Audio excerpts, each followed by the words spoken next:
The Use and Abuse of History, PG-3. Preface. I hate everything that merely instructs me without increasing or directly quickening my activity.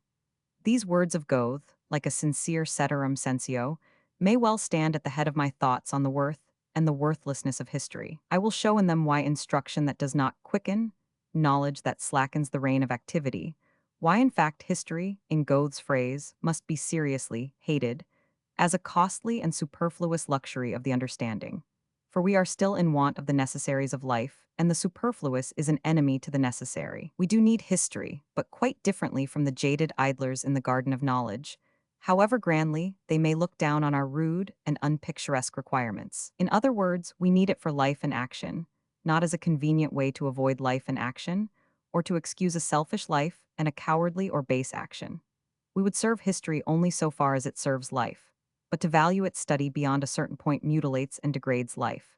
And this is a fact that certain marked symptoms of our time make it as necessary as it may be painful to bring to the test of experience. I have tried to describe a feeling that has often PG4 troubled me.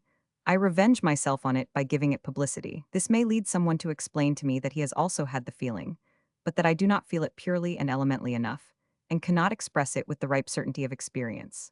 A few may say so, but most people will tell me that it is a perverted, unnatural, horrible, and altogether unlawful feeling to have, and that I show myself unworthy of the great historical movement which is especially strong among the German people for the last 2 generations.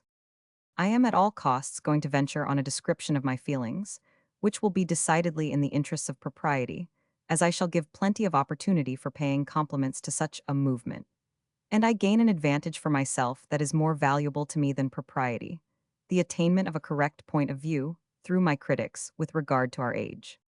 These thoughts are out of season, because I am trying to represent something of which the age is rightly proud, its historical culture, as a fault and a defect in our time, believing as I do that we are all suffering from a malignant historical fever and should at least recognize the fact. But even if it be a virtue, Goethe may be right in asserting that we cannot help developing our faults at the same time as our virtues, and an excessive virtue can obviously bring a nation to ruin, as well as an excessive vice. In any case, I may be allowed my say, but I will first relieve my mind by the confession that the experiences which produced those disturbing feelings were mostly drawn from myself, and PG5 from other sources only for the sake of comparison, and that I have only reached such unseasonable experience so far as I am the nursling of older ages like the Greek, and less a child of this age. I must admit so much in virtue of my profession as a classical scholar, for I do not know what meaning classical scholarship may have for our time except in its being unseasonable, that is, contrary to our time, and yet with an influence on it for the benefit, it may be hoped, of a future time. PG 6. And I consider the herds that are feeding yonder. They know not the meaning of yesterday or today. They graze and ruminate, move or rest from morning to night, from day to day, taken up with their little loves and hates, at the mercy of the moment, feeling neither melancholy nor satiety. Man cannot see them without regret, for even in the pride of his humanity he looks enviously on the beast's happiness. He wishes simply to live without satiety or pain like the beast, yet it is all in vain, for he will not change places with it. He may ask the beast, "Why do you look at me and not speak to me of your happiness?" The beast wants to answer, "Because I always forget what I wish to say," but he forgets this answer too and is silent, and the man is left to wonder.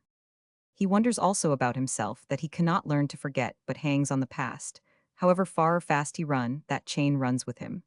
It is PG7 matter for wonder.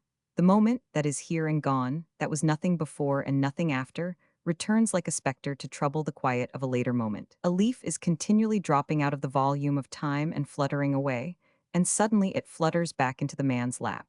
Then he says, "I remember," and envies the beast that forgets at once, and sees every moment really die, sink into night and mist, extinguished forever. The beast lives unhistorically, for it goes into the present like a number without leaving any curious remainder. It cannot dissimulate, it conceals nothing. At every moment it seems what it actually is, and thus can be nothing that is not honest. But man is always resisting the great and continually increasing weight of the past. It presses him down and bows his shoulders. He travels with a dark, invisible burden that he can plausibly disown, and is only too glad to disown in converse with his fellows in order to excite their envy. And so it hurts him, like the thought of a lost paradise, to see a herd grazing, or nearer still, a child that has nothing yet of the past to disown and plays in a happy blindness between the walls of the past and the future. And yet its play must be disturbed, and only too soon will it be summoned from its little kingdom of oblivion. Then it learns to understand the words, once upon a time, the open sesame that lets in battle, suffering, and weariness on mankind, and reminds them what their existence really is, an imperfect tense that never becomes a present. And when death brings at last the desired forgetfulness, PG-8 it abolishes life and being together, and sets the seal on the knowledge that being is merely a continual has been, a thing that lives by denying and destroying and contradicting itself. If happiness and the chase for new happiness keep alive in any sense the will to live, no philosophy has perhaps more truth than the cynic's. For the beast's happiness, like that of the perfect cynic, is the visible proof of the truth of cynicism. The smallest pleasure, if it be only continuous and make one happy, is incomparably a greater happiness than the more intense pleasure that comes as an episode, a wild freak, a mad interval between ennui, desire, and privation. But in the smallest and greatest happiness, there is always one thing that makes it happiness: the power of forgetting, or, in more learned phrase, the capacity of feeling unhistorically throughout its duration.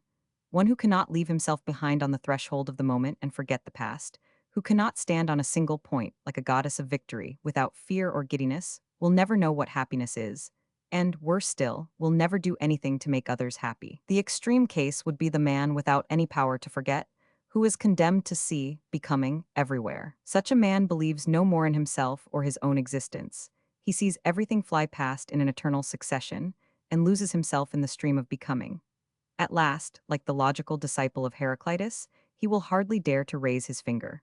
Forgetfulness is a property of all action, just as not only light but darkness is bound up PG-9 with the life of every organism. One who wished to feel everything historically would be like a man forcing himself to refrain from sleep, or a beast who had to live by chewing a continual cud. Thus even a happy life is possible without remembrance, as the beast shows, but life in any true sense is absolutely impossible without forgetfulness.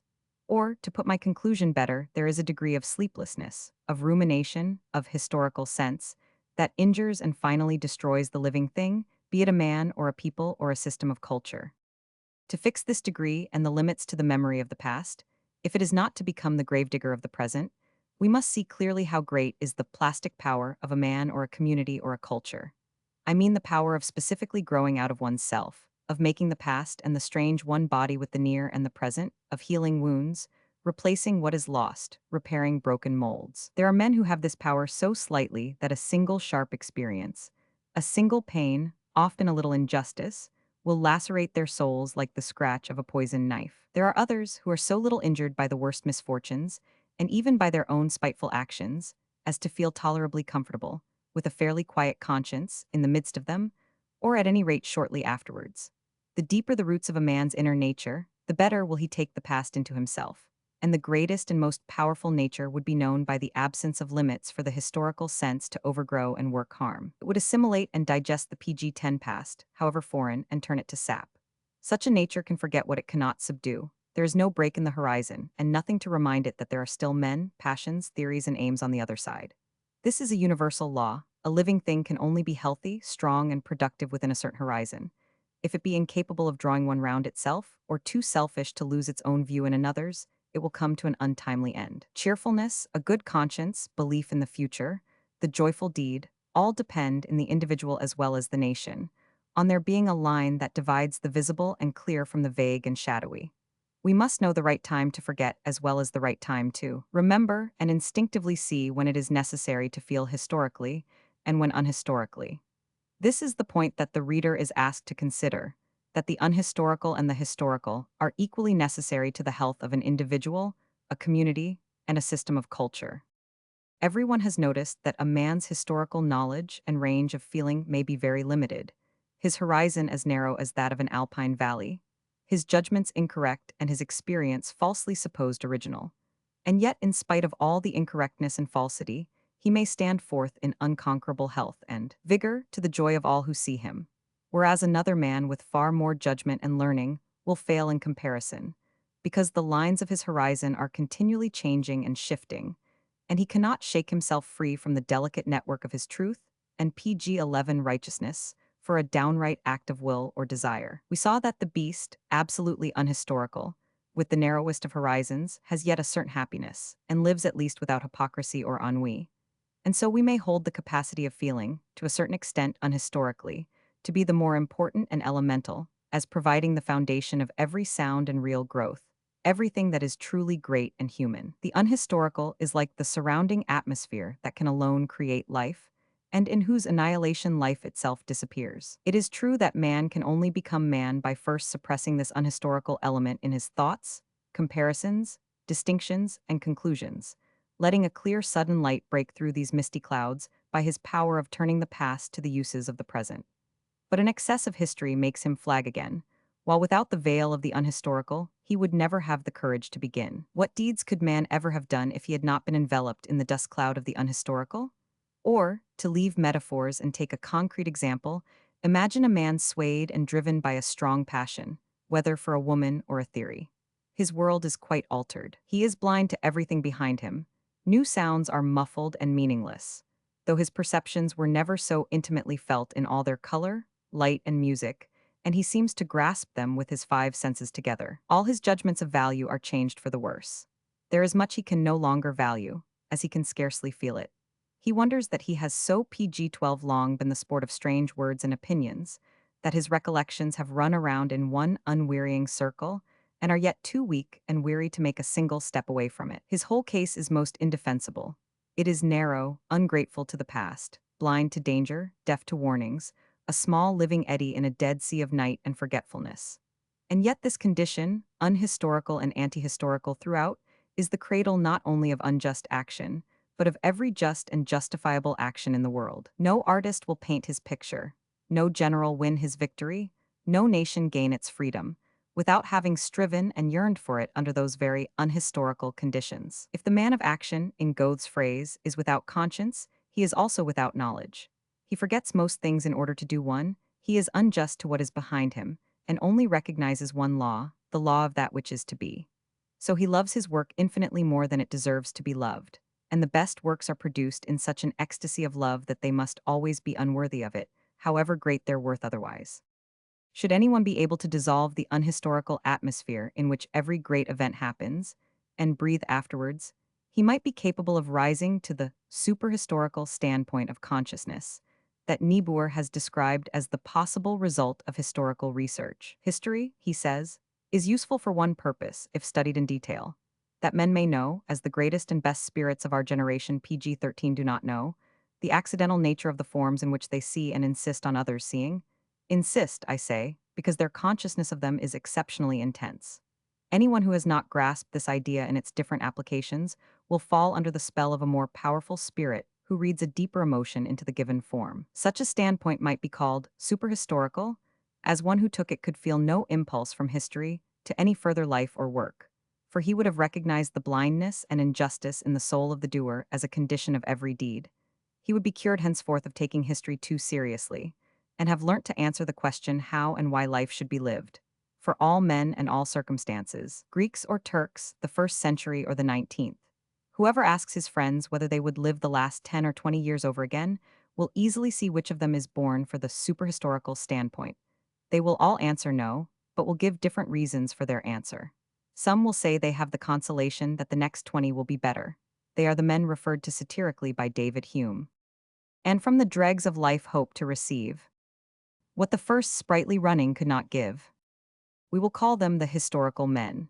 Their vision of the past turns them towards the future, encourages them to persevere with life, and kindles the hope that justice will yet come and happiness is behind the mountain they are climbing. They PG-14 believe that the meaning of existence will become ever clearer in the course of its evolution. They only look backward at the process to understand the present and stimulate their longing for the future. They do not know how unhistorical their thoughts and actions are in spite of all their history, and how their preoccupation with it is for the sake of life rather than mere science. But that question to which we have heard the first answer is capable of another, also a no, but on different grounds. It is the no of the superhistorical man who sees no salvation in evolution, for whom the world is complete and fulfills its aim in every single moment. How could the next 10 years teach what the past 10 were not able to teach? Whether the aim of the teaching be happiness or resignation, virtue or penance, these superhistorical men are not agreed. But as against all merely historical ways of viewing the past, they are unanimous in the theory that the past and the present are one and the same, typically alike in all their diversity, and forming together a picture of eternally present imperishable types of unchangeable value and significance. Just as the hundreds of different languages correspond to the same constant and elemental needs of mankind, and one who understood the needs could learn nothing new from the languages. So, the superhistorical philosopher sees all the history of nations and individuals from within. He has a divine insight into the original meaning of the hieroglyphs, and comes even to be weary of the letters that are continually unrolled PG-15 before him. How should the endless rush of events not bring satiety, surfeit loathing? So the boldest of us is ready perhaps at last to say from his heart with Giacomo Leopardi, "Nothing lives that were worth thy pains, and the earth deserves not a sigh. Our being is pain and weariness, and the world is mud, nothing else. Be calm." But we will leave the superhistorical men to their loathings and their wisdom. We wish rather today to be joyful in our unwisdom and have a pleasant life as active men who go forward and respect the course of the world. The value we put on the historical may be merely a Western prejudice. Let us at least go forward within this prejudice and not stand still. If we could only learn better to study history as a means to life, we would gladly grant the superhistorical people their superior wisdom, so long as we are sure of having more life than they. For in that case, our unwisdom would have a greater future before it than their wisdom. To make my opposition between life and wisdom clear, I will take the usual road of the short summary. A historical phenomenon, completely understood and reduced to an item of knowledge, is in relation to the man who knows it dead. For he has found out its madness, its injustice, its blind passion, and especially the earthly and darkened horizon that was the source of its power for history. This power has now become, for him who has recognized it, powerless. Not yet, perhaps, for him who is alive. History regarded as pure knowledge and allowed to sway the intellect would mean for men the final PG-16 balancing of the ledger of life. Historical study is only fruitful for the future if it follow a powerful life-giving influence, for example, a new system of culture. Only, therefore, if it be guided and dominated by a higher force, and do not itself guide and dominate. History, so far as it serves life, serves an unhistorical power, and thus will never become a pure science like mathematics. The question how far life needs such a service is one of the most serious questions affecting the well-being of a man, a people, and a culture. For by excess of history life becomes maimed and degenerate, and is followed by the degeneration of history as well. Roman 2. The fact that life does need the service of history must be as clearly grasped as that an excess of history hurts it. This will be proved later. History is necessary to the living man in three ways: in relation to his action and struggle, his conservatism and reverence, his suffering and his desire for deliverance. These three relations answer to the three kinds of history, so far as they can be distinguished: the monumental, the antiquarian, and the critical. History is necessary above all to the man of action and power who fights a great fight and needs examples, teachers, and comforters. He cannot find them among his contemporaries. It was necessary in this sense to Schiller. For our time is so evil, Goethe says, that the poet meets no nature that PG-17 will profit him among living men. Polybius is thinking of the active man when he calls political history the true preparation for governing a state. It is the great teacher that shows us how to bear steadfastly the reverses of fortune, by reminding us of what others have suffered. Whoever has learned to recognize this meaning in history must hate to see curious tourists and laborious beetle hunters climbing up the great pyramids of antiquity.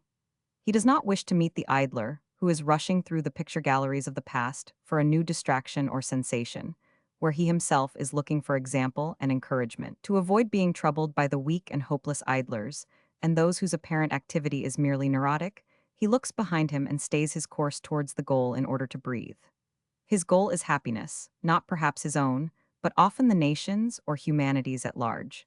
He avoids quietism and uses history as a weapon against it. For the most part, he has no hope of reward except fame, which means the expectation of a niche in the temple of history, where he in his turn may be the consoler and counselor of posterity. For his orders are that what has once been able to extend the conception man and give it a fairer content must ever exist for the same office. The great moments in the individual battle form a chain, a high road for humanity through the ages, and the highest points of those vanished moments are yet great and living for men. And this is the fundamental idea of the belief in humanity that finds a voice in the demand for a monumental history. PG-18. but the fiercest battle is fought round the demand for greatness to be eternal. Every other living thing cries no. Away with the monuments is the watchword. Dull custom fills all the chambers of the world with its meanness, and rises in thick vapor round anything that is great, barring its way to immortality, blinding and stifling it. And the way passes through mortal brains, through the brains of sick and short-lived beasts that ever rise to the surface to breathe and painfully keep off annihilation for a little space. For they wish but one thing, to live at any cost. Who would ever dream of any monumental history, among them, the hard torch race that alone gives life to greatness? And yet there are always men awakening, who are strengthened and made happy by gazing on past greatness, as though man's life were a lordly thing, and the fairest fruit of this bitter tree were the knowledge that there was once a man who walked sternly and proudly through this world, another who had pity and loving kindness, another who lived in contemplation, but all leaving one truth behind them, that his life is the fairest who thinks least about life. The common man snatches greedily at this little span, with tragic earnestness, but they, on their way to monumental history and immortality, knew how to greet it with Olympic laughter, or at least with a lofty scorn, and they went down to their graves in irony, for what had they to bury? Only what they had always treated as dross, refuse, and vanity, and which now falls into its true home of oblivion, after being so long the sport of their contempt. One thing will live, PG 19, the sign manual of their inmost being, the rare flash of light, the deed, the creation, because posterity cannot do without it. In this spiritualized form, fame is something more than the sweetest morsel for our egoism, in Schopenhauer's phrase. It is the belief in the oneness and continuity of the great in every age, and a protest against the change and decay of generations. What is the use to the modern man of this monumental contemplation of the past, this preoccupation with the rare and classic?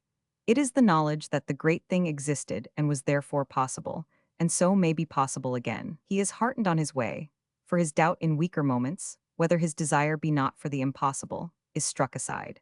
Suppose one believed that no more than 100 men, brought up in the new spirit, efficient and productive, were needed to give the death blow to the present fashion of education in Germany.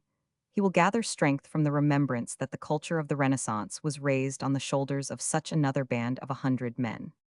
And yet, if we really wish to learn something from an example, how vague and elusive do we find the comparison? If it is to give us strength, many of the differences must be neglected, the individuality of the past forced into a general formula, and all the sharp angles broken off for the sake of correspondence. Ultimately, of course, what was once possible can only become possible a second time on the Pythagorean theory, that when the heavenly bodies are in the same position again, the PG-20 events on Earth are reproduced to the smallest detail. So when the stars have a certain relation, a Stoic and an Epicurean will form a conspiracy to murder Caesar, and a different conjunction will show another Columbus discovering America. Only if the Earth always began its drama again after the fifth act, and it were certain that the same interaction of motives, the same deus ex machina, the same catastrophe would occur at particular intervals, could the man of action venture to look for the whole archetypic truth in monumental history, to see each fact fully set out in its uniqueness. It would not probably be before the astronomers became astrologers again. Till then, monumental history will never be able to have complete truth. It will always bring together things that are incompatible and generalize them into compatibility, will always weaken the differences of motive and occasion. Its object is to depict effects at the expense of the causes. Monumentally, that is, as examples for imitation. It turns aside, as far as it may, from reasons, and might be called with far less exaggeration a collection of effects in themselves, than of events that will have an effect on all ages. The events of war or religion cherished in our popular celebrations are such effects in themselves. It is these that will not let ambition sleep, and lie like amulets on the bolder hearts, not the real historical nexus of cause and effect, which, rightly understood, would only prove that nothing quite similar could ever be cast again from the dice boxes of fate and the future. As long as the soul of history is found in the PG-21 great impulse that it gives to a powerful spirit, as long as the past is principally used as a model for imitation, it is always in danger of being a little altered and touched up, and brought nearer to fiction. Sometimes there is no possible distinction between a monumental past and a mythical romance, as the same motives for action can be gathered from the one world as the other. If this monumental method of surveying the past dominate the others, the antiquarian and the critical, the past itself suffers wrong. Whole tracts of it are forgotten and despised, They flow away like a dark, unbroken river, with only a few gaily colored islands of fact rising above it. There is something beyond nature in the rare figures that become visible, like the golden hips that his disciples attributed to Pythagoras. Monumental history lives by false analogy. It entices the brave to rashness and the enthusiastic to fanaticism by its tempting comparisons. Imagine this history in the hands and the head of a gifted egoist or an inspired scoundrel. Kingdoms will be overthrown, princes murdered, war and revolution let loose, and the number of effects in themselves. In other words, effects without sufficient cause increased. So much for the harm done by monumental history to the powerful men of action, be they good or bad. But what if the weak and the inactive take it as their servant or their master? Consider the simplest and commonest example, the inartistic or half-artistic natures whom a monumental history provides with sword and buckler. They will use the weapons against their hereditary PG-22 enemies, the great artistic spirits, who alone can learn from that history the one real lesson, how to live, and embody what they have learnt in noble action. Their way is obstructed, their free air darkened by the idolatrous and conscientious, dance round the half-understood monument of a great past. See, that is the true and real art. We seem to hear. Of what use are these aspiring little people of today? The dancing crowd has apparently the monopoly of good taste, for the creator is always at a disadvantage compared with the mere looker-on, who never put a hand to the work, just as the armchair politician has ever had more wisdom and foresight than the actual statesman. But if the custom of democratic suffrage and numerical majorities be transferred to the realm of art, and the artist put on his defense before the court of aesthetic dilettanti, you may take your oath on his condemnation. Although, or rather because, his judges had proclaimed solemnly the canon of monumental art, the art that has had an effect on all ages, according to the official definition. In their eyes, no need nor inclination nor historical authority is in favor of the art which is not yet monumental, because it is contemporary. Their instinct tells them that art can be slain by art. The monumental will never be reproduced, and the weight of its authority is invoked from the past to make it sure. They are connoisseurs of art, primarily because they wish to kill art. They pretend to be physicians, when their real idea is to dabble in poisons. They develop their tastes to a point of perversion, that they may be able to show PG-23 a reason for continually rejecting all the nourishing artistic fare that is offered them. For they do not want greatness to arise. Their method is to say, see, the great thing is already here. In reality, they care as little about the great thing that is already here as that which is about to arise. Their lives are evidence of that. Monumental history is the cloak under which their hatred of present power and greatness masquerades as an extreme admiration of the past. The real meaning of this way of viewing history is disguised as its opposite. Whether they wish it or no, they are acting as though their motto were, "Let the dead bury the living."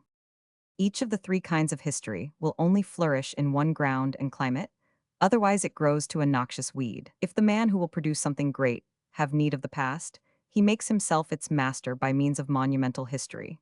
The man who can rest content with the traditional and venerable uses the past as an antiquarian historian, and only he whose heart is oppressed by an instant need, and who will cast the burden off at any price, feels the want of critical history, the history that judges and condemns. There is much harm wrought by wrong and thoughtless planting. The critic without the need, the antiquary without piety, the knower of the great deed who cannot be the doer of it, are plants that have grown to weeds. They are torn from their native soil and therefore degenerate. PG 24. Romans 3. Secondly, history is necessary to the man of conservative and reverent nature, who looks back to the origins of his existence with love and trust. Through it, he gives thanks for life. He is careful to preserve what survives from ancient days, and will reproduce the conditions of his own upbringing for those who come after him. Thus he does life a service. The possession of his ancestors' furniture changes its meaning in his soul, for his soul is rather possessed by it. All that is small and limited, moldy and obsolete, gains a worth and inviolability of its own from the conservative and reverent soul of the antiquary migrating into it and building a secret nest there. The history of his town becomes the history of himself.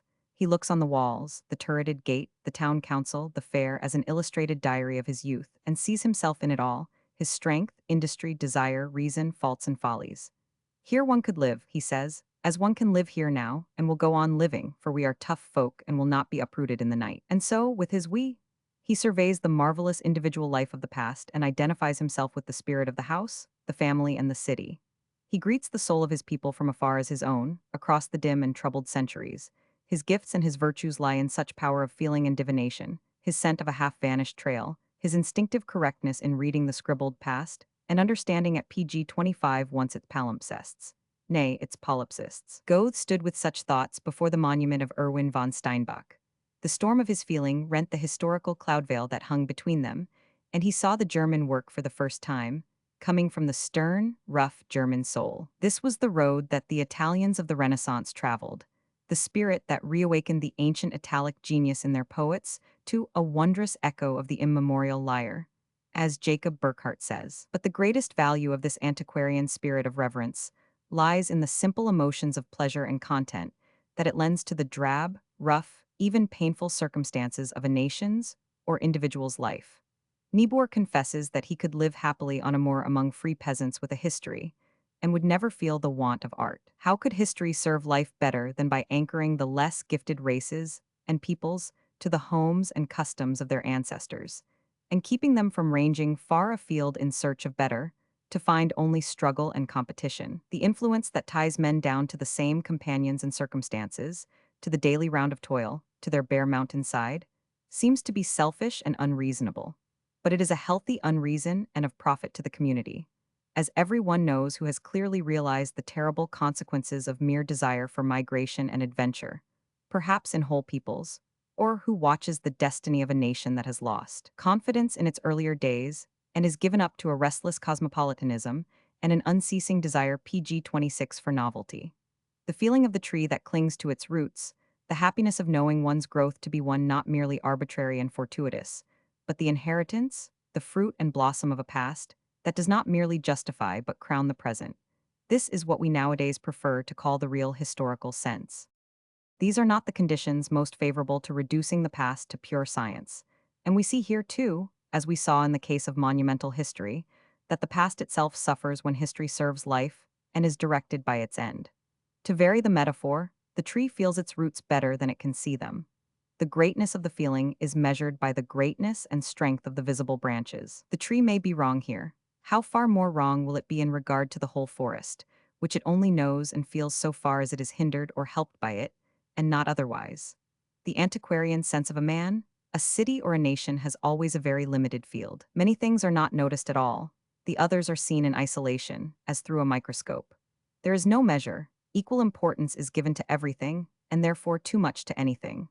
For the things of the past are never viewed in their true perspective or receive their just value, but value and perspective change with the individual or the nation that is looking back on its past. There is always the danger here that everything ancient will be regarded as equally venerable, and everything without this respect for antiquity, like a new spirit, rejected as an enemy. The Greeks PG 27 themselves admitted the archaic style of plastic art by the side of the freer and greater style, and later did not merely tolerate the pointed nose and the cold mouth, but made them even a canon of taste. If the judgment of a people harden in this way, and history's service to the past life be to undermine a further and higher life, if the historical sense no longer preserve life, but mummify it, then the tree dies unnaturally from the top downwards, and at last the roots themselves wither. Antiquarian history degenerates from the moment that it no longer gives a soul and inspiration to the fresh life of the present. The spring of piety is dried up, but the learned habit persists without it and revolves complacently round its own center. The horrid spectacle is seen of the mad collector raking over all the dust heaps of the past. He breathes a moldy air. The antiquarian habit may degrade a considerable talent, a real spiritual need in him, to a mere insatiable curiosity for everything old. He often sinks so low as to be satisfied with any food and greedily devour all the scraps that fall from the bibliographical table. Even if this degeneration do not take place, and the foundation be not withered on which antiquarian history can alone take root with profit to life, yet there are dangers enough if it become too powerful and invade the territories of the other methods. It only understands how to preserve life, not to create it, and thus always undervalues the present growth, having, unlike monumental history, no certain instinct for it. Thus it hinders the mighty impulse to a new deed and paralyses the PG 28 doer, who must always, as doer, be grazing some piety or other. The fact that has grown old carries with it a demand for its own immortality. For when one considers the life history of such an ancient fact, the amount of reverence paid to it for generations, whether it be a custom, a religious creed, or a political principle, It seems presumptuous, even impious, to replace it by a new fact, and the ancient congregation of pieties by a new piety. Here we see clearly how necessary a third way of looking at the past is to man, beside the other two. This is the critical way, which is also in the service of life. Man must have the strength to break up the past, and apply it too, in order to live. He must bring the past to the bar of judgment, interrogate it remorselessly, and finally condemn it. Every past is worth condemning. This is the rule in mortal affairs, which always contain a large measure of human power and human weakness. It is not justice that sits in judgment here, nor mercy that proclaims the verdict, but only life, the dim, driving force that insatiably desires itself. Its sentence is always unmerciful, always unjust, as it never flows from a pure fountain of knowledge, though it would generally turn out the same if justice herself delivered it. For everything that is born is worthy of being destroyed. Better were it then that nothing should be born. It requires great strength to be able to live and forget how far life and injustice are one. Luther himself once said that the world only arose by an oversight of PG 29 God. If he had ever dreamed of heavy ordnance, he would never have created it. The same life that needs forgetfulness needs sometimes its destruction, for should the injustice of something ever become obvious, a monopoly, a caste, a dynasty for example, the thing deserves to fall. Its past is critically examined, the knife put to its roots, and all the pieties are grimly trodden underfoot. The process is always dangerous, even for life, and the men or the times that serve life in this way, by judging and annihilating the past, are always dangerous to themselves and others. For as we are merely the resultant of previous generations, we are also the resultant of their errors, passions, and crimes. It is impossible to shake off this chain. Though we condemn the errors and think we have escaped them, we cannot escape the fact that we spring from them. At best, it comes to a conflict between our innate, inherited nature and our knowledge, between a stern, new discipline and an ancient tradition. And we plant a new way of life, a new instinct, a second nature that withers the first. It is an attempt to gain a past a posteriori from which we might spring, as against that from which we do spring. Always a dangerous attempt, as it is difficult to find a limit to the denial of the past, and the second natures are generally weaker than the first. We stop too often at knowing the good without doing it, because we also know the better but cannot do it. Here and there the victory is won, which gives a strange consolation to the fighters, to those who use critical history for the PG-30 sake of life. The consolation is the knowledge that this first nature was once a second, and that every conquering second nature becomes a first. Roman 4. This is how history can serve life.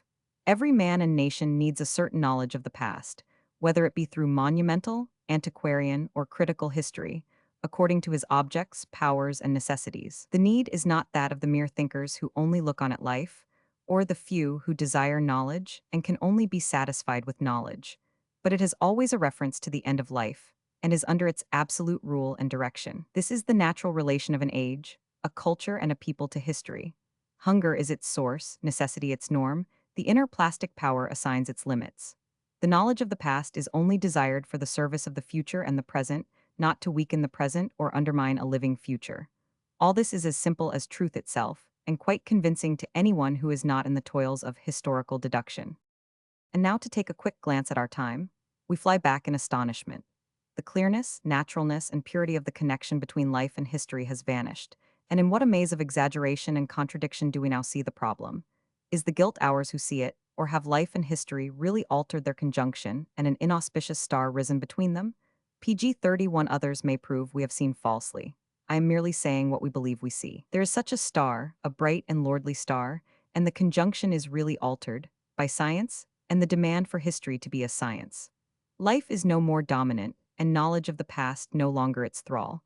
Boundary marks are overthrown, everything bursts its limits. The perspective of events is blurred, and the blur extends through their whole immeasurable course. No generation has seen such a panoramic comedy as is shown by the science of universal evolution, history, that shows it with the dangerous audacity of its motto, Fiat veritas, perit vita. Let me give a picture of the spiritual events in the soul of the modern man. Historical knowledge streams on him from sources that are inexhaustible, strange incoherencies come together, memory opens all its gates and yet is never open wide enough, nature busies herself to receive all the foreign guests, to honor them and put them in their places. But they are at war with each other. Violent measures seem necessary, in order to escape destruction oneself. It becomes second nature to grow gradually accustomed to this irregular and stormy home life. though this second nature is unquestionably weaker, more restless, more radically unsound than the first. The modern man carries inside him an enormous heap of indigestible knowledge stones that occasionally rattle together in his body, as the fairy tale has it. And the rattle reveals the most striking characteristic of these modern men, the opposition of PG 32 something inside them to which nothing external corresponds, and the reverse. The ancient nations knew nothing of this. Knowledge, taken in excess without hunger, even contrary to desire, has no more the effect of transforming the external life, and remains hidden in a chaotic inner world that the modern man has a curious pride in calling his real personality. He has the substance, he says, and only wants the form, but this is quite an unreal opposition in a living thing. Our modern culture is for that reason not a living one, because it cannot be understood without that opposition. In other words, it is not a real culture but a kind of knowledge about culture, a complex of various thoughts and feelings about it, from which no decision as to its direction can come. Its real motive force that issues in visible action is often no more than a mere convention, a wretched imitation, or even a shameless caricature. The man probably feels like the snake that has swallowed a rabbit hole and lies still in the sun, avoiding all movement not absolutely necessary. The inner life is now the only thing that matters to education, and all who see it hope that the education may not fail by being too indigestible. Imagine a Greek meeting it. He would observe that for modern men, education and historical education seem to mean the same thing, with the difference that the one phrase is longer. And if he spoke of his own theory, that a man can be very well educated without any history at all, people would shake their heads and think they had not heard aright. The Greeks, PG 33, the famous people of a past still near to us, had the unhistorical sense strongly developed in the period of the greatest power. If a typical child of this age were transported to that world by some enchantment, he would probably find the Greeks very uneducated. And that discovery would betray the closely guarded secret of modern culture to the laughter of the world. For we moderns have nothing of our own. We only become worth notice by filling ourselves to overflowing with foreign customs, arts, philosophies, religions, and sciences. We are wandering encyclopedias, as an ancient Greek who had strayed into our time would probably call us. But the only value of an encyclopedia lies in the inside, in the contents, not in what is written outside, in the binding or the wrapper. And so the whole of modern culture is essentially internal. The bookbinder prints something like this on the cover: Manual of Internal Culture for External Barbarians. The opposition of inner and outer makes the outer side still more barbarous, as it would naturally be, when the outward growth of a rude people merely developed its primitive inner needs. For what means has nature of repressing too great a luxuriance from without? Only one: to be affected by it as little as possible, to set it aside and stamp it out at the first opportunity. And so, we have the custom of no longer taking real things seriously. We get the feeble personality on which the real and the permanent make so little impression. Men become at last more careless and accommodating in external matters, and the PG 34 considerable cleft between substance and form is widened, until they have no longer any feeling for barbarism, if only their memories be kept continually titillated, and there flow a constant stream of new things to be known, that can be neatly packed up in the cupboards of their memory. The culture of a people as against this barbarism can be, I think, described with justice as the unity of artistic style in every outward expression of the people's life. This must not be misunderstood, as though it were merely a question of the opposition between barbarism and fine style. The people that can be called cultured must be in a real sense a living unity, and not be miserably cleft asunder into form and substance. If one wished to promote a people's culture, let him try to promote this higher unity first, and work for the destruction of the modern educative system for the sake of a true education. Let him dare to consider how the health of a people that has been destroyed by history may be restored, and how it may recover its instincts with its honor. I am only speaking directly about the Germans of the present day, who have had to suffer more than other people from the feebleness of personality and the opposition of substance and form.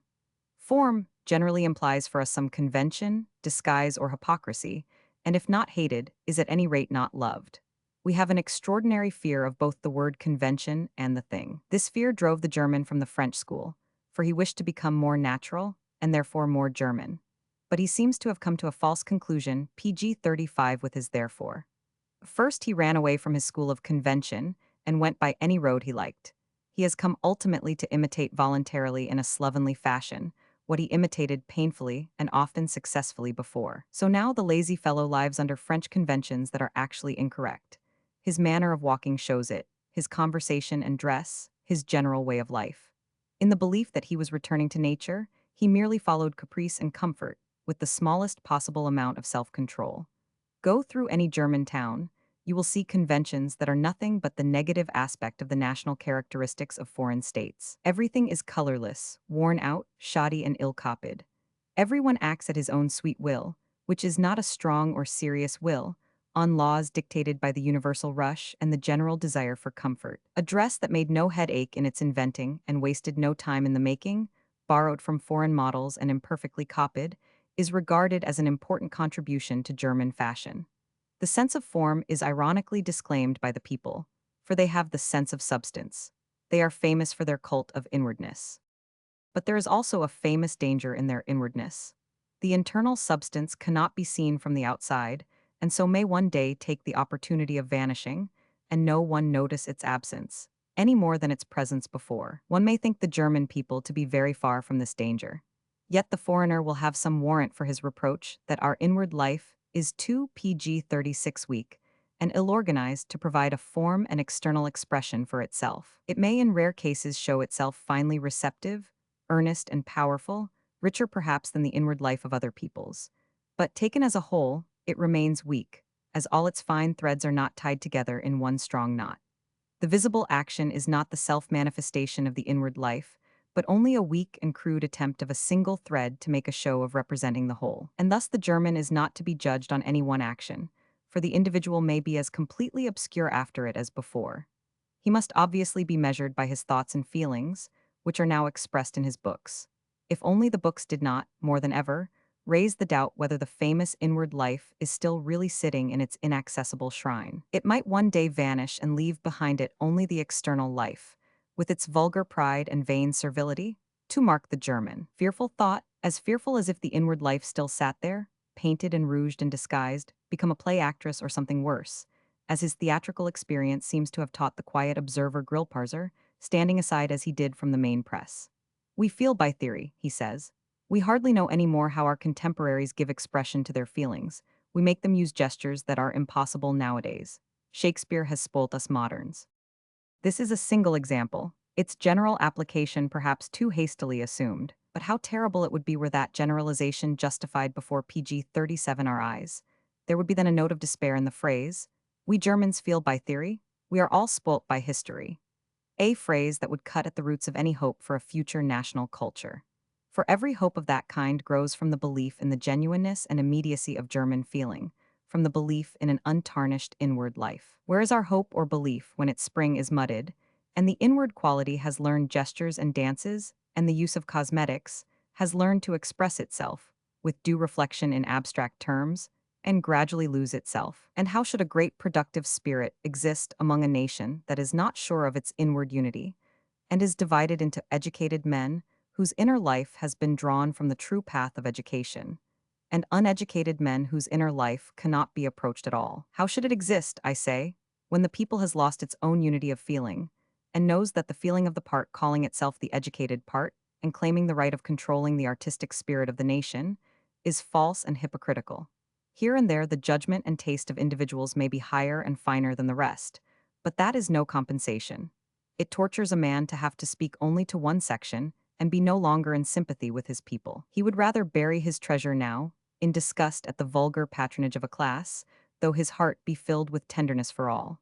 The instinct of the people can no longer meet him halfway. It is useless for them to stretch their arms out to him in yearning. What remains but to turn his quickened hatred against the ban, PG-38 strike at the barrier raised by the so-called culture, and condemn as judge what blasted and degraded him as a living man and a source of life? He takes a profound insight into fate in exchange for the godlike desire of creation and help, and ends his days as a lonely philosopher, with the wisdom of disillusion. It is the painfulest comedy. He who sees it will feel a sacred obligation on him, and say to himself, "Help must come. The higher unity in the nature and soul of a people must be brought back. The cleft between inner and outer must again disappear under the hammer of necessity." But to what means can he look? What remains to him now but his knowledge? He hopes to plant the feeling of a need, by speaking from the breadth of that knowledge, giving it freely with both hands. From the strong need, the strong action may one day arise. And to leave no doubt of the instance I am taking of the need, and the knowledge, my testimony shall stand, that it is German unity in its highest sense which is the goal of our endeavor, far more than political union. It is the unity of the German spirit and life after the annihilation of the antagonism between form and substance, inward life and convention. V. An excess of history seems to be an enemy to the life of a time, and dangerous in 5 ways. Firstly, the contrast of inner and outer is emphasized, and personality weakened. Secondly, the time comes to imagine that it possesses the rarest PG 39 of virtues, justice, to a higher degree than any other time. Thirdly, the instincts of a nation are thwarted, the maturity of the individual arrested no less than that of the whole. Fourthly, we get the belief in the old age of mankind, the belief, at all times harmful, that we are late survivals, mere epigony. Lastly, an age reaches a dangerous condition of irony with regard to itself, and the still more dangerous state of cynicism, when a cunning, egoistic theory of action is matured that maims and at last destroys the vital strength. To return to the first point, the modern man suffers from a weakened personality. The Roman of the empire ceased to be a Roman through the contemplation of the world that lay at his feet. He lost himself in the crowd of foreigners that streamed into Rome, and degenerated amid the cosmopolitan carnival of arts, worships, and moralities. It is the same with the modern man, who is continually having a world panorama unrolled before his eyes by his historical artists. He is turned into a restless, dilettante spectator, and arrives at a condition when even great wars and revolutions cannot affect him beyond the moment. The war is hardly at an end, and it is already converted into thousands of copies of printed matter, and will be soon served up as the latest means of tickling the jaded palates of the historical gourmets. It seems impossible for a strong full chord to be prolonged, however powerfully the strings are swept. It dies away again the next moment in the soft and strengthless echo of history. In ethical language, one never succeeds in staying on a height. Your deeds are PG-40 sudden crashes, and not a long roll of thunder. One may bring the greatest and most marvelous thing to perfection. It must yet go down to Orcus unhonored and unsung. For art flies away when you are roofing your deeds with the historical awning. The man who wishes to understand everything in a moment, when he ought to grasp the unintelligible as the sublime by a long struggle, can be called intelligent only in the sense of Schiller's epigram on the reason of reasonable men. There is something the child sees that he does not see, something the child hears that he does not hear, and this something is the most important thing of all. Because he does not understand it, his understanding is more childish than the child's and more simple than simplicity itself. In spite of the many clever wrinkles on his parchment face and the masterly play of his fingers in unraveling the knots, he has lost or destroyed his instinct. He can no longer trust the divine animal and let the reins hang loose when his understanding fails him and his way lies through the desert. His individuality is shaken and left without any sure belief in itself. It sinks into its own inner being, which only means here the disordered chaos of what it has learned, which will never express itself externally, being mere dogma that cannot turn to life. Looking further, we see how the banishment of instinct by history has turned men to shades and abstractions.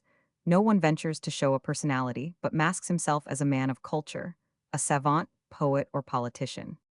If one take hold of these masks, believing he PG-41 has to do with a serious thing, and not a mere puppet show, for they all have an appearance of seriousness, he will find nothing but rags and colored streamers in his hands. He must deceive himself no more, but cry aloud, "Off with your jackets, or be what you seem." A man of the royal stock of seriousness must no longer be Don Quixote, for he has better things to do than to tilt at such pretended realities. But he must always keep a sharp look about him, call his halt, "Who goes there?" to all the shrouded figures and tear the masks from their faces, and see the result.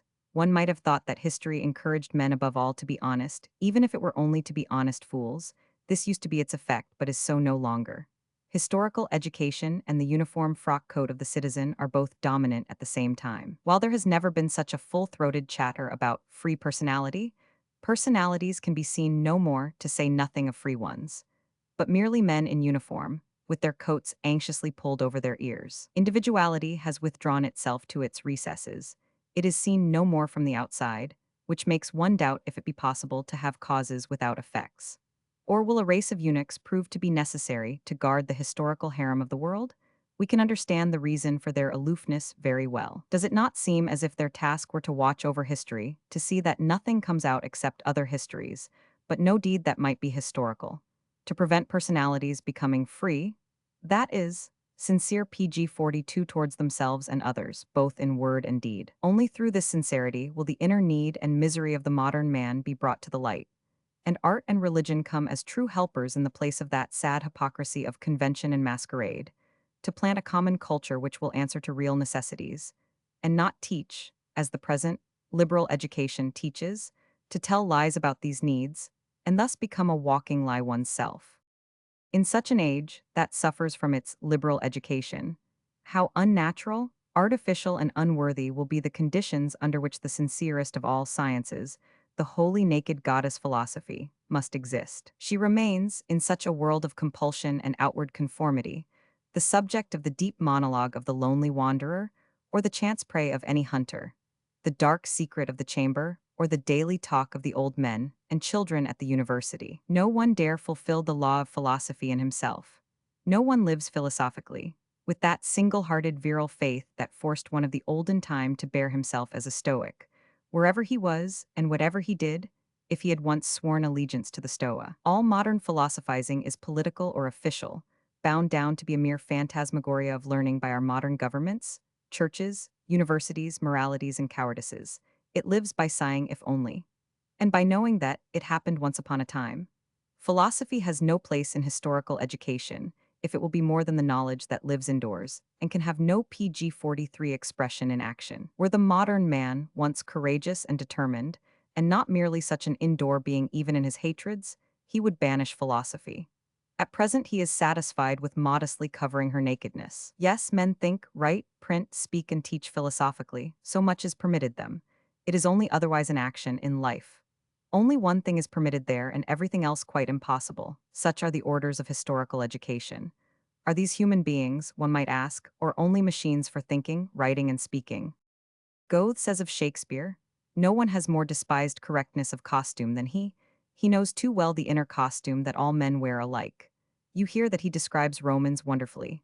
I do not think so. They are flesh and blood Englishmen, but at any rate they are men from top to toe, and the Roman toga sits well on them. Would it be possible, I wonder, to represent our present literary and national heroes, officials and politicians as Romans? I am sure it would not, as they are no men, but incarnate compendia, abstractions made concrete. If they have a character of their own, it is so deeply sunk that it can never rise to the light of day. If they are men, they are only men to a physiologist. To all others they are something else, not men, not beasts or gods, but historical pictures of the march of civilization, and nothing but pictures and civilization, form without any ascertainable substance, bad form unfortunately, and uniform at that. And in this way my thesis is to be understood and considered.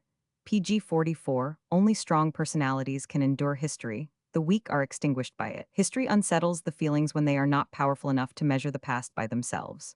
The man who dare no longer trust himself, but asks history against his will for advice, how he ought to feel now, is insensibly turned by his timidity into a play actor, and plays a part, or generally many parts, very badly therefore and superficially. Gradually all connection ceases between the man and his historical subjects. We see noisy little fellows measuring themselves with the Romans as though they were like them. They burrow in the remains of the Greek poets, as if these were corpora for their dissection, and as vilia as their own well-educated corpora might be. Suppose a man is working at Democritus. The question is always on my tongue, why precisely Democritus? Why not Heraclitus or Philo or Bacon or Descartes? And then why a philosopher? Why not a poet or orator? And why especially a Greek? Why not an Englishman or a Turk? Is not the past large enough to let you find some place where you may disport yourself without becoming ridiculous? But, as I said, they are a race of eunuchs. And to the eunuch, one woman is the same as another, merely a woman, woman in herself, the ever unapproachable. And it is indifferent what they study, if history itself always remain beautifully objective to them, as men, in fact, who could never make history themselves. And since the eternal feminine could never draw you upward, you draw it down PG-45 to you, and being neuter yourselves, regard history as neuter also. But in order that no one may take any comparison of history and the eternal feminine too seriously, I will say at once that I hold it, on the contrary, to be the eternal masculine. I only add that for those who are historically trained throughout, it must be quite indifferent which it is.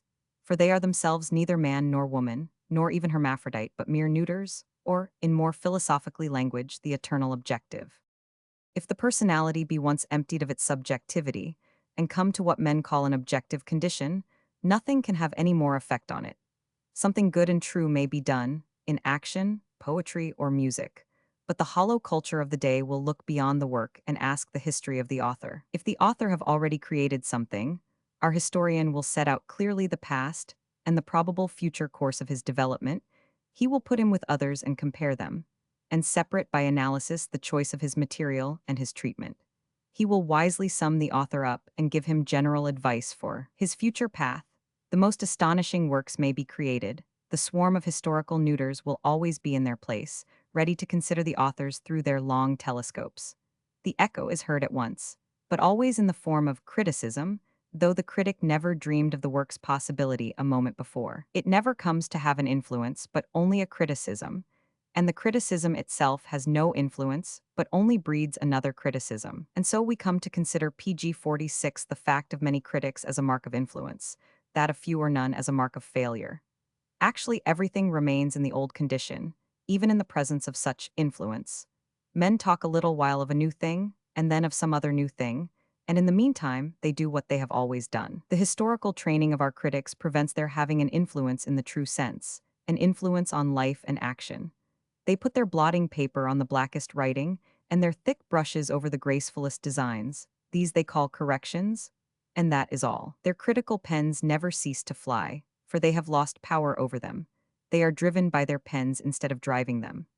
The weakness of modern personality comes out well in the measureless overflow of criticism, in the want of self-mastery, and in what the Romans called impotentia.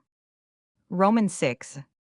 But leaving these weaklings, let us turn rather to a point of strength for which the modern man is famous. Let us ask the painful question whether he has the right in virtue of his historical objectivity to call himself strong and just in a higher degree than the man of another age. Is it true that this objectivity has its source in a heightened sense of the need for justice? Or, being really an effect of quite other causes, does it only have the appearance of coming from justice, and really lead to an unhealthy prejudice in favor pg 47 of the modern man? Socrates thought it near madness to imagine one possessed of virtue without really possessing it. Such imagination has certainly more danger in it than the contrary madness of a positive vice. For of this there is still a cure, but the other makes a man or a time daily worse, and therefore more unjust. No one has a higher claim to our reverence than the man with the feeling and the strength for justice. For the highest and rarest virtues unite and are lost in it, as an unfathomable sea absorbs the streams that flow from every side. The hand of the just man, who is called to sit in judgment, trembles no more when it holds the scales. He piles the weights inexorably against his own side, his eyes are not dimmed as the balance rises and falls, and his voice is neither hard nor broken when he pronounces the sentence. Were he a cold demon of knowledge, he would cast round him the icy atmosphere of an awful, superhuman majesty that we should fear, not reverence.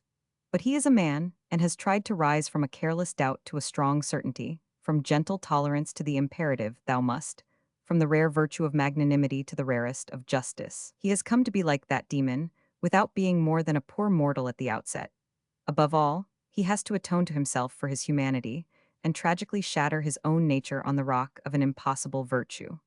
All this places him on a lonely height as the most reverend example of the human race. For truth is his aim, not in the form of cold intellectual knowledge, but the truth of the judge pg 48 who punishes according to law, not as the selfish possession of an individual, but the sacred authority that removes the boundary stones from all selfish possessions. Truth, in a word, as the tribunal of the world, and not as the chance prey of a single hunter. The search for truth is often thoughtlessly praised, but it only has anything great in it if the seeker have the sincere, unconditional will for justice. Its roots are in justice alone, but a whole crowd of different motives may combine in the search for it, that have nothing to do with truth at all. Curiosity, for example, or dread of ennui, envy, vanity, or amusement. Thus the world seems to be full of men who serve truth, and yet the virtue of justice is seldom present, more seldom known, and almost always mortally hated. On the other hand, a throng of sham virtues has entered in at all times with pomp and honor. Few in truth serve truth, as only few have the pure will for justice, and very few even of these have the strength to be just. The will alone is not enough. The impulse to justice without the power of judgment has been the cause of the greatest suffering to men, and thus the common good could require nothing better than for the seed of this power to be strewn as widely as possible, that the fanatic may be distinguished from the true judge, and the blind desire from the conscious power. but there are no means of planting a power of judgment. And so when one speaks to men of truth and justice, they will be ever troubled by the doubt whether it be the fanatic or the judge who is speaking to them. And they must be pardoned PG 49 for always treating the servants of truth with special kindness, who possess neither the will nor the power to judge, and have set before them the task of finding pure knowledge without reference to consequences. Knowledge, in plain terms, that comes to nothing. There are very many truths which are unimportant, problems that require no struggle to solve, to say nothing of sacrifice. And in this safe realm of indifference, a man may very successfully become a cold demon of knowledge. And yet, if we find whole regiments of learned inquirers being turned to such demons in some age specially favorable to them, it is always unfortunately possible that the age is lacking in a great and strong sense of justice, the noblest spring of the so-called impulse to truth. Consider the historical virtuoso of the present time. Is he the justest man of his age? True, he has developed in himself such a delicacy and sensitiveness that nothing human is alien to him. Times and persons most widely separated come together in the concords of his lyre. He has become a passive instrument, whose tones find an echo in similar instruments, until the whole atmosphere of a time is filled with such echoes, all buzzing in one soft chord. Yet I think one only hears the overtones of the original historical note. Its rough, powerful quality can be no longer guessed from these thin and shrill vibrations. The original note sang of action, need, and terror. The overtone lulls us into a soft, dilettante sleep. It is as though the heroic symphony had been arranged for two flutes for the use of dreaming opium smokers. We PG 50 can now judge how these virtuosi stand towards the claim of the modern man to a higher and purer conception of justice. This virtue has never a pleasing quality. It never charms. It is harsh and strident. Generosity stands very low on the ladder of the virtues in comparison. And generosity is the mark of a few rare historians. Most of them only get as far as tolerance. In other words, they leave what cannot be explained away. They correct it and touch it up condescendingly, on the tacit assumption that the novice will count it as justice if the past be narrated without harshness or open expressions of hatred. But only superior strength can really judge. Weakness must tolerate, if it do not pretend to be strength and turn justice to a play actress. There is still a dreadful class of historians remaining, clever, stern, and honest, but narrow-minded, who have the goodwill to be just with a pathetic belief in their actual judgments, which are all false, for the same reason, almost, as the verdicts of the usual juries are false. How difficult it is to find a real historical talent, if we exclude all the disguised egoists, and the partisans who pretend to take up an impartial attitude for the sake of their own unholy game. And we also exclude the thoughtless folk who write history in the naive faith that justice resides in the popular view of their time, and that to write in the spirit of the time is to be just. A faith that is found in all religions, and which, in religion, serves very well. The measurement of the opinions and deeds of the past by the universal opinions of the present is called objectivity by these simple people.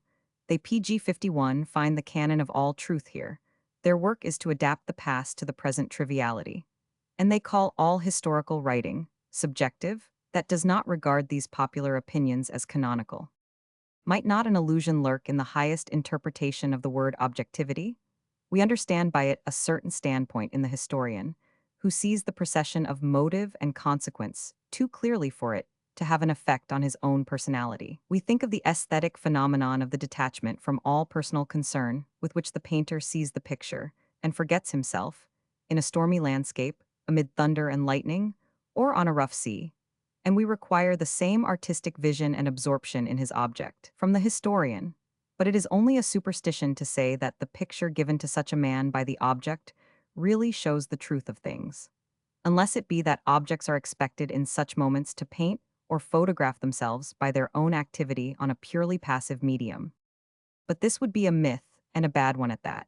One forgets that this moment is actually the powerful and spontaneous moment of creation in the artist, of composition in its highest form, of which the result will be an artistically, but not an historically, true picture. To think objectively, in this sense, of history is the work of the dramatist. To think one thing with another, and weave the elements into a single whole, with the presumption that the unity of plan must be put into the objects if it be not already there. So man veils and subdues the past, and expresses his impulse to art, but PG 52 not his impulse to truth or justice. Objectivity and justice have nothing to do with each other. There could be a kind of historical writing that had no drop of common fact in it, and yet could claim to be called in the highest degree objective. Grillparzer goes so far as to say that history is nothing but the manner in which the spirit of man apprehends facts that are obscure to him, links things together whose connection heaven only knows, replaces the unintelligible by something intelligible, puts his own ideas of causation into the external world, which can perhaps be explained only from within, and assumes the existence of chance, where thousands of small causes may be really at work. Each man has his own individual needs, and so millions of tendencies are running together, straight or crooked, parallel or across, forward or backward, helping or hindering each other. They have all the appearance of chance, and make it impossible, quite apart from all natural influences, to establish any universal lines on which past events must have run. But as a result of this so-called objective way of looking at things, such a must ought to be made clear. It is a presumption that takes a curious form if adopted by the historian as a dogma. Schiller is quite clear about its truly subjective nature when he says of the historian, one event after the other begins to draw away from blind chance and lawless freedom, and take its place as the member of an harmonious whole, which is of course only apparent in its presentation. But what is one to think of the innocent statement, wavering between tautology and PG 53 nonsense, of a famous historical virtuoso? It seems that all human actions and impulses are subordinate to the process of the material world, that works unnoticed, powerfully, and irresistibly. In such a sentence, one no longer finds obscure wisdom in the form of obvious folly. As in the saying of Goethe's gardener, nature may be forced but not compelled, or in the notice on the sideshow at a fair, in Swift, the largest elephant in the world, except himself, to be seen here. For what opposition is there between human action and the process of the world? It seems to me that such historians cease to be instructive as soon as they begin to generalize. Their weakness is shown by their obscurity. In other sciences, the generalizations are the most important things, as they contain the laws. But if such generalizations as these are to stand as laws, the historian's labor is lost. For the residue of truth, after the obscure and insoluble part is removed, is nothing but the commonest knowledge. The smallest range of experience will teach it. But to worry whole peoples for the purpose, and spend many hard years of work on it, is like crowding one scientific experiment on another long after the law can be deduced from the results already obtained. And this absurd excess of experiment has been the bane of all natural science since Zollner. If the value of a drama lay merely in its final scene, the drama itself would be a very long, crooked, and laborious road to the goal. And I hope history will not find its whole significance in general propositions, and regard them as its blossom and fruit. On the contrary, its real value lies in inventing PG 54 ingenious variations on a probably commonplace theme, in raising the popular melody to a universal symbol, and showing what a world of depth, power, and beauty exists in it. But this requires above all a great artistic faculty, a creative vision from a height, the loving study of the data of experience, the free elaborating of a given type, objectivity in fact, though this time is a positive quality. Objectivity is so often merely a phrase. Instead of the quiet gaze of the artist that is lit by an inward flame, we have an affectation of tranquility, just as a cold detachment may mask a lack of moral feeling. In some cases, a triviality of thought, the everyday wisdom that is too dull not to seem calm and disinterested, comes to represent the artistic condition in which the subjective side has quite sunk out of sight. Everything is favored that does not rouse emotion, and the driest phrase is the correct one. They go so far as to accept a man who is not affected at all by some particular moment in the past as the right man to describe it. This is the usual relation of the Greeks and the classical scholars. They have nothing to do with each other, and this is called objectivity, the intentional air of detachment that is assumed for effect. The sober art of the superficial motive hunter is most exasperating when the highest and rarest things are in question. And it is the vanity of the historian that drives him to this attitude of indifference. He goes to justify the axiom that a man's vanity corresponds to his lack of wit. No, be honest at any rate. Do not pretend to the artist's strength, that is the real objectivity. PG 55, do not try to be just, if you are not born to that dread vocation, as if it were the task of every time to be just to everything before it. Ages and generations have never the right to be the judges of all previous ages and generations. Only to the rarest men in them can that difficult mission fall. Who compels you to judge? If it is your wish, you must prove first that you are capable of justice. As judges, you must stand higher than that which is to be judged. As it is, you have only come later. The guests that come last to the table should rightly take the last places, and will you take the first? Then do some great and mighty deed. The place may be prepared for you then, even though you do come last. You can only explain the past by what is highest in the present. Only by straining the noblest qualities you have to their highest power will you find out what is greatest in the past, most worth knowing and preserving. Like by like, otherwise you will draw the past to your own level. Do not believe any history that does not spring from the mind of a rare spirit. You will know the quality of the spirit by its being forced to say something universal or to repeat something that is known already. The fine historian must have the power of coining the known into a thing never heard before and proclaiming the universal so simply and profoundly that the simple is lost in the profound and the profound in the simple. No one can be a great historian and artist and a shallow pate at the same time, but one must not despise the workers who sift and cast together the material, because they PG 56 can never become great historians. They must still less be confounded with them, for they are the necessary bricklayers and apprentices in the service of the master, just as the French used to speak, more naively than a German would, of the historians dem thiers.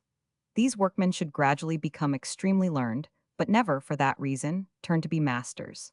Great learning and great shallowness go together very well under one hat. Thus, history is to be written by the man of experience and character. He who has not lived through something greater and nobler than others will not be able to explain anything great and noble in the past. The language of the past is always oracular.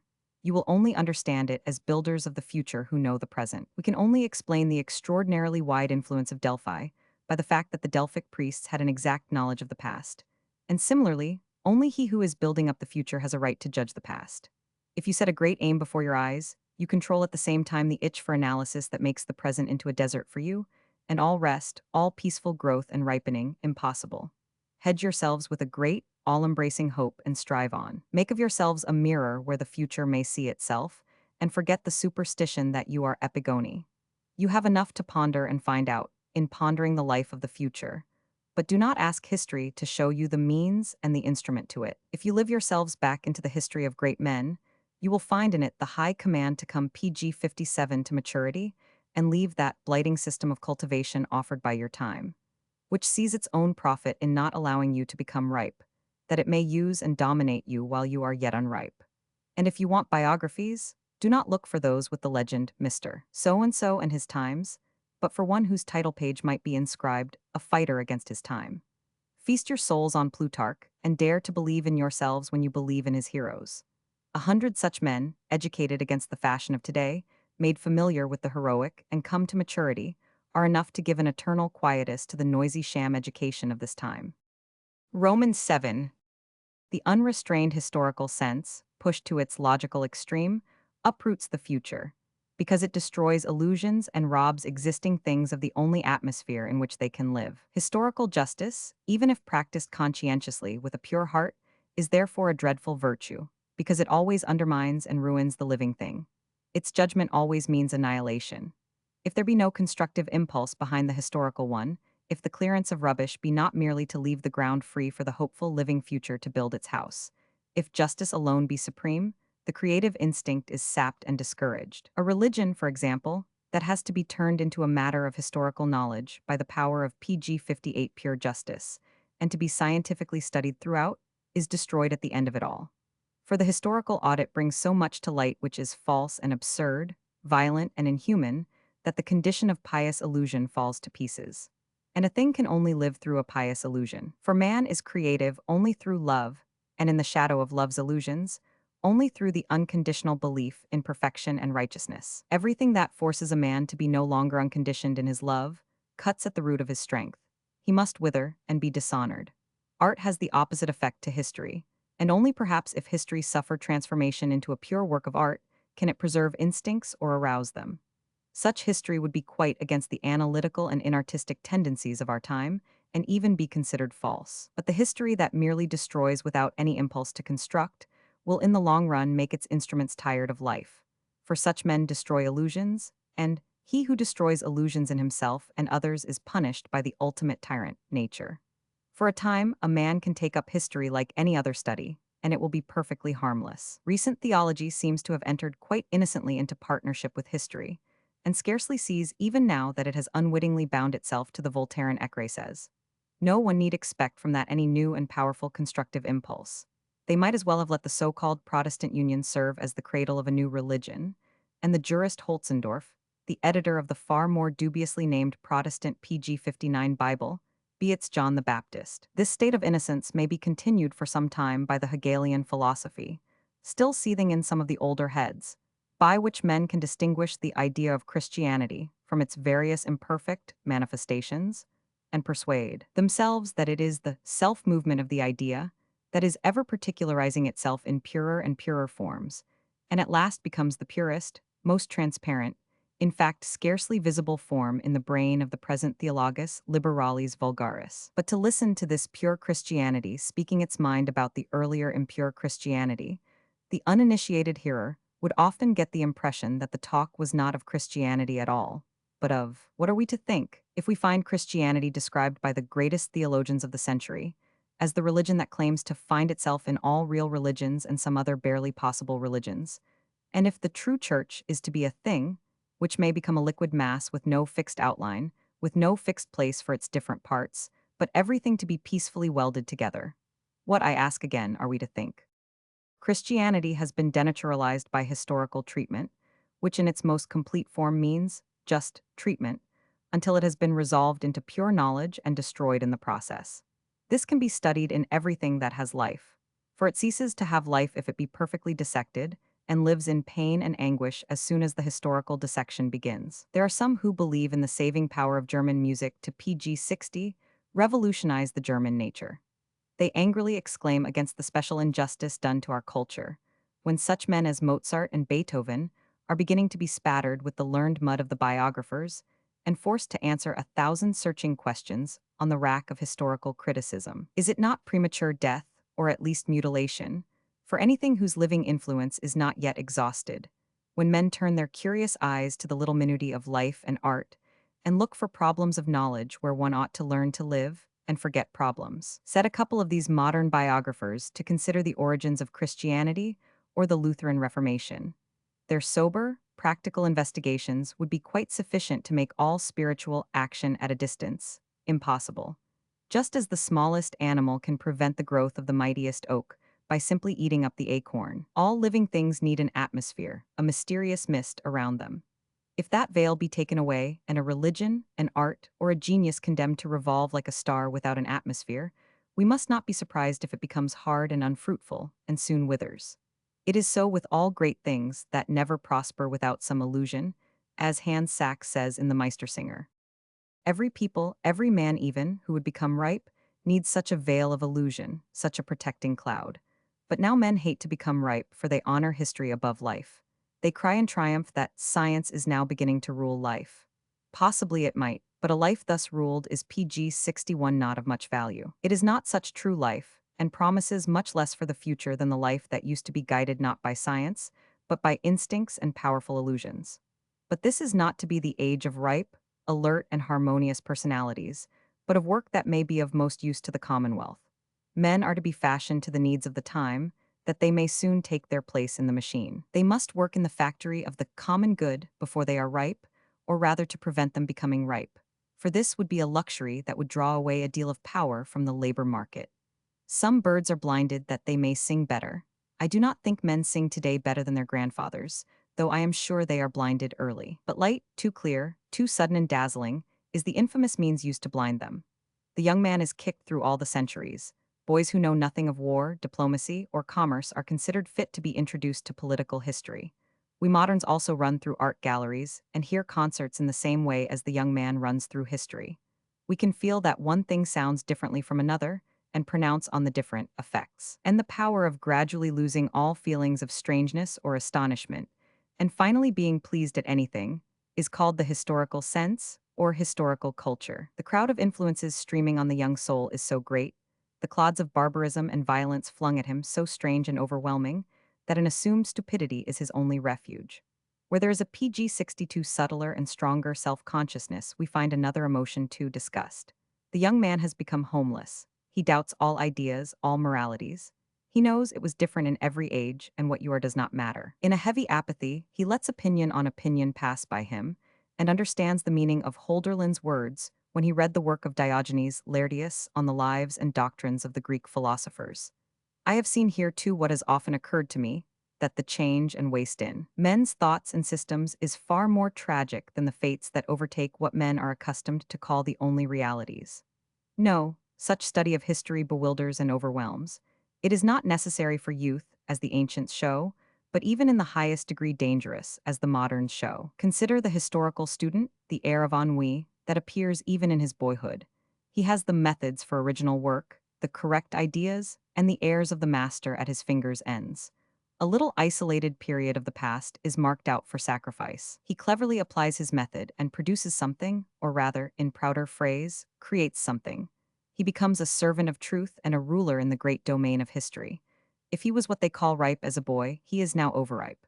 You only need shake him and wisdom will rattle down into your lap, but the wisdom is rot, and every apple has its worm. Believe me, if men work in the factory of science and have to make themselves useful before they are really ripe, science is ruined as much as PG 63, the slaves who have been employed too soon. I am sorry to use the common jargon about slave owners and taskmasters in respect of such conditions.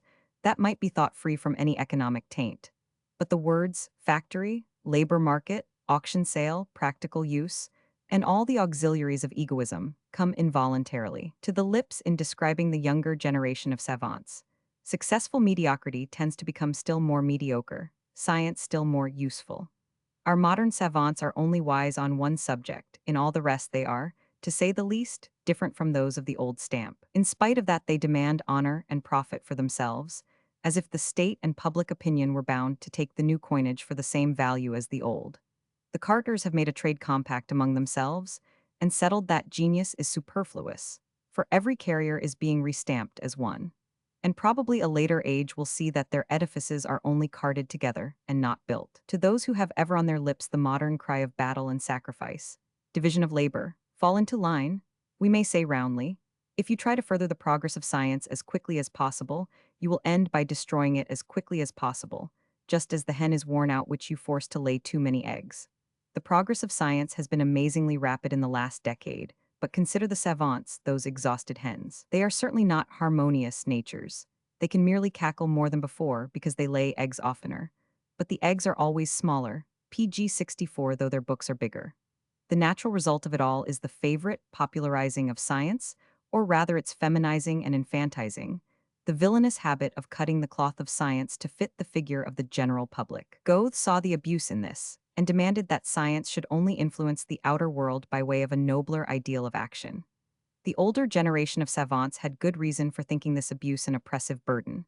The modern savants have an equally good reason for welcoming it, because, leaving their little corner of knowledge out of account, they are part of the general public themselves, and its needs are theirs. They only require to take themselves less seriously to be able to open their little kingdom successfully to popular curiosity.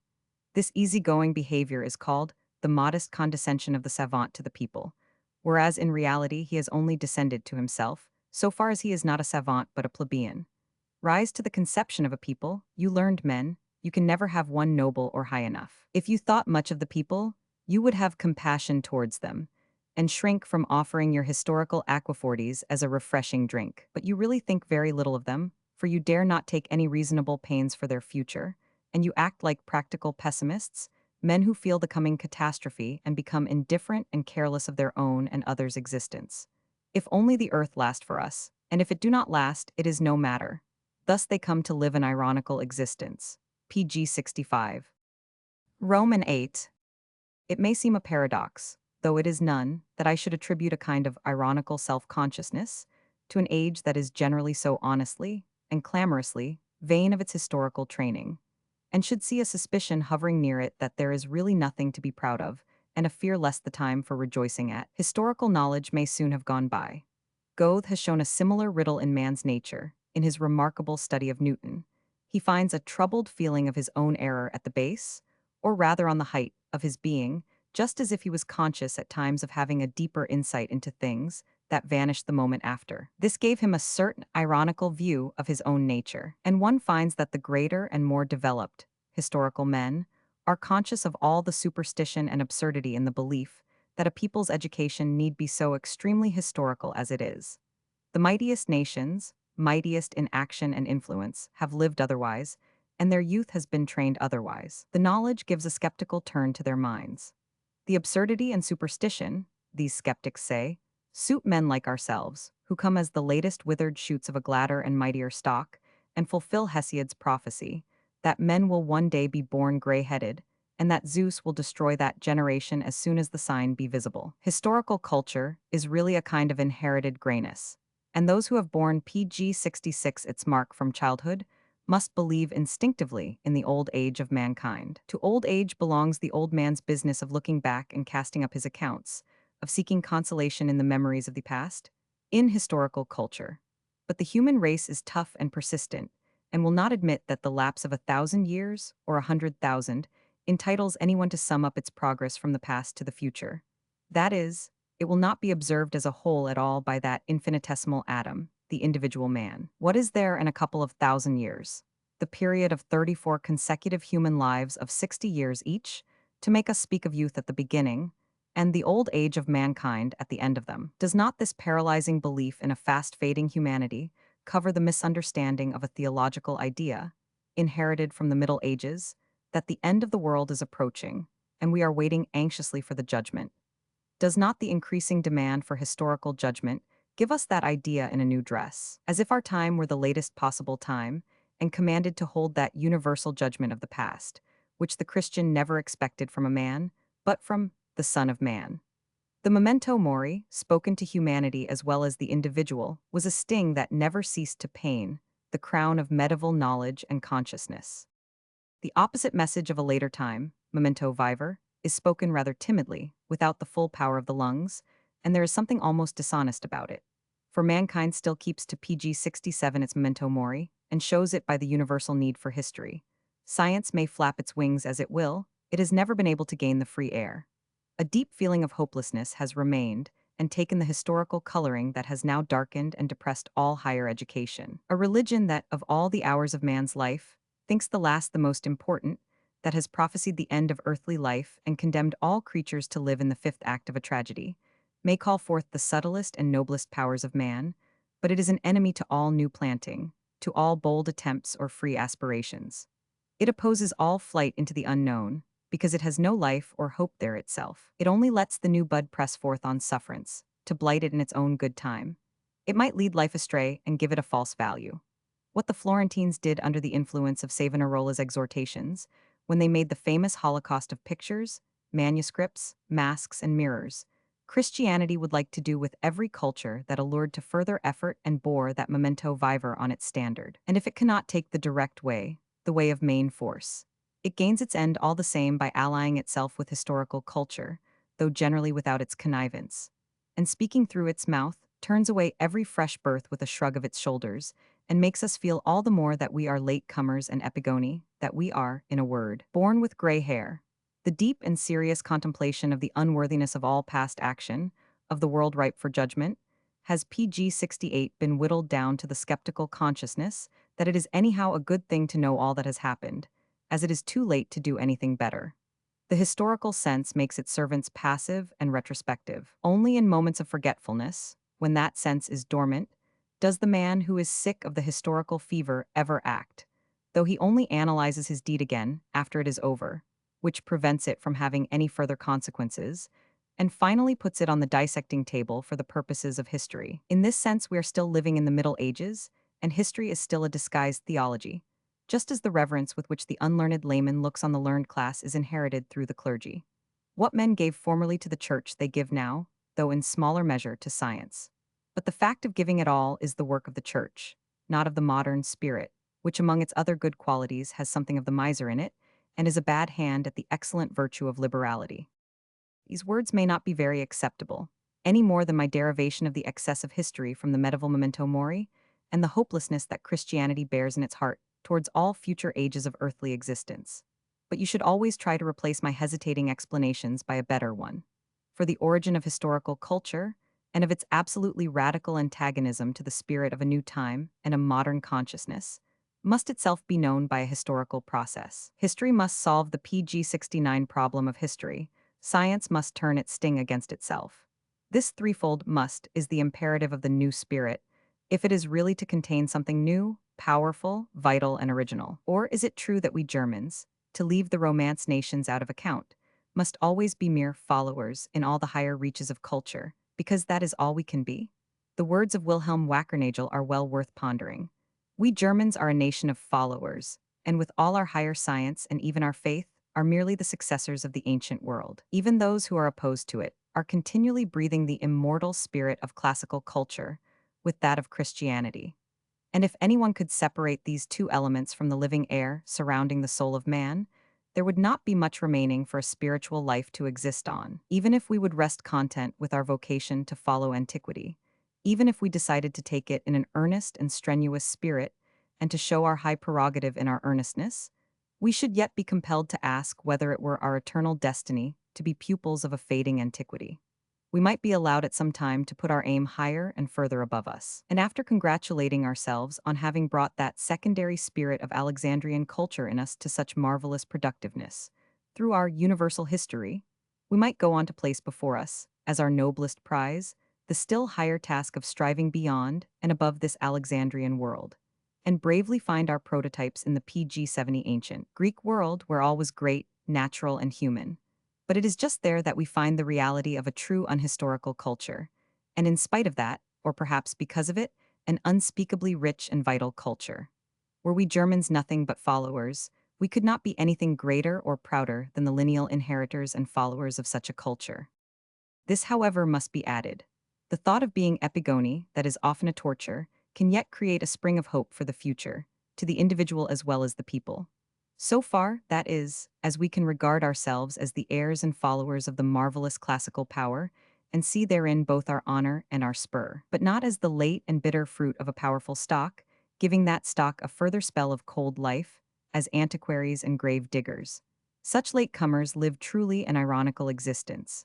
Annihilation follows their halting walk on tiptoe through life. They shudder before it in the midst of their rejoicing over the past.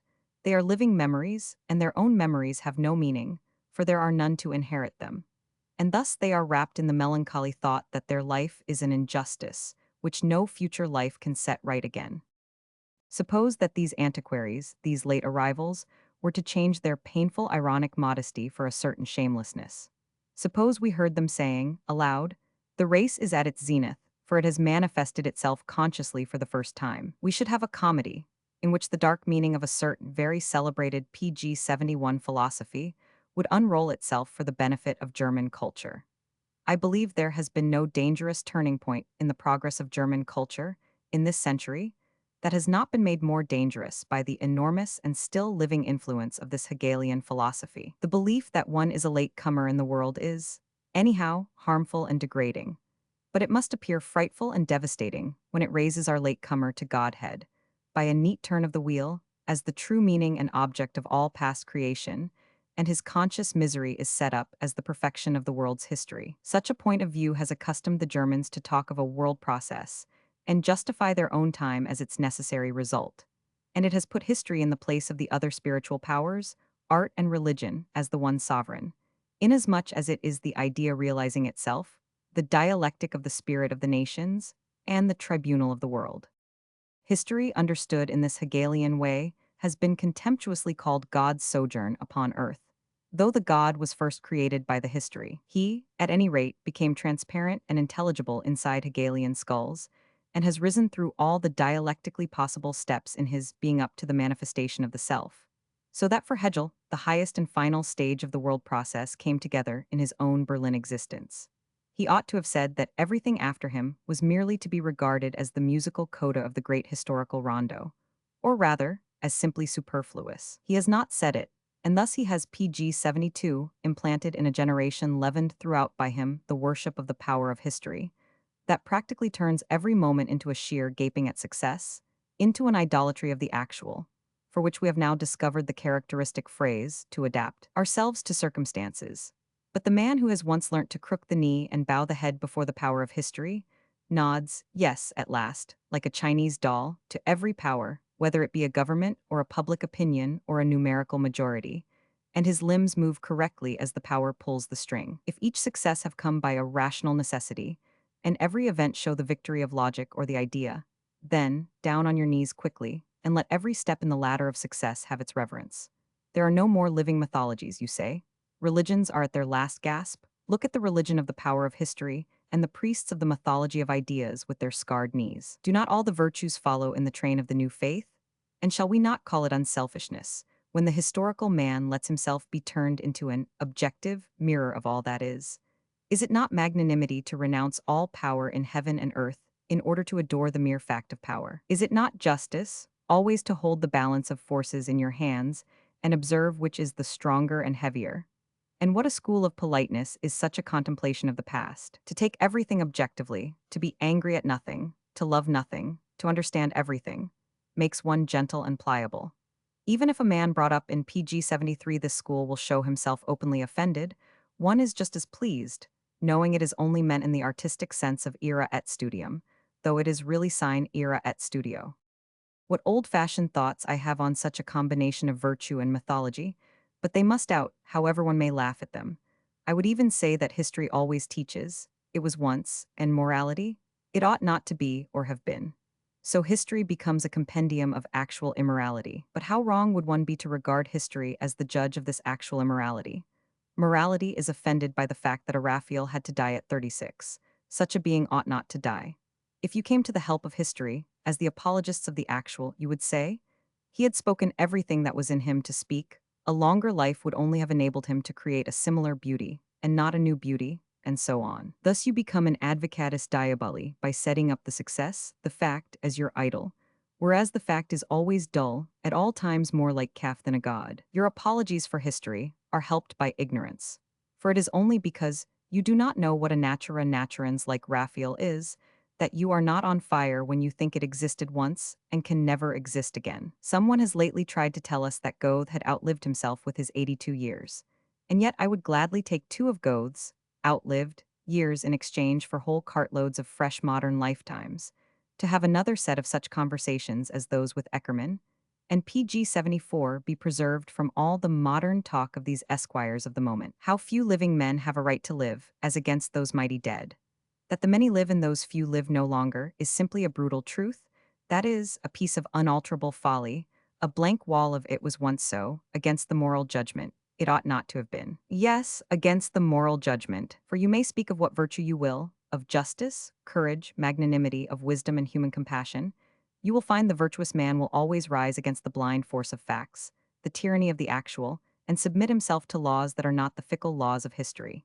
He ever swims against the waves of history, either by fighting his passions, as the nearest brute facts of his existence, or by training himself to honesty amid the glittering nets spun round him by falsehood. Were history nothing more than the all-embracing system of passion and error, man would have to read it as Goethe wished Werther to be read, just as if it called to him, "Be a man and follow me not." But fortunately, history also keeps alive for us the memory of the great fighters against history. That is, against the blind power of the actual. It puts itself in the pillory just by glorifying the true historical nature in men who troubled themselves very little about the thus it is, in order that they might follow. A thus it must be, with greater joy and greater pride. Not to drag their generation to the grave, but to found a new one. That is the motive that ever drives them onward. And even if they are born late, there is a way of living by PG which they can forget it, and future generations will know them only as the first comers. Roman 9. Perhaps our time such a first comer? Its historical sense is so strong, and has such universal and boundless expression, that future times will commend it if only for this as a first comer, if there be any future time in the sense of future culture. But here comes a grave doubt. Close to the modern man's pride there stands his irony about himself, his consciousness that he must live in a historical or twilight atmosphere, the fear that he can retain none of his youthful hopes and powers. Here and there one goes further into cynicism, and justifies the course of history, nay, the whole evolution of the world, as simply leading up to the modern man, according to the cynical canon. What you see now had to come, man had to be thus and not otherwise. No one can stand against this necessity. He who cannot rest in a state of irony flies for refuge to the cynicism. The last decade makes him a present of one of its most beautiful inventions, a full and well-rounded phrase for this cynicism. He calls his way of living thoughtlessly, and after the fashion of his time, the full surrender of his personality to the world process. The personality and the world process. The world process and the personality of the earthworm. If only one did not eternally hear the word world, world, world, that hyperbole of all hyperboles, PG 76 when we should only speak, in a decent manner, of man, man, man, heirs of the Greeks and Romans, of Christianity, all that seems nothing to the cynics. But heirs of the world process, the final target of the world process, the meaning and solution of all riddles of the universe, the ripest fruit on the tree of knowledge, that is what I call a right noble thought. By this token are the firstlings of every time to be known, although they may have arrived last. The historical imagination has never flown so far, even in a dream.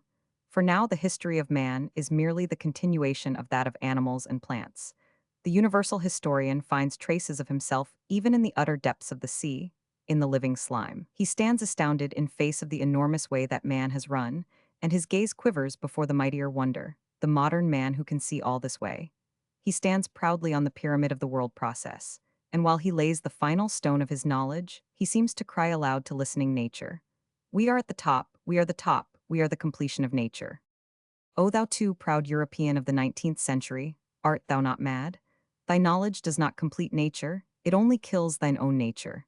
Measure the height of what thou knowest by the depths of thy power to do. Thou climbest the sunbeams of knowledge up towards heaven, but also down to chaos. Thy manner of going is fatal to thee. The ground slips from under thy feet into the unknown. Thy life has no other stay, but only spiders' webs that every new stroke of thy PG 77 knowledge tears asunder. But not another serious word about this, for there is a lighter side to it all. The moralist, the artist, the saint, and the statesman may well be troubled when they see that all foundations are breaking up in mad unconscious ruin and resolving themselves into the ever-flowing stream of becoming, that all creation is being tirelessly spun into webs of history by the modern man, the great spider in the mesh of the world net. We ourselves may be glad for once in a way that we see it all in the shining magic mirror of a philosophical parodist, in whose brain the time has come to an ironical consciousness of itself, to a point even of wickedness, in Goethe's phrase. Hegel once said, "When the spirit makes a fresh start, we philosophers are at hand." Our time did make a fresh start, into irony, and lo, Edward von Hartmann was at hand with his famous philosophy of the unconscious, or more plainly, his philosophy of unconscious irony. We have seldom read a more jovial production, a greater philosophical joke than Hartmann's book. Anyone whom it does not fully enlighten about becoming, who is not swept and garnished throughout by it, is ready to become a monument of the past himself. The beginning and end of the world process, from the first throb of consciousness to its final leap into nothingness, with the task of our generation settled for it. All drawn from that clever fount of inspiration, the unconscious and glittering in apocalyptic light, imitating an honest seriousness to the life, as if it were a serious philosophy and not a huge joke. Such a system shows its creator to be one PG 78 of the first philosophical parodists of all time. Let us then sacrifice on his altar, and offer the inventor of a true universal medicine a lock of hair, in Schleiermacher's phrase. For what medicine would be more salutary to combat the excess of historical culture than Hartmann's parody of the world's history? If we wish to express in the fewest words what Hartmann really has to tell us from his mephitic tripod of unconscious irony, it would be something like this. Our time could only remain as it is if men should become thoroughly sick of this existence. And I fervently believe he is right. The frightful petrifaction of the time, the restless rattle of the ghostly bones, held naively up to us by David Strauss as the most beautiful fact of all, is justified by Hartmann not only from the past, ex causis efficientibus, but also from the future, ex causa finale. The rogue let light stream over our time from the last day, and saw that it was very good, for him, that is, who wishes to feel the indigestibility of life at its full strength, and for whom the last day cannot come quickly enough. True, Hartmann calls the old age of life that mankind is approaching the old age of man. But that is the blessed state, according to him, where there is only a successful mediocrity, where art is the evening's amusement of the Berlin financier, and the time has no more need for geniuses either, because it would be casting pearls before swine, or because the time has advanced beyond the stage where the geniuses are found, to one more important, to that stage PG 79 of social evolution, in fact, in which every worker leads a comfortable existence, with hours of work that leave him sufficient leisure to cultivate his intellect. Rogue of rogues, you say well what is the aspiration of present-day mankind, but you know too what a specter of disgust will arise at the end of this old age of mankind, as the result of the intellectual culture of stolid mediocrity. It is very pitiful to see, but it will be still more pitiful yet. Antichrist is visibly extending his arms. Yet it must be so, for after all we are on the right road of disgust at all existence. Forward then, boldly, with the world process, as workers in the vineyard of the Lord, for it is the process alone that can lead to redemption. The vineyard of the Lord, the process to redemption, who does not see and hear in this how historical culture, that only knows the word becoming, parodies itself on purpose and says the most irresponsible things about itself through its grotesque mask. For what does the rogue mean by this cry to the workers in the vineyard? By what work are they to strive boldly forward? Or, to ask another question, what further has the historically educated fanatic of the world process to do, swimming and drowning as he is in the sea of becoming, that he may at last gather in that vintage of disgust the precious grape of the vineyard? He has nothing to do but to live on as he has lived, love what he has loved, hate what he has hated, and read the newspapers he has always read.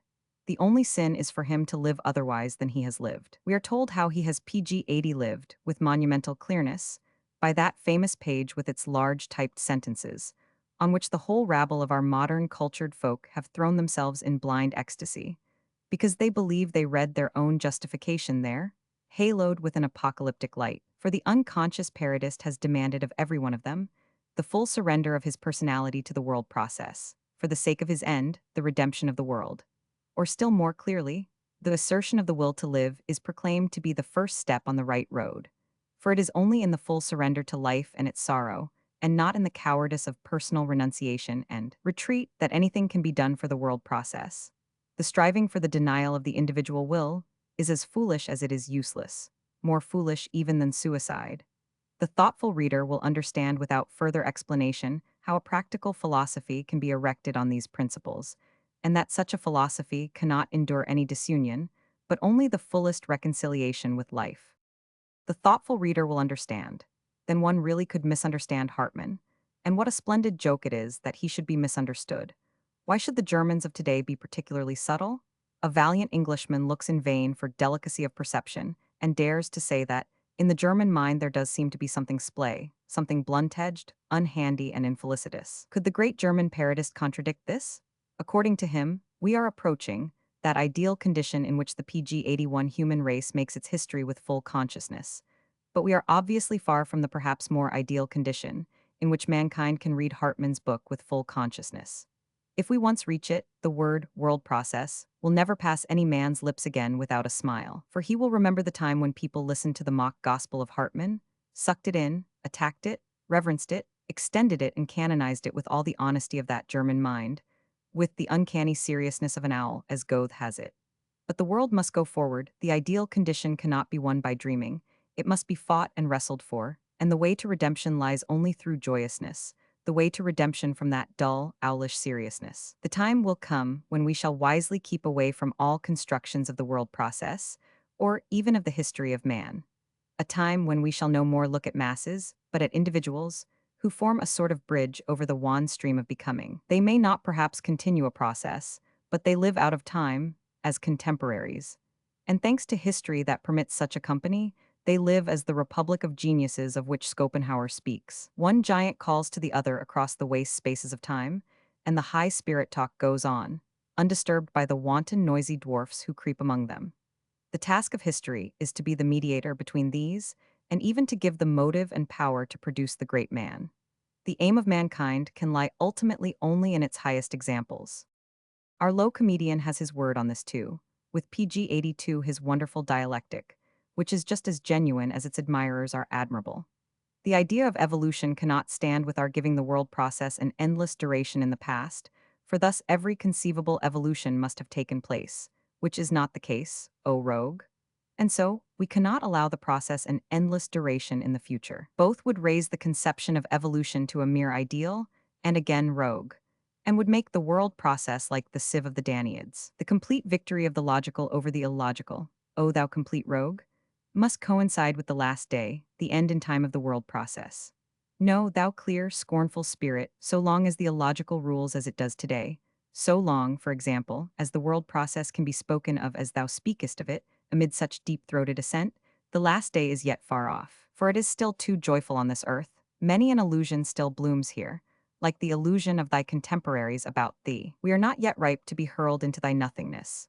For we believe that we shall have a still more splendid time, when men once begin to understand thee, thou misunderstood, unconscious one. But if, in spite of that, disgust shall come throned in power, as thou hast prophesied to thy readers, if thy portrayal of the present and the future shall prove to be right, and no one has despised them with such loathing as thou, I am ready then to cry with the majority in the form prescribed by thee, that next Saturday evening, punctually at 12 o'clock, thy world shall fall to pieces. And our decree shall conclude thus. From tomorrow time, PG 83 shall not exist, and the Times shall no more be published. Perhaps it will be in vain, and our decree of no avail. At any rate, we have still time for a fine experiment. Take a balance and put Hartmann's unconscious in one of the scales and his world process in the other.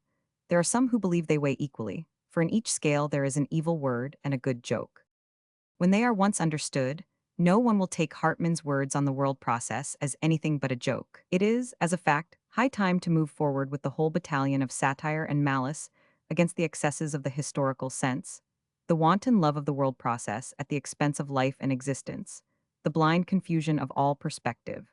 And it will be to the credit of the philosopher of the unconscious that he has been the first to see the humor of the world process, and to succeed in making others see it still more strongly by the extraordinary seriousness of his presentation. The existence of the world and humanity need not trouble us for some time, except to provide us with a good joke.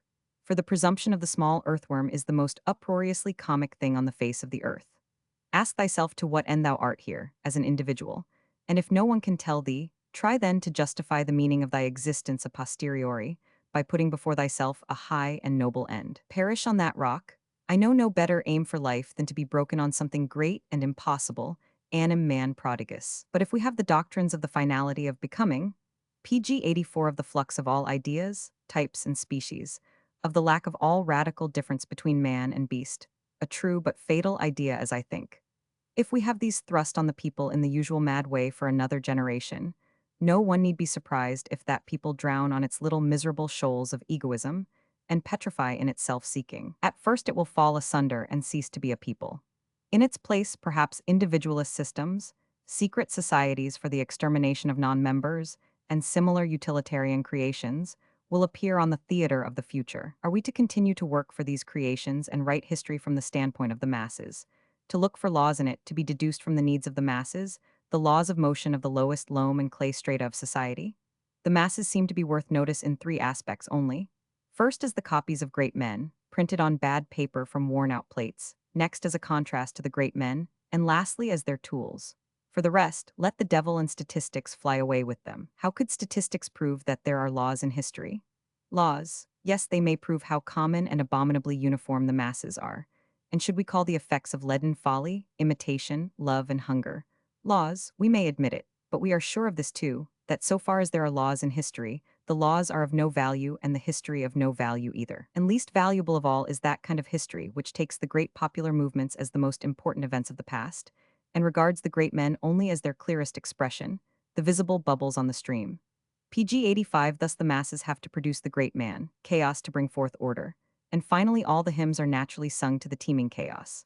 Everything is called great that has moved the masses for some long time, and becomes, as they say, a historical power. But is not this really an intentional confusion of quantity and quality?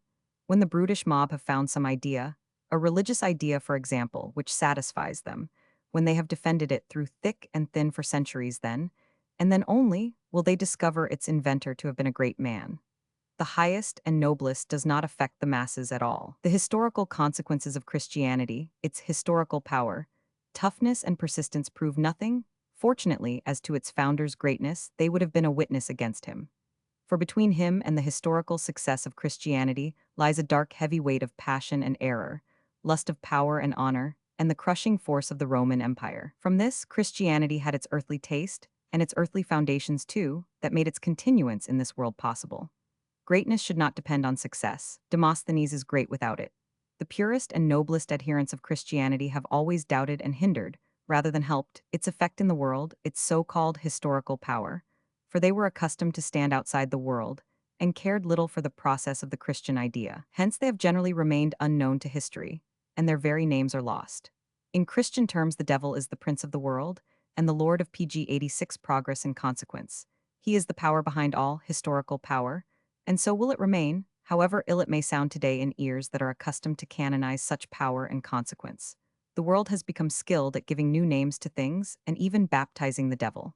It is truly an hour of great danger. Men seem to be near the discovery that the egoism of individuals, groups, or masses has been at all times the lever of the historical movements.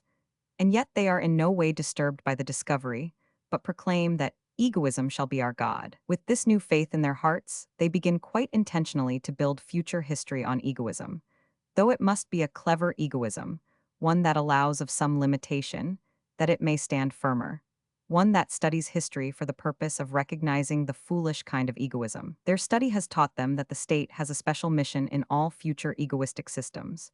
It will be the patron of all the clever egoisms, to protect them with all the power of its military and police against the dangerous outbreaks of the other kind. There is the same idea in introducing history, natural as well as human history, among the laboring classes, whose folly makes them dangerous. For men know well that a grain of historical culture is able to break down the rough, blind instincts and desires, or to turn them to the service of a clever egoism. In fact, they are beginning to think, with Edward von Hartmann, of fixing themselves with an eye to the future in their earthly home and making themselves comfortable there. Hartmann calls this life the manhood PG 87 of humanity, with an ironical reference to what is now called manhood, as if only our sober models of selfishness were embraced by it, just as he prophesies an age of graybeards following on this stage. Obviously, another ironical glance at our ancient time servers, for he speaks of the ripe discretion with which they view all the stormy passions of their past life and understand the vanity of the ends they seem to have striven for. No, a manhood of crafty and historically cultured egoism corresponds to an old age that hangs to life with no dignity but a horrible tenacity, where the last scene of all that ends this strange, eventful history is second childishness and mere oblivion. Sans teeth, sans eyes, sans taste, sans everything. Whether the dangers of our life and culture come from these dreary, toothless old men, or from the so-called men of Hartmann, we have the right to defend our youth with tooth and claw against both of them, and never tire of saving the future from these false prophets. But in this battle we shall discover an unpleasant truth, that men intentionally help and encourage and use the worst aberrations of the historical sense from which the present time suffers. They use it, however, against youth, in order to transform it into that ripe egoism of manhood they so long for. They use it to overcome the natural reluctance of the young by its magical splendor, which unmans while it enlightens them. Yes, we know only too well the kind of ascendancy history PG 88 can gain. How it can uproot the strongest instincts of youth, passion, courage, unselfishness, and love, can cool its feeling for justice, can crush or repress its desire for a slow ripening by the contrary desire to be soon productive, ready, and useful, and cast a sick doubt over all honesty and downrightness of feeling. It can even cozen youth of its fairest privilege, the power of planting a great thought with the fullest confidence and letting it grow of itself to a still greater thought. An excess of history can do all that, as we have seen, by no longer allowing a man to feel and act unhistorically. For history is continually shifting his horizon and removing the atmosphere surrounding him. From an infinite horizon he withdraws into himself, back into the small egoistic circle, where he must become dry and withered. He may possibly attain to cleverness, but never to wisdom. He lets himself be talked over, is always calculating and parleying with facts. He is never enthusiastic, but blinks his eyes, and understands how to look for his own profit or his party's in the profit or loss of somebody else. He unlearns all his useless modesty, and turns little by little into the man or the graybeard of Hartmann. And that is what they want him to be. That is the meaning of the present cynical demand for the full surrender of the personality to the world process, for the sake of his end, the redemption of the world, as the rogue Yvonne Hartmann tells us. Though redemption can scarcely be the conscious aim of these people, the world were better redeemed by being redeemed from these men and PG 89 graybeards. For then would come the reign of youth. And eggs. And in this kingdom of youth I can cry land. Land, enough and more than enough of the wild voyage over dark, strange seas, of eternal search and eternal disappointment. The coast is at last in sight. Whatever it be, we must land there, and the worst haven is better than tossing again in the hopeless waves of an infinite skepticism. Let us hold fast by the land. We shall find the good harbors later and make the voyage easier for those who come after us. The voyage was dangerous and exciting. How far are we even now from that quiet state of contemplation with which we first saw our ship launched? In tracking out the dangers of history, we have found ourselves especially exposed to them. We carry on us the marks of that sorrow which an excess of history brings in its train to the men of the modern time. And this present treatise, as I will not attempt to deny, shows the modern note of a weak personality in the intemperateness of its criticism, the unripeness of its humanity, in the too frequent transitions from irony to cynicism, from arrogance to skepticism. And yet I trust in the inspiring power that directs my vessel instead of genius. I trust in youth.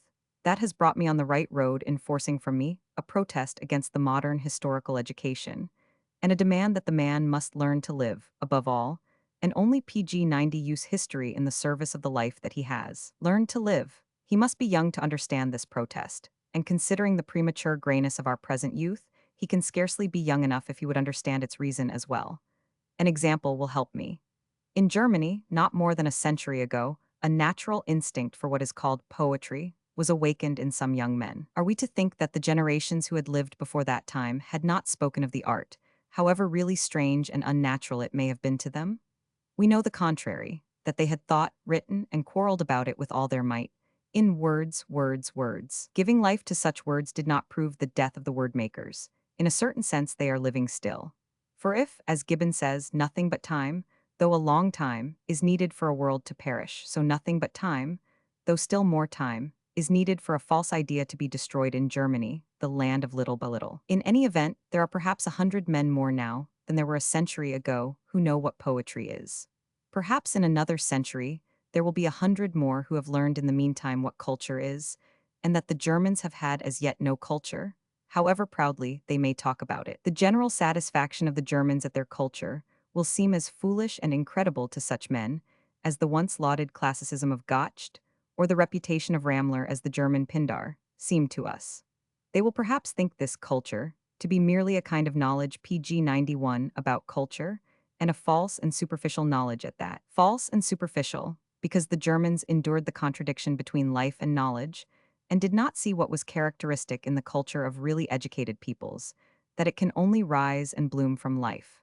But by the Germans, it is worn like a paper flower, or spread over like the icing on a cake, and so must remain a useless lie forever. The education of youth in Germany starts from this false and unfruitful idea of culture. Its aim, when faced squarely, is not to form the liberally educated man, but the professor, the man of science, who wants to be able to make use of his science as soon as possible, and stands on one side in order to see life clearly. The result, even from a ruthlessly practical point of view, is the historically and aesthetically trained Philistine, the babbler of old saws and new wisdom on church, state, and art, the sensorium that receives 1,000 impressions, the insatiable belly that yet knows not what true hunger and thirst is. An education with such an aim and result is against nature, but only he who is not quite drowned in it can feel that. Only youth can feel it because it still has the instinct of nature, that is the first to be broken by that education. But he who will break through that education in his turn must come to the help of youth when called upon, must let the clear light of understanding shine on its unconscious striving and bring it to a full, vocal consciousness. How is he to attain such a strange end? Principally by destroying the superstition that PG-92, this kind of education, is necessary. People think nothing but this troublesome reality of ours is possible. Look through the literature of higher education in school and college for the last 10 years, and you will be astonished and pained to find how much alike all the proposals of reform have been. In spite of all the hesitations and violent controversies surrounding them, you will see how blindly they have all adopted the old idea of the educated man, in our sense, being the necessary and reasonable basis of the system. The monotonous canon runs thus. The young man must begin with a knowledge of culture, not even with a knowledge of life, still less with life and the living of it. This knowledge of culture is forced into the young mind in the form of historical knowledge, which means that his head is filled with an enormous mass of ideas, taken secondhand from past times and peoples, not from immediate contact with life. He desires to experience something for himself and feel a close-knit, living system of experiences growing within himself. But his desire is drowned and dizzed in the sea of shams. As if it were possible to sum up in a few years the highest and notablest experiences of ancient times, and the greatest times too. It is the same mad method that carries our young artists off to picture galleries, instead of the studio of a master, and above all the one studio of the only master, nature, as if one could discover by a hasty rush through history the ideas and technique of past times, and their individual outlook on life. For life itself is a kind of handicraft that must be learned thoroughly and industriously, and PG 93 diligently practiced, if we are not to have mere botchers and babblers as the issue of it all. Plato thought it necessary for the first generation of his new society, in the perfect state, to be brought up with the help of a mighty lie. The children were to be taught to believe that they had all lain dreaming for a long time under the earth, where they had been molded and formed by the master hand of nature. It was impossible to go against the past and work against the work of gods. And so it had to be an unbreakable law of nature that he who is born to be a philosopher has gold in his body, the fighter has only silver, and the workman iron and bronze. As it is not possible to blend these metals, according to Plato, so there could never be any confusion between the classes. The belief in the terna veritas of this arrangement was the basis of the new education and the new state. So the modern German believes also in the terna veritas of his education, of his kind of culture. And yet this belief will fail, as the Platonic state would have failed, if the mighty German lie be ever opposed by the truth, that the German has no culture because he cannot build one on the basis of his education. He wishes for the flower without the root or the stalk, and so he wishes in vain. That is the simple truth, a rude and unpleasant truth, but yet a mighty one. But our first generation must be brought up in this mighty truth, and must suffer from it too, for it must educate itself through it, even against its own nature, to attain a new nature and manner of life, which shall yet proceed from the old. So PG 94 it might say to itself in the old Spanish phrase, Defiende mi Dios de mí, God keep me from myself, from the character, that is, which has been put into me. It must taste that truth drop by drop like a bitter, powerful medicine, and every man in this generation must subdue himself to pass the judgment on his own nature, which he might pass more easily on his whole time. We are without instruction, nay, we are too corrupt to live, to see and hear truly and simply, to understand what is near and natural to us. We have not yet laid even the foundations of culture, for we are not ourselves convinced that we have a sincere life in us. We crumble and fall asunder, our whole being is divided, half mechanically, into an inner and outer side. We are sown with ideas as with dragon's teeth, and bring forth a new dragon brood of them. We suffer from the malady of words, and have no trust in any feeling that is not stamped with its special word. And being such a dead fabric of words and ideas, that yet has an uncanny movement in it, I have still perhaps the right to say cogito ergo sum, though not vivo ergo cogito.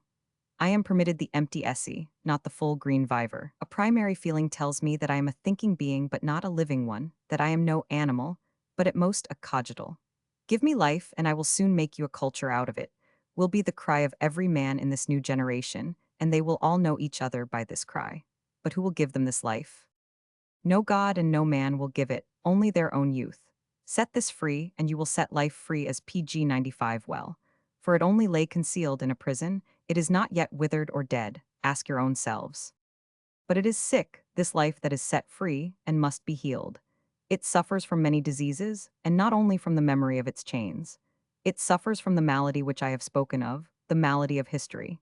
Excessive history has attacked the plastic power of life, that no more understands how to use the past as a means of strength and nourishment. It is a fearful disease, and yet, if youth had not a natural gift for clear vision, no one would see that it is a disease and that a paradise of health has been lost. But the same youth, with that same natural instinct of health, has guessed how the paradise can be regained. It knows the magic herbs and simples for the malady of history and the excess of it. And what are they called? It is no marvel that they bear the names of poisons. The antidotes to history are the unhistorical and the superhistorical. With these names, we return to the beginning of our inquiry and draw near to its final close. By the word unhistorical, I mean the power, the art of forgetting, and of drawing a limited horizon round oneself. I call the power superhistorical, which turns the eyes from the process of becoming to that which gives existence an eternal and stable character, to art and religion. Science, for it is science that makes us speak of poisons, sees in these powers contrary powers, for it considers only that view of things to be true and right, and therefore scientific, which regards PG 96 something as finished and historical, not as continuing and eternal. Thus it lives in a deep antagonism towards the powers that make for eternity, art and religion. For it hates the forgetfulness that is the death of knowledge, and tries to remove all limitation of horizon and cast men into an infinite boundless sea, whose waves are bright with the clear knowledge of becoming. If they could only live therein. Just as towns are shaken by an avalanche and become desolate, and man builds his house there in fear, and for a season only. So life is broken in sunder and becomes weak and spiritless, if the avalanche of ideas started by science take from man the foundation of his rest and security, the belief in what is stable and eternal. Must life dominate knowledge or knowledge life? Which of the two is the higher and decisive power? There is no room for doubt. Life is the higher and the dominating power, for the knowledge that annihilated life would be itself annihilated too. Knowledge presupposes life, and has the same interest in maintaining it that every creature has in its own preservation. Science needs very careful watching. There is a hygiene of life near the volumes of science, and one of its sentences runs thus: the unhistorical and the superhistorical are the natural antidotes against the overpowering of life by history. They are the cures for the historical disease. We who are sick of the disease may suffer a little from the antidote, but this is no proof that the treatment we have chosen is wrong. And here I see the mission of the youth that PG 97 forms the first generation of fighters and dragon slayers. It will bring a more beautiful and blessed humanity and culture, but will have itself no more than a glimpse of the promised land of happiness and wondrous beauty. This youth will suffer both from the malady and its antidotes, and yet it believes in strength and health and boasts a nature closer to the great nature than its forebears, the cultured men and graybeards of the present. But its mission is to shake to their foundations the present conceptions of health and culture, and erect hatred and scorn in the place of this rococo mass of ideas. And the clearest sign of its own strength and health is just the fact that it can use no idea, no party cry from the present-day mint of words and ideas to symbolize its own existence, but only claims conviction from the power in it that acts and fights, breaks up and destroys, and from an ever-heightened feeling of life when the hour strikes. You may deny this youth any culture, but how would youth count that a reproach? You may speak of its rawness and intemperateness, but it is not yet old and wise enough to be acquiescent. It need not pretend to a ready-made culture at all, but enjoys all the rights and the consolations of youth, especially the right of brave, unthinking honesty and the consolation of an inspiring hope. I know that such hopeful beings understand all these truisms from within, and can translate them into a doctrine for their own use, through their personal experience. To the others there will appear, in the meantime, nothing but a row of PG 98 covered dishes that may perhaps seem empty, until they see one day with astonished eyes that the dishes are full, and that all ideas and impulses and passions are massed together in these truisms that cannot lie covered for long. I leave those doubting ones to time, that brings all things to light, and turn at last to that great company of hope, to tell them the way and the course of their salvation, their rescue from the disease of history, and their own history as well, in a parable, whereby they may again become healthy enough to study history anew, and under the guidance of life make use of the past in that threefold way: monumental, antiquarian, or critical. At first they will be more ignorant than the educated men of the present, for they will have unlearnt much, and have lost any desire even to discover what those educated men especially wish to know. In fact, their chief mark from the educated point of view will be just their want of science, their indifference and inaccessibility to all the good and famous things. But at the end of the cure, they are men again and have ceased to be mere shadows of humanity. That is something. There is yet hope, and do not ye who hope laugh in your hearts? How can we reach that end? You will ask. The Delphian god cries his oracle to you at the beginning of your wanderings: know thyself. It is a hard saying, for that god tells nothing and conceals nothing but merely points the way, as Heraclitus said. But whither does he point? In certain epochs, the Greeks were in a similar danger of being overwhelmed by what was past PG 99 and foreign, and perishing on the rock of history. They never lived proud and untouched.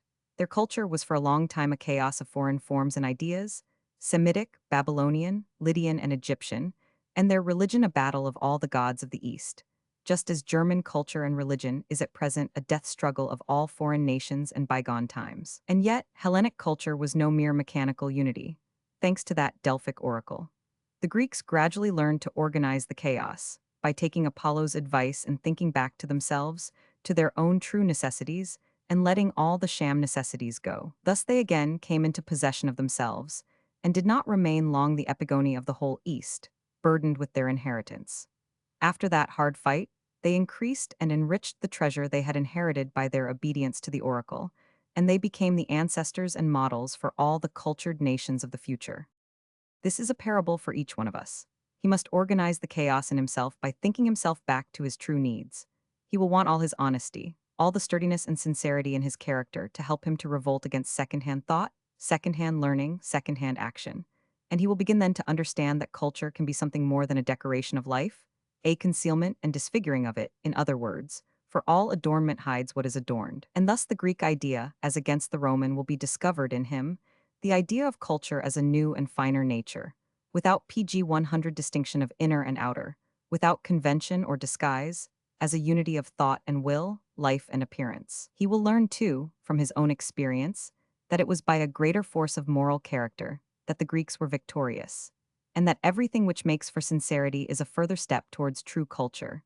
However, this sincerity may harm the ideals of education that are reverenced at the time, or even have power to shatter a whole system of merely decorative culture. PG 103 Schopenhauer as educator. And when the traveler, who had seen many countries and nations and continents, was asked what common attribute he had found everywhere existing among men, he answered, "They have a tendency to sloth." Many may think that the fuller truth would have been, "They are all timid. They hide themselves behind manners and opinions." At bottom, every man knows well enough that he is a unique being, only once on this earth, and by no extraordinary chance will such a marvelously picturesque piece of diversity and unity as he is ever be put together a second time. He knows this, but hides it like an evil conscience. And why? From fear of his neighbor, who looks for the latest conventionalities in him and is wrapped up in them himself. But what is it that forces the man to fear his neighbor, to think and act with his herd and not seek his own joy?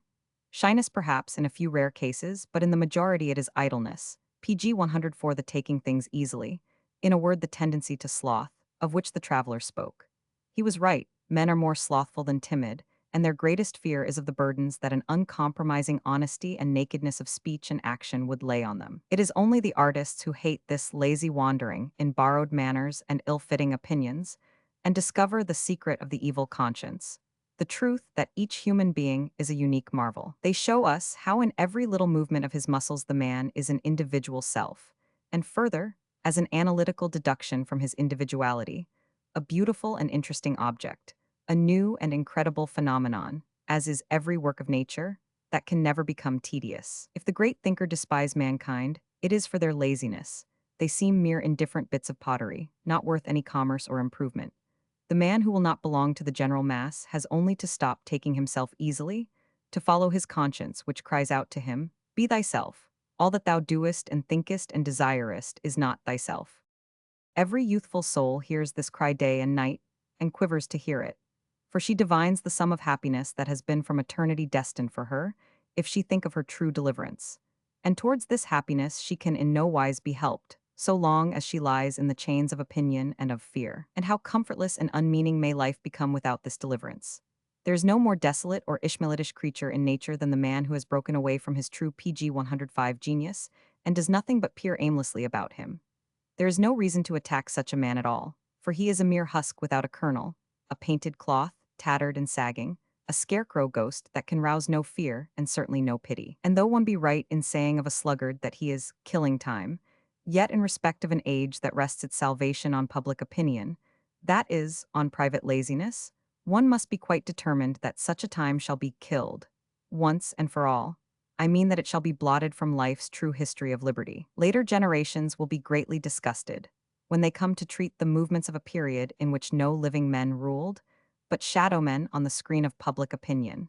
And to some far posterity our age may well be the darkest chapter of history, the most unknown because the least human. I have walked through the new streets of our cities, and thought how of all the dreadful houses that these gentlemen with their public opinion have built for themselves, not a stone will remain in 100 years, and that the opinions of these busy masons may well have fallen with them, but how full of hope should they all be who feel that they are no citizens of this age. If they were, they would have to help on the work of killing their time, and of perishing with it, when they wish rather to quicken the time to life, and in that life themselves to live.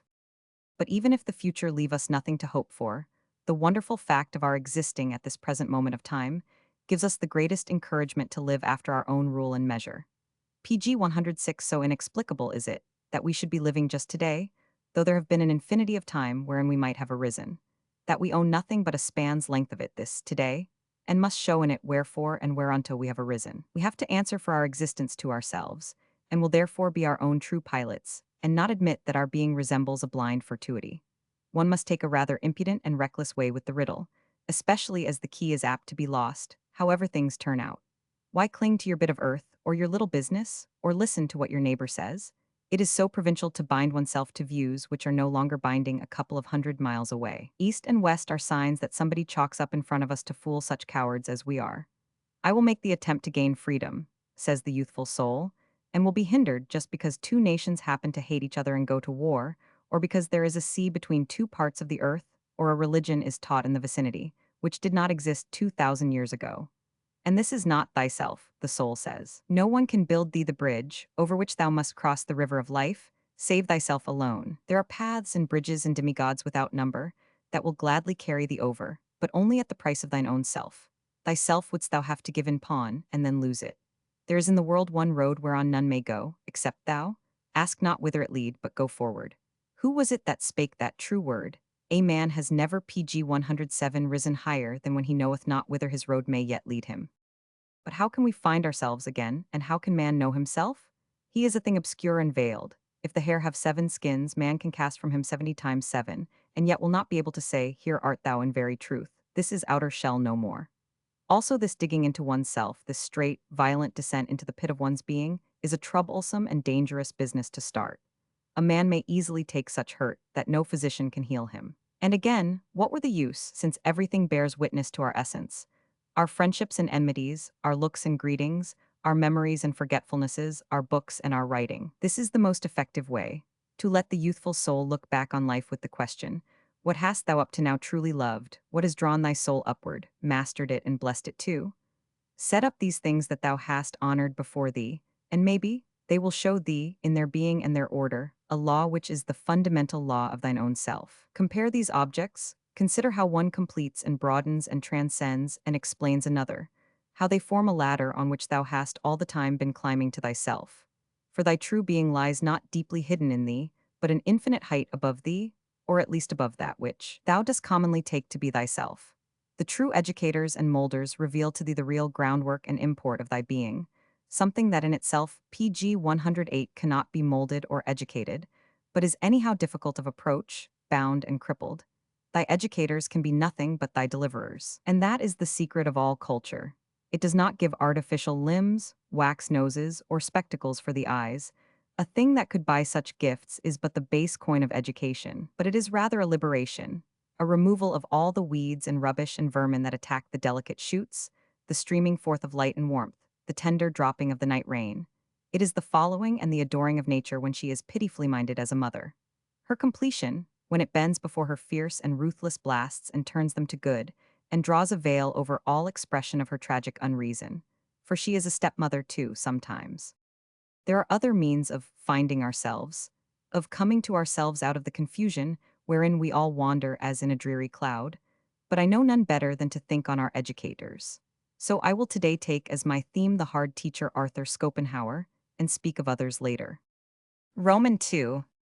In order to describe properly what an event my first look into Schopenhauer's writings was for me, I must dwell for a minute on an idea that recurred more constantly in my youth, and touched me more nearly than any other. I wandered then as I pleased in a world of wishes, and thought that PG 109 destiny would relieve me of the dreadful and wearisome duty of educating myself.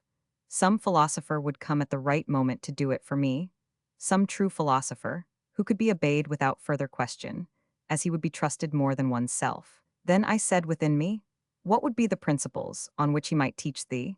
And I pondered in my mind what he would say to the two maxims of education that hold the field in our time. The first demands that the teacher should find out at once the strong point in his pupil, and then direct all his skill and will, all the moisture and all the sunshine, to bring the fruit of that single virtue to maturity. The second requires him to raise to a higher power all the qualities that already exist, cherish them, and bring them into a harmonious relation. But, we may ask, should one who has a decided talent for working in gold be made for that reason to learn music? And can we admit that Benvenuto Cellini's father was right in continually forcing him back to the dear little horn, the cursed piping, as his son called it? We cannot think so in the case of such a strong and clearly marked talent as his, And it may well be that this maxim of harmonious development applies only to weaker natures, in which there is a whole swarm of desires and inclinations, though they may not amount to very much, singly or together. On the other hand, where do we find such a blending of harmonious voices? Nay, the soul of harmony itself, as we see in natures like Cellini's, where everything, knowledge, desire, love, and hate, tends towards a PG 110 single point, the root of all, and a harmonious system, the resultant of the various forces, is built up through the irresistible domination of this vital center. And so perhaps the two maxims are not contrary at all, the one merely saying that man must have a center, the other, a circumference as well. The philosophically teacher of my dream would not only discover the central force, but would know how to prevent its being destructive of the other powers. His task, I thought, would be the welding of the whole man into a solar system with life and movement, and the discovery of its paraphysical laws. In the meantime, I could not find my philosopher, however I tried. I saw how badly we moderns compare with the Greeks and Romans, even in the serious study of educational problems. You can go through all Germany, and especially all the universities, with this need in your heart, and will not find what you seek. Many humbler wishes than that are still unfulfilled there. For example, if a German seriously wished to make himself an orator, or to enter a school for authors, he will find neither master nor school. No one yet seems to have thought that speaking and writing are arts which cannot be learnt without the most careful method and untiring application. But to their shame, nothing shows more clearly the insolent self-satisfaction of our people than the lack of demand for educators. It comes partly from meanness, partly from want of thought. Anything will do as a so-called family tutor, even among our most eminent and cultured people. And what a PG 111 menagerie of crazy heads and moldy devices mostly go to make up the belauded gymnasium. And consider what we are satisfied with in our finishing schools, our universities. Look at our professors and their institutions, and compare the difficulty of the task of educating a man to be a man. Above all, the wonderful way in which the German savants fall to their dish of knowledge shows that they are thinking more of science than mankind, and they are trained to lead a forlorn hope in her service, in order to encourage ever new generations to the same sacrifice. If their traffic with knowledge be not limited and controlled by any more general principles of education, but allowed to run on indefinitely, the more the better. It is as harmful to learning as the economic theory of laissez-faire to common morality. No one recognizes now that the education of the professors is an exceedingly difficult problem, if their humanity is not to be sacrificed or shriveled up. This difficulty can be actually seen in countless examples of natures warped and twisted by their reckless and premature devotion to science. There is a still more important testimony to the complete absence of higher education, pointing to a greater and more universal danger. It is clear at once why an orator or writer cannot now be educated, because there are no teachers, and why a savant must be a distorted and perverted thing, because he will have been trained by the inhuman abstraction, science. This being so, let a man ask himself, where are now the types of moral excellence and fame for all our generation, learned PG 112 and unlearned, high and low, the visible abstract of constructive ethics for this age? Where has vanished all the reflection on moral questions that has occupied every great developed society at all epochs? There is no fame for that now, and there are none to reflect. We are really drawing on the inherited moral capital which our predecessors accumulated for us, and which we do not know how to increase, but only to squander. Such things are either not mentioned in our society, or, if at all, with a naive want of personal experience that makes one disgusted. It comes to this, that our schools and professors simply turn aside from any moral instruction or content themselves with formal. Virtue is a word and nothing more, on both sides, an old-fashioned word that they laugh at, and it is worse when they do not laugh, for then they are hypocrites. An explanation of this faint-heartedness and ebbing of all moral strength would be difficult and complex. But whoever is considering the influence of Christianity in its hour of victory on the morality of the medieval world must not forget that it reacts also in its defeat, which is apparently its position today. By its lofty ideal, Christianity has outbidden the ancient systems of ethics and their invariable naturalism, with which men came to feel a dull disgust. And afterwards, when they did reach the knowledge of what was better and higher, they found they had no longer the power, for all their desire, to return to its embodiment in the antique virtues. And so the life of the modern man is passed in seesawing between Christianity, PG 113, and paganism, between a furtive or hypocritical approach to Christian morality, and an equally shy and spiritless dallying with the antique. And he does not thrive under it. His inherited fear of naturalism, and its more recent attraction for him, his desire to come to rest somewhere, while in the impotence of his intellect he swings backwards and forwards between the good and the better course. All this argues an instability in the modern mind that condemns it to be without joy or fruit. Never were moral teachers more necessary, and never were they more unlikely to be found. Physicians are most in danger themselves in times when they are most needed, and many men are sick. For where are modern physicians who are strong and sure-footed enough to hold up another, or lead him by the hand? There lies a certain heavy gloom on the best men of our time, an eternal loathing for the battle that is fought in their hearts between honesty and lies, a wavering of trust in themselves, which makes them quite incapable of showing to others the way they must go. So I was right in speaking of my wandering in a world of wishes, when I dreamt of finding a true philosopher who could lift me from the slough of insufficiency, and teach me again simply and honestly to be in my thoughts and life, in the deepest sense of the word, out of season. Simply and honestly, for men have now become such complicated machines that they must be dishonest if they speak at all or wish to act on their words. With such needs and desires within me, did I come to know Schopenhauer. PG 114. I belong to those readers of Schopenhauer who know perfectly well, after they have turned the first page, that they will read all the others and listen to every word that he has spoken. My trust in him sprang to life at once, and has been the same for 9 years. I understood him as though he had written for me. This is the most intelligible, though a rather foolish and conceited way of expressing it. Hence I never found a paradox in him, though occasionally some small errors. For paradoxes are only assertions that carry no conviction, because the author has made them himself without any conviction, wishing to appear brilliant, or to mislead, or, above all, to pose. Schopenhauer never poses. He writes for himself, and no one likes to be deceived, least of all a philosopher who has set this up as his law. Deceive nobody, not even thyself, neither with the white lies of all social intercourse, which writers almost unconsciously imitate, still less with the more conscious deceits of the platform and the artificial methods of rhetoric.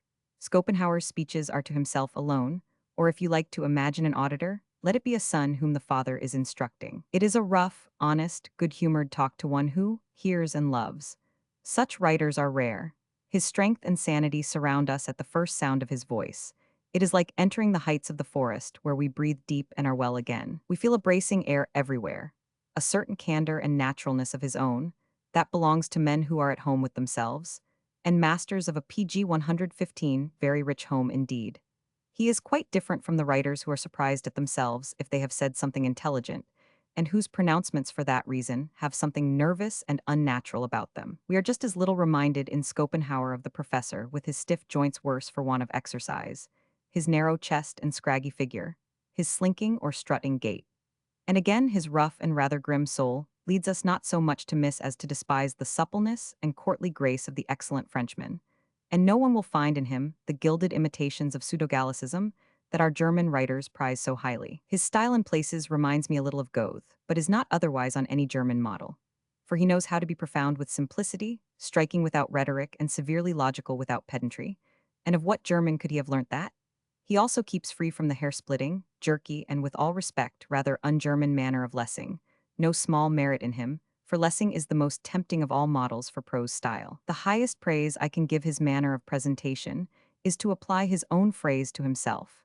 A philosopher must be very honest to avail himself of no aid from poetry or rhetoric. That honesty is something, and even a virtue, is one of those private opinions which are forbidden in this age of public opinion.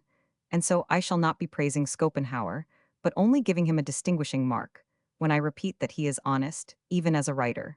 So few of them are, PG 116, that we are apt to mistrust everyone who writes at all. I only know a single author that I can rank with Schopenhauer, or even above him, in the matter of honesty, and that is Montaigne.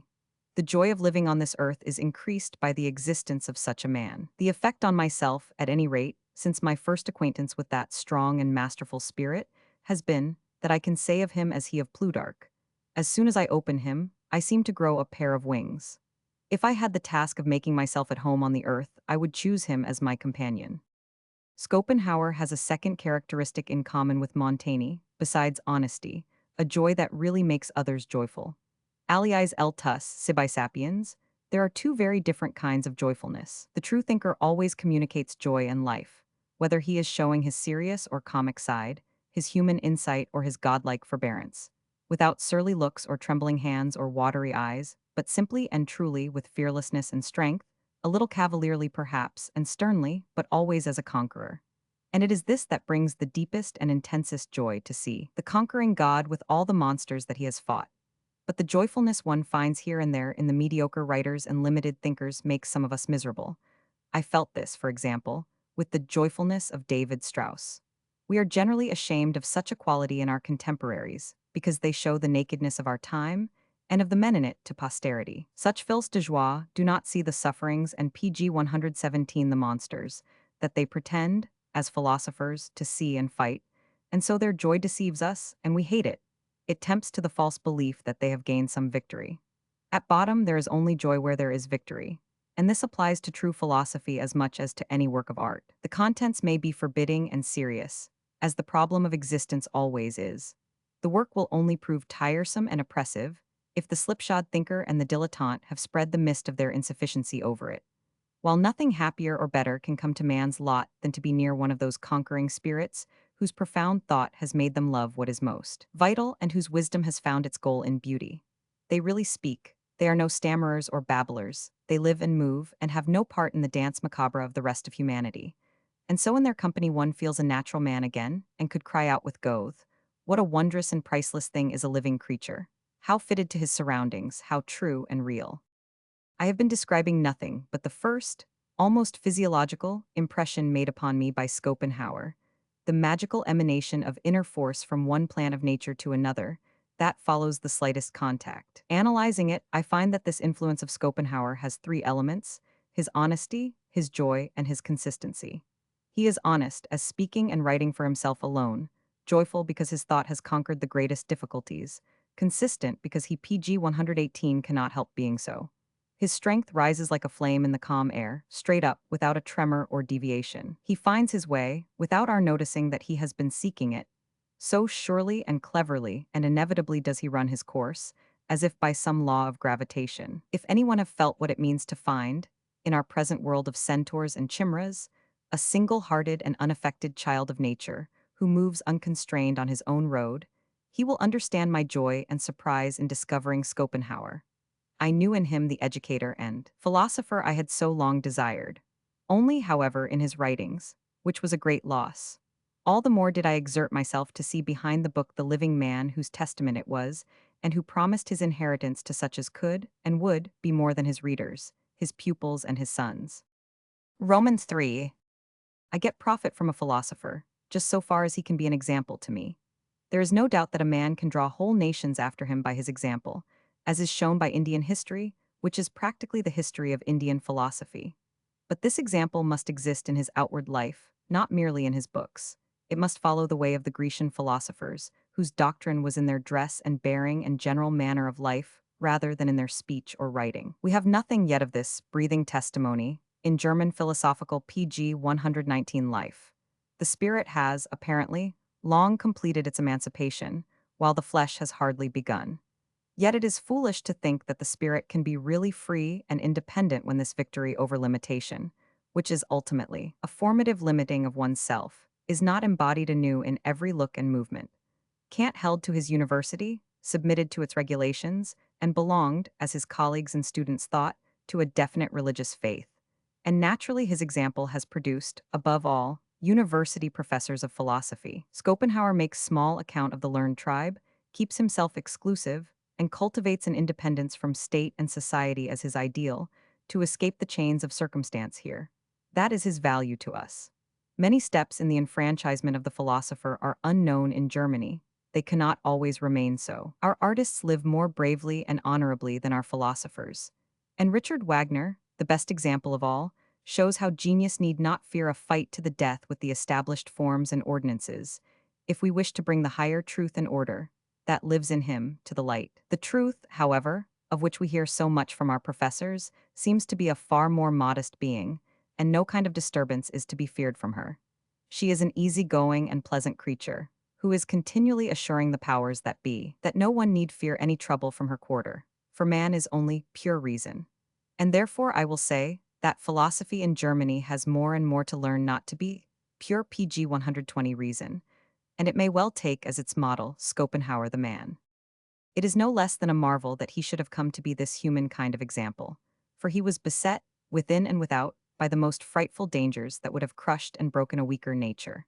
I think there was a strong likelihood of Schopenhauer, the man, going under, and leaving at best a residue of pure reason, and only at best, it was more probable that neither man nor reason would survive. A modern Englishman sketches the most usual danger to extraordinary men who live in a society that worships the ordinary. In this manner, such uncommon characters are first cowed, then become sick and melancholy, and then die. A Shelley could never have lived in England. A race of Shelleys would have been impossible. Our Holderins and Klests were undone by their unconventionality, and were not strong enough for the climate of the so-called German culture, and only iron natures like Beethoven, Goethe, Schopenhauer, and Wagner could hold out against it. Even in them, the effect of this weary toiling and moiling is seen in many lines and wrinkles. Their breathing is harder, and their voice is forced. The old diplomatist who had only just seen and spoken to Goethe said to a friend, "Voilà un homme qui a eu de grands chagrins," which Goethe translated to mean, "That is a man who has taken great pains in his life." And he adds, "If the trace of the sorrow and activity we have gone through cannot be wiped from our features, it is no wonder that PG 121, all that survives of us and our struggles, should bear the same impress." And this is the Goethe to whom our cultured Philistines point as the happiest of Germans, that they may prove their thesis, that it must be possible to be happy among them, with the unexpressed corollary that no one can be pardoned for feeling unhappy and lonely among them. Hence they push their doctrine in practice to its merciless conclusion that there is always a secret guilt in isolation. Poor Schopenhauer had this secret guilt too in his heart, the guilt of cherishing his philosophy more than his fellow men. And he was so unhappy as to have learnt from Goethe that he must defend his philosophy at all costs from the neglect of his contemporaries, to save its very existence, for there is a kind of grand inquisitor's censure in which the Germans, according to Goethe, are great adepts. It is called inviolable silence. This much at least was accomplished by it. The greater part of the first edition of Schopenhauer's masterpiece had to be turned into waste paper. The imminent risk that his great work would be undone, merely by neglect, bred in him a state of unrest, perilous and uncontrollable. For no single adherent of any note presented himself. It is tragic to watch his search for any evidence of recognition, and his piercing cry of triumph at last, that he would now really be read, leger et leger, touches us with a thrill of pain. All the traits in which we do not see the great philosopher show us the suffering man, anxious for his noblest possessions. He was tortured by the fear of losing his little property, and perhaps PG 122 of no longer being able to maintain in its purity his truly antique attitude towards philosophy. He often chose falsely in his desire to find real trust and compassion in men, only to return with a heavy heart to his faithful dog again. He was absolutely alone, with no single friend of his own kind to comfort him, and between one and none there lies an infinity, as ever between something and nothing. No one who has true friends knows what real loneliness means, though he may have the whole world in antagonism round him. Ah, I see well you do not know what isolation is. Whenever there are great societies with governments and religions and public opinions, where there is a tyranny, in short, there will the lonely philosopher be hated. For philosophy offers an asylum to mankind where no tyranny can penetrate, the inner sanctuary, the center of the heart's labyrinth, and the tyrants are galled at it. Here do the lonely men lie hid, but here too lurks their greatest danger. These men who have saved their inner freedom must also live and be seen in the outer world. They stand in countless human relations by their birth, position, education, and country, their own circumstances, and the importunity of others. And so they are presumed to hold an immense number of opinions, simply because these happen to prevail. Every look that is not a denial counts as an assent. Every motion of the hand that does not destroy is regarded as an aid. These free and lonely men know that they perpetually seem other than they are. While they wish for nothing but truth and honesty, they are in a net of misunderstanding. PG 123 and that ardent desire cannot prevent a mist of false opinions, of adaptations and wrong conclusions, of partial misapprehension and intentional reticence, from gathering round their actions. And there settles a cloud of melancholy on their brows. For such natures hate the necessity of pretense worse than death, and the continual bitterness gives them a threatening and volcanic character. They take revenge from time to time for their forced concealment and self-restraint. They issue from their dens with lowering looks. Their words and deeds are explosive, and may lead to their own destruction. Schopenhauer lived amid dangers of this sort. Such lonely men need love and friends to whom they can be as open and sincere as to themselves, and in whose presence the deadening silence and hypocrisy may cease. Take their friends away, and there is left an increasing peril. Heinrich von Kleist was broken by the lack of love, and the most terrible weapon against unusual men is to drive them into themselves, and then their issuing forth again is a volcanic eruption. Yet there are always some demigods who can bear life under these fearful conditions and can be their conquerors. And if you would hear their lonely chant, listen to the music of Beethoven. So the first danger in whose shadow Schopenhauer lived was isolation. The second is called doubting of the truth. To this every thinker is liable who sets out from the philosophy of Kant, provided he be strong and sincere in his sorrows and his desires, and not a mere tinkling thought box PG 124 or calculating machine. We all know the shameful state of things implied by this last reservation, and I believe it is only a very few men that Kant has so vitally affected as to change the current of their blood. To judge from what one reads, there must have been a revolution in every domain of thought since the work of this unobtrusive professor. I cannot believe it myself, for I see men, though darkly, as themselves needing to be revolutionized, before any domains of thought can be so. In fact, we find the first mark of any influence Kant may have had on the popular mind in a corrosive skepticism and relativity. But it is only in noble and active spirits who could never rest in doubt that the shattering despair of truth itself could take the place of doubt. This was, for example, the effect of the Kantian philosophy on Heinrich von Kleist. It was only a short time ago, he writes in his poignant way, that I became acquainted with the Kantian philosophy, and I will tell you my thought, though I cannot fear that it will rack you to your inmost soul as it did me. We cannot decide whether what we call truth is really truth, or whether it only seems so to us. If the latter, the truth that we amass here does not exist after death, and all our struggle to gain a possession that may follow us even to the grave is in vain. If the blade of this thought do not cut your heart, yet laugh not at another who feels himself wounded by it in his holy of holies. My one highest aim has vanished, and I have no more. Yes, when will men feel again deeply as Kleist did, and learn PG 125 to measure a philosophy by what it means to the holy of holies? And yet we must make this estimate of what Schopenhauer can mean to us, after Kant, as the first pioneer to bring us from the heights of skeptical disillusionment, or critical renunciation, to the greater height of tragic contemplation, the nocturnal heaven with its endless crown of stars. His greatness is that he can stand opposite the picture of life and interpret it to us as a whole. While all the clever people cannot escape the error of thinking, one comes nearer to the interpretation by a laborious analysis of the colors and material of the picture, with the confession, probably, that the texture of the canvas is very complicated and the chemical composition of the colors undiscoverable. Schopenhauer knew that one must guess the painter in order to understand the picture. But now the whole learned fraternity is engaged on understanding the colors and canvas, and not the picture. And only he who has kept the universal panorama of life and being firmly before his eyes will use the individual sciences without harm to himself.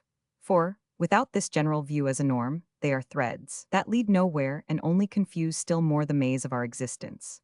Here we see, as I said, the greatness of Schopenhauer, that he follows up every idea, as Hamlet follows the ghost, without allowing himself to turn aside for a learned digression, or be drawn away by the scholastic abstractions of a rabid dialectic. The study of the minute philosophers is only interesting for the recognition that they have reached those stages, PG 126, in the great edifice of philosophy, where learned disquisitions for and against, where hair-splitting objections and counter-objections are the rule.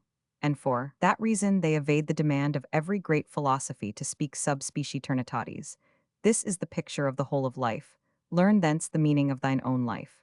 And the converse, read thine own life, and understand thence the hieroglyphs of the universal life. In this way must Schopenhauer's philosophy always be interpreted, as an individualist philosophy, starting from the single man in his own nature, to gain an insight into his personal miseries and needs and limitations, and find out the remedies that will console them, namely, the sacrifice of the ego and its submission to the nobler ends, especially those of justice and mercy. He teaches us to distinguish between the true and the apparent furtherance of man's happiness, how neither the attainment of riches, nor honor, nor learning can raise the individual from his deep despair at his unworthiness, and how the quest for these good things can only have meaning through a universal end that transcends and explains them, the gaining of power to aid our physical nature by them, and as far as may be, correct its folly and awkwardness, for oneself only in the first instance, and finally, through oneself for all.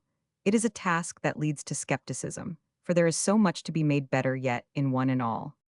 Applying this to Schopenhauer himself, we come to the third and most intimate danger in PG 127 which he lived, and which lay deep in the marrow of his being. Everyone is apt to discover a limitation in himself, in his gifts of intellect as well as his moral will, that fills him with yearning and melancholy. And as he strives after holiness through a consciousness of sin, so, as an intellectual being, he has a deep longing after the genius in himself. This is the root of all true culture. And if we say this means the aspiration of man to be born again, as saint and genius, I know that one need not be a Buddhist to understand the myth. We feel a strong loathing when we find talent without such aspiration, in the circle of the learned, or among the so-called educated. For we see that such men, with all their cleverness, are no aid but a hindrance to the beginnings of culture, and the blossoming of genius, the aim of all culture. There is a rigidity in them, parallel to the cold arrogance of conventional virtue, which also remains at the opposite pole to true holiness. Schopenhauer's nature contained an extraordinarily dangerous dualism. Few thinkers have felt as he did the complete and unmistakable certainty of genius within them, and his genius made him the highest of all promises, that there could be no deeper furrow than that which he was plowing in the ground of the modern world. He knew one half of his being to be fulfilled according to its strength, with no other need, and he followed with greatness and dignity his vocation of consolidating his victory. In the other half there was a gnawing aspiration, which we can understand, when we hear that he turned away with a sad look PG 128 from the picture of Rance, the founder of the Trappists, with the words, "That is a matter of grace." For genius evermore yearns after holiness as it sees further and more clearly from its watchtower than other men, deep into the reconciliation of thought and being, the kingdom of peace and the denial of the will, and up to that other shore, of which the Indians speak. The wonder is that Schopenhauer's nature should have been so inconceivably stable and unshakable that it could neither be destroyed nor petrified by this yearning. Every one will understand this after the measure of his own character and greatness. None of us will understand it in the fullness of its meaning. The more one considers these three dangers, the more extraordinary will appear his vigor in opposing them and his safety after the battle. True, he gained many scars and open wounds, and a cast of mind that may seem somewhat too bitter and pugnacious, but his single ideal transcends the highest humanity in him. Schopenhauer stands as a pattern to men, in spite of all those scars and scratches. We may even say that what was imperfect and all too human in him brings us nearer to him as a man, for we see a sufferer and a kinsman to suffering, not merely a dweller on the unattainable heights of genius. These three constitutional dangers that threaten Schopenhauer threaten us all. Each one of us bears a creative solitude within himself, and his consciousness of it forms an exotic aura of strangeness round him. Most men cannot endure it, because they are slothful, as I said, and because PG 129 their solitude hangs round them a chain of troubles and burdens. No doubt, for the man with this heavy chain, life loses almost everything that one desires from it in youth: joy, safety, honor. His fellowmen pay him his due of isolation. The wilderness and the cave are about him, wherever he may live. He must look to it that he be not enslaved and oppressed and become melancholy thereby, and let him surround himself with the pictures of good and brave fighters such as Schopenhauer. The second danger, too, is not rare. Here and there we find one dowered by nature with a keen vision. His thoughts dance gladly in the witch's sabbath of dialectic, and if he uncautiously give his talent the rein, it is easy to lose all humanity and live a ghostly life in the realm of pure reason, or through the constant search for the pros and cons of things, he may go astray from the truth and live without courage or confidence, in doubt, denial, and discontent, and the slender hope that waits on disillusion. No dog could live long thus.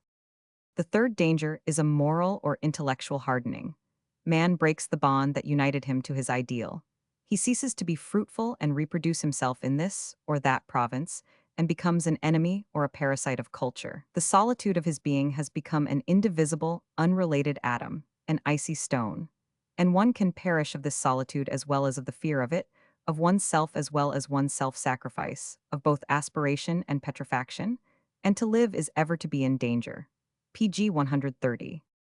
Beside these dangers to which Schopenhauer would have been constitutionally liable, in whatever century he had lived, there were also some produced by his own time, and it is essential to distinguish between these two kinds, in order to grasp the typical and formative elements in his nature. The philosopher casts his eye over existence, and wishes to give it a new standard value, for it has been the peculiar task of all great thinkers to be lawgivers for the weight and stamp in the min of reality.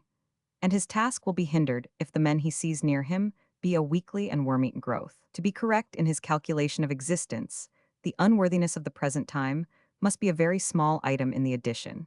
The study of ancient or foreign history is valuable, if at all, for a correct judgment on the whole destiny of man, which must be drawn not only from an average estimate, but from a comparison of the highest destinies that can befall individuals or nations. The present is too much with us. It directs the vision even against the philosopher's will, and it will inevitably be reckoned too high in the final sum. And so he must put a low figure on his own time as against others, and suppress the present in his picture of life, as well as in himself, must put it into the background or paint it over.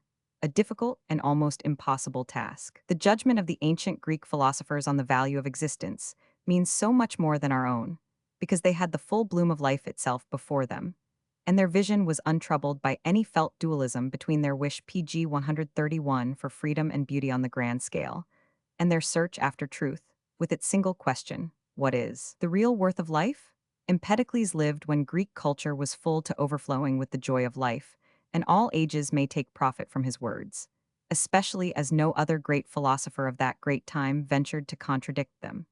Empedocles is only the clearest voice among them. They all say the same thing, if a man will but open his ears. A modern thinker is always in the throes of an unfulfilled desire.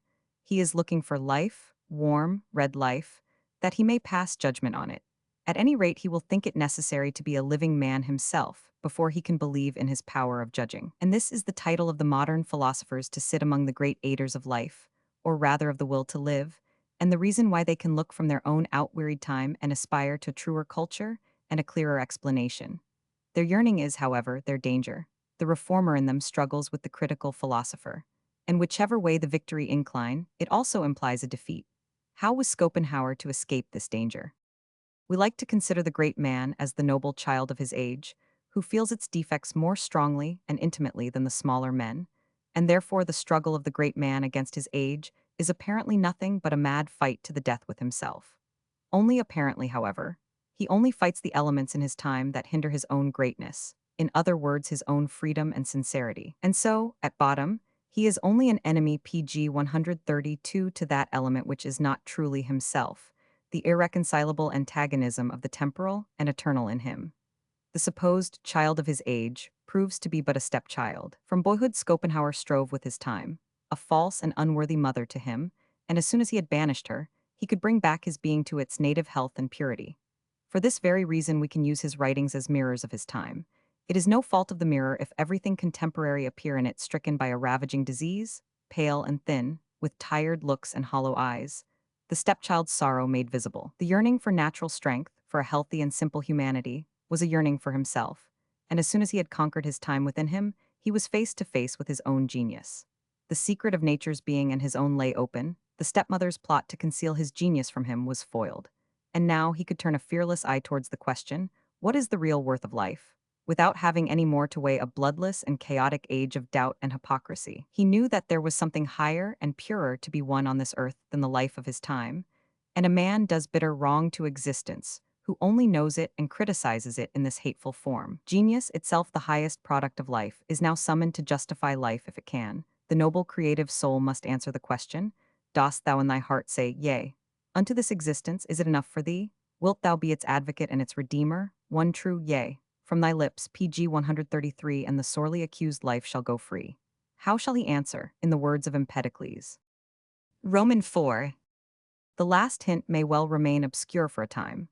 I have something more easy to explain, namely how Schopenhauer can help us to educate ourselves in opposition to our age, since we have the advantage of really knowing our age through him. If it be an advantage, it may be no longer possible in a couple of 100 years. I sometimes amuse myself with the idea that men may soon grow tired of books and their authors, and the savant of tomorrow come to leave directions in his will that his body be burned in the midst of his books, including, of course, his own writings. And in the gradual clearing of the forests, might not our libraries be very reasonably used for straw and brushwood? Most books are born from the smoke and vapor of the brain, and to vapor and smoke may they well return. For having no fire within themselves, they shall be visited with fire, and possibly to a later century our own may count as the Dark Age, because our productions heated the furnace hotter and more continuously than ever before. We are anyhow happy that we can learn to know our time, and if there be any sense in busying ourselves with our time at all, we may as well do it as thoroughly as we can, so that no one may have any doubt about it. The possibility of this we owe to Schopenhauer. PG 134. Our happiness would, of course, be infinitely greater if our inquiry showed that nothing so hopeful and splendid as our present epoch had ever existed. There are simple people in some corner of the earth today, perhaps in Germany, who are disposed to believe in all seriousness that the world was put right 2 years ago, and that all stern and gloomy views of life are now contradicted by facts. The foundation of the new German Empire is, to them, the decisive blow that annihilates all the pessimistic philosophizers, no doubt of it. To judge the philosopher's significance in our time, as an educator, we must oppose a widespread view like this, especially common in our universities. I must say, it is a shameful thing that such abominable flattery of the time fetish should be uttered by a herd of so-called reflective and honorable men. It is a proof that we no longer see how far the seriousness of philosophy is removed from that of a newspaper. Such men have lost the last remnant of feeling, not only for philosophy, but also for religion, and have put in its place a spirit not so much of optimism as of journalism, the evil spirit that broods over the day and the daily paper. Every philosophy that believes the problem of existence to be shelved or even solved by a political event is a sham philosophy. There have been innumerable states founded since the beginning of the world. That is an old story. How should a political innovation manage once, and for all to make a contented race PG 135 of the dwellers on this earth? If anyone believe in his heart that this is possible, he should report himself to our authorities. He really deserves to be professor of philosophy in a German university, like Harms in Berlin, Jürgen Mayer in Bonn, and Carrière in Munich. We are feeling the consequences of the doctrine, preached lately from all the housetops, that the state is the highest end of man, and there is no higher duty than to serve it. I regard this not a relapse into paganism, but into stupidity. A man who thinks state service to be his highest duty very possibly knows no higher one. Yet there are both men and duties in a region beyond. And one of these duties, that seems to me at least of higher value than state service, is to destroy stupidity in all its forms, and this particular stupidity among them. And I have to do with a class of men whose teleological conceptions extend further than the well-being of a state. I mean with philosophers, and only with them in their relation to the world of culture, which is again almost independent of the good of the state. Of the many links that make up the twisted chain of humanity, some are of gold and others of pewter. How does the philosopher of our time regard culture? Quite differently, I assure you, from the professors who are so content with their new state. He seems to see the symptoms of an absolute uprooting of culture in the increasing rush and hurry of life, and the decay of all reflection and simplicity. The waters of religion are ebbing, and leaving swamps or stagnant pools. The nations are PG 136 drawing away in enmity again, and long to tear each other in pieces. The sciences, blindly driving along, on a laissez-faire system, without a common standard, are splitting up and losing hold of every firm principle. The educated classes are being swept along in the contemptible struggle for wealth. Never was the world more worldly, never poorer in goodness and love. Men of learning are no longer beacons or sanctuaries in the midst of this turmoil of worldliness. They themselves are daily becoming more restless, thoughtless, loveless. Everything bows before the coming barbarism, art and science included. The educated men have degenerated into the greatest foes of education, for they will deny the universal sickness and hinder the physician. They become peevish, these poor nerveless creatures, if one speak of their weakness and combat the shameful spirit of lies in them. They would gladly make one believe that they have outstripped all the centuries, and they walk with a pretense of happiness which has something pathetic about it, because their happiness is so inconceivable. One would not even ask them, as Tannhäuser did by Turolf, "What hast thou, poor wretch, enjoyed?"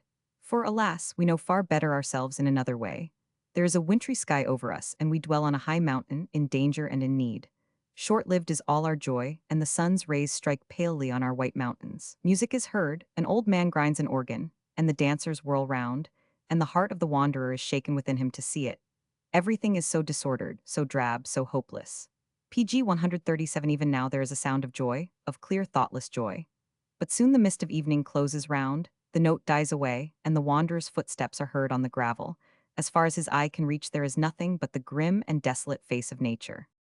It may be one-sided, to insist only on the blurred lines and the dull colors in the picture of modern life, yet the other side is no more encouraging, it is only more disturbing. There is certainly strength there, enormous strength, but it is wild, primitive, and merciless. One looks on with a chill expectancy, as though into the cauldron of a witch's kitchen. Every moment there may arise sparks and vapor to herald some fearful apparition. For a century we have been ready for a world-shaking convulsion. And though we have lately been trying to set the conservative strength of the so-called national state against the great modern tendency to volcanic destructiveness, it will only be, for a long time yet, an aggravation of the universal unrest that hangs over us. We need not be deceived by individuals behaving as if they knew nothing of all this anxiety. Their own restlessness shows how well they know it. They think more exclusively of themselves than men ever thought before. They plant and build for their little day, and the chase for happiness is never greater than when the quarry must be caught today or tomorrow. The next day perhaps there is no more hunting. We live in the atomic age, or rather in the atomic chaos. The opposing forces were practically held together in medieval times, PG 138, by the Church, and in some measure assimilated by the strong pressure which she exerted. When the common tie broke and the pressure relaxed, they rose once more against each other. The Reformation taught that many things were adiaphora, departments that needed no guidance from religion. This was the price paid for its own existence. Christianity paid a similar one to guard itself against the far more religious antiquity, and laid the seeds of discord at once. Everything nowadays is directed by the fools and the knaves, the selfishness of the money-makers, and the brute forces of militarism. The state in their hands makes a good show of reorganizing everything, and of becoming the bond that unites the warring elements. In other words, it wishes for the same idolatry from mankind as they showed to the Church. And we shall yet feel the consequences. We are even now on the ice floes in the stream of the Middle Ages. They are thawing fast, and their movement is ominous. The banks are flooded and giving way. The revolution, the atomistic revolution, is inevitable, but what are those smallest indivisible elements of human society? There is surely far more danger to mankind in transitional periods like these than in the actual time of revolution and chaos. They are tortured by waiting and snatch greedily at every moment. And this breeds all kinds of cowardice and selfishness in them, whereas the true feeling of a great and universal need ever inspires men and makes them better. In the midst of such dangers, who PG 139 will provide the guardians and champions for humanity, for the holy and inviolate treasure that has been laid up in the temples, little, by countless generations? Who will set up again the image of man, when men in their selfishness and terror see nothing but the trail of the serpent or the cur in them, and have fallen from their high estate to that of the brute or the automaton? There are three images of man fashioned by our modern time, which for a long while yet will urge mortal men to transfigure their own lives. They are the men of Rousseau, Goethe, and Schopenhauer. The first has the greatest fire, and is most calculated to impress the people. The second is only for the few, for those contemplative natures in the grand style, who are misunderstood by the crowd. The third demands the highest activity in those who will follow it. Only such men will look on that image without harm, for it breaks the spirit of that merely contemplative man, and the rabble shudder at it. From the first has come forth a strength that led and still leads to fearful revolution. For in all socialistic upheavals, it is ever Rousseau's man who is the typhus under the Etna. Oppressed and half crushed to death by the pride of caste and the pitilessness of wealth, spoilt by priests and bad education, a laughingstock even to himself, man cries in his need on Holy Mother Nature, and feels suddenly that she is as far from him as any god of the Epicureans. His prayers do not reach her. So deeply sunk is he in the chaos of the unnatural. He contemptuously throws aside all the finery that seemed his PG 140 truest humanity a little while ago, all his arts and sciences, all the refinements of his life. He beats with his fists against the walls, in whose shadow he has degenerated, and goes forth to seek the light, and the sun, the forest, and the crag. And crying out, "Nature alone is good, the natural man alone is human," he despises himself and aspires beyond himself. A state wherein the soul is ready for a fearful resolve, but calls the noble and the rare as well from their utter depths. Goethe's man is no such threatening force. In a certain sense, he is a corrective and a sedative to those dangerous agitations of which Rousseau's man is a prey. Goethe himself in his youth followed the gospel of kindly nature with all the ardor of his soul. His Faust was the highest and boldest picture of Rousseau's man, so far at any rate as his hunger for life, his discontent and yearning, his intercourse with the demons of the heart could be represented. But what comes from these congregated storm clouds? Not a single lightning flash. And here begins the new image of man, the man according to Goethe. One might have thought that Faust would have lived a continual life of suffering, as a revolutionary and a deliverer, as the negative force that proceeds from goodness, as the genius of ruin, alike religious and demonic, in opposition to his utterly undemonic companion. Though of course he could not be free of this companion, and had at once to use and despise his evil and destructive skepticism, which is the tragic destiny of all revolutionary deliverers. One is wrong, however, to expect PG 141 anything of the sort. Goathe's man here parts company with Rousseau's, for he hates all violence, all sudden transition, that is, all action, and the universal deliverer becomes merely the universal traveler. All the riches of life and nature, all antiquity, arts, mythologies, and sciences, pass before his eager eyes, his deepest desires are aroused and satisfied, Helen herself can hold him no more, and the moment must come for which his mocking companion is waiting. At a fair spot on the earth, his flight comes to an end. His pinions drop, and Mephistopheles is at his side. When the German ceases to be Faust, there is no danger greater than of becoming a Philistine and falling into the hands of the devil. Heavenly powers alone can save him. Goethe's man is, as I said, the contemplative man in the grand style, who is only kept from dying of ennui by feeding on all the great and memorable things that have ever existed, and by living from desire to desire. He is not the active man, and when he does take a place among active men, as things are, you may be sure that no good will come of it. Think, for example, of the zeal with which Goethe wrote for the stage. And further, you may be sure that things as they are will suffer no change. Goethe's man is a conciliatory and conservative spirit, though in danger of degenerating into a Philistine, just as Rousseau's man may easily become a Catiline. All his virtues would be the better by the addition of a little brute force and elemental passion. Goethe appears to have seen where the weakness and danger of his creation lay, as is clear from Jarno's word to PG 142 Wilhelm Meister. You are bitter and ill-tempered, which is quite an excellent thing. If you could once become really angry, it would be still better. To speak plainly, it is necessary to become really angry in order that things may be better. The picture of Schopenhauer's man can help us here. Schopenhauer's man voluntarily takes upon himself the pain of telling the truth. This pain serves to quench his individual will and make him ready for the complete transformation of his being, which it is the inner meaning of life to realize. This openness in him appears to other men to be an effect of malice, for they think the preservation of their shifts and pretenses to be the first duty of humanity, and anyone who destroys their playthings to be merely malicious. They are tempted to cry out to such a man, in Faust's words to Mephistopheles, so to the active and eternal, creative force in cold disdain. You now oppose the fist infernal. And he who would live according to Schopenhauer would seem to be more like a Mephistopheles than a Faust. That is, to our weak modern eyes, which always discover signs of malice in any negation. But there is a kind of denial and destruction that is the effect of that strong aspiration after holiness and deliverance, which Schopenhauer was the first philosopher to teach our profane and worldly generation. Everything that can be denied deserves to be denied, and real sincerity means the belief in a state of things which cannot be denied, or in which there is no lie. The sincere man feels that PG 143 his activity has a metaphysical meaning. It can only be explained by the laws of a different and a higher life. It is in the deepest sense an affirmation, even if everything that he does seem utterly opposed to the laws of our present life. It must lead therefore to constant suffering, but he knows, as Meister Eckhart did, that the quickest beast that will carry you to perfection is suffering. Everyone, I should think, who has such an ideal before him must feel a wider sympathy, and he will have a burning desire to become a Schopenhauer man.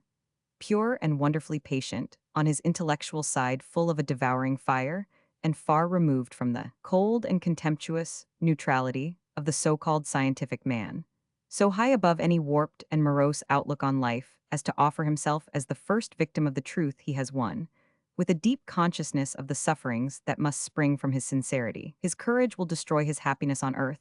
He must be an enemy to the men he loves and the institutions in which he grew up. He must spare neither person nor thing, however it may hurt him. He will be misunderstood and thought an ally of forces that he abhors. In his search for righteousness, he will seem unrighteous by human standards. But he must comfort himself with the words that his teacher Schopenhauer once used.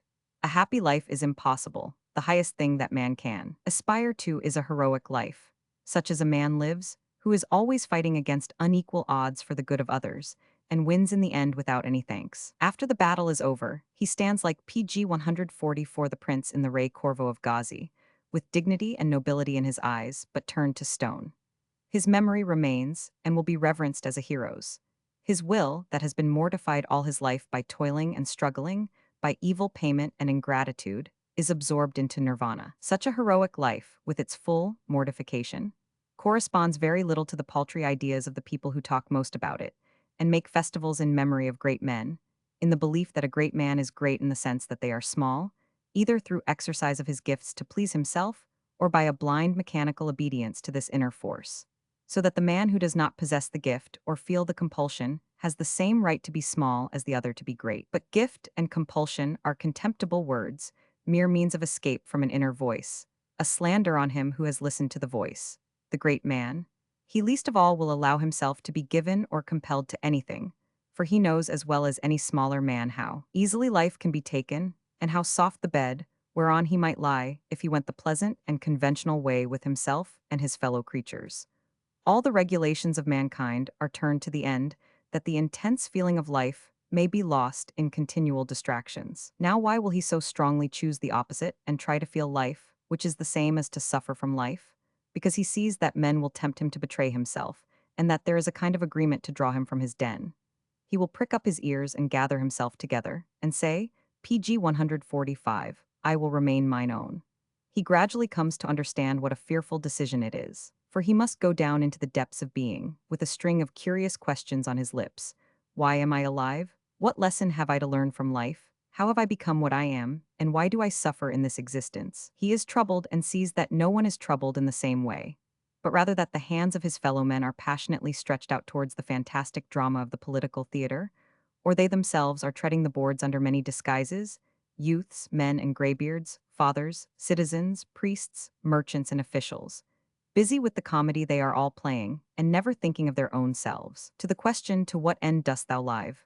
They would all immediately answer with pride, to become a good citizen or professor or statesman, and yet they are something which can never be changed. And why are they just this? Ah, and why nothing better? The man who only regards his life as a moment in the evolution of a race or a state or a science, and will belong merely to a history of becoming, has not understood the lesson of existence and must learn it over again. This eternal becoming something is a lying puppet show in which man has forgot himself. It is the force that scatters individuality to the four winds, the eternal childish game that the big baby time is playing in front of us and with us. The heroism of sincerity lies in ceasing to be the plaything of time. Everything in the process of becoming is a hollow sham, contemptible and PG 146 shallow. Man can only find the solution of his riddle in being something definite and unchangeable. He begins to test how deep both becoming and being are rooted in him, and a fearful task is before his soul: to destroy the first and bring all the falsity of things to the light. He wishes to know everything, not to feed a delicate taste, like Goethe's man, to take delight from a safe place in the multiplicity of existence. But he himself is the first sacrifice that he brings.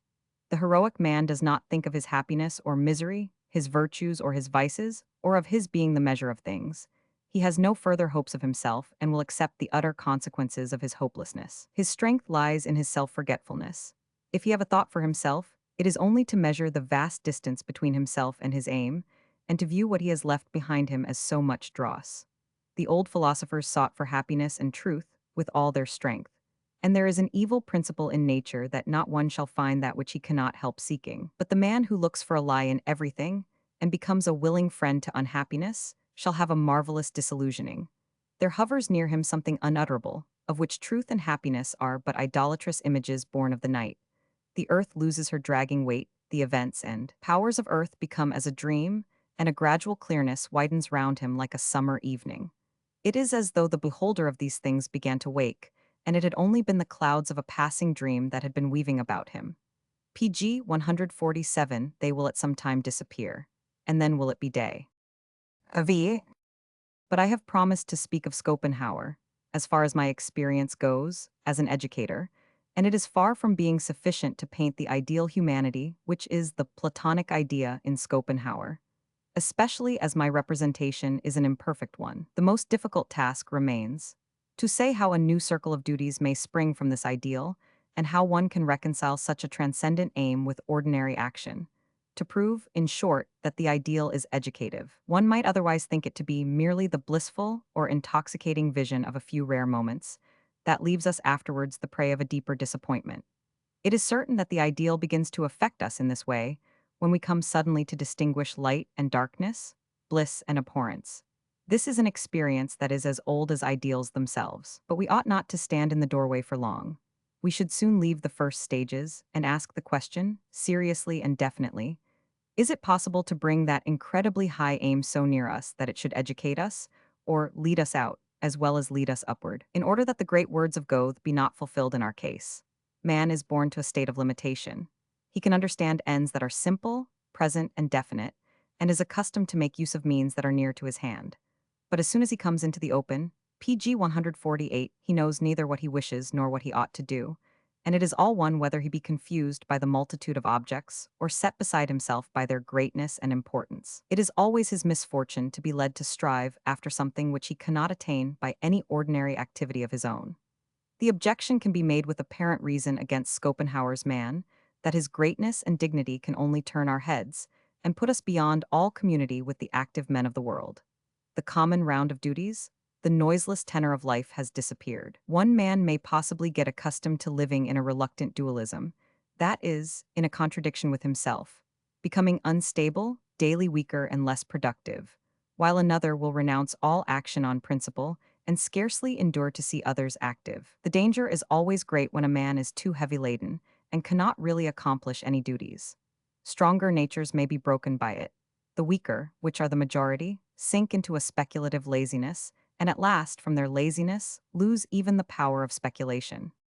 With regard to such objections, I will admit that our work has hardly begun, and so far as I know, I only see one thing clearly and definitely, that it is possible for that ideal picture to provide you and me with a chain of duties that may be accomplished, and some of us already feel its pressure. In order, however, to be able to speak in plain language of the formula under which I may gather the new circle of duties, I must begin with the following considerations. PG 149.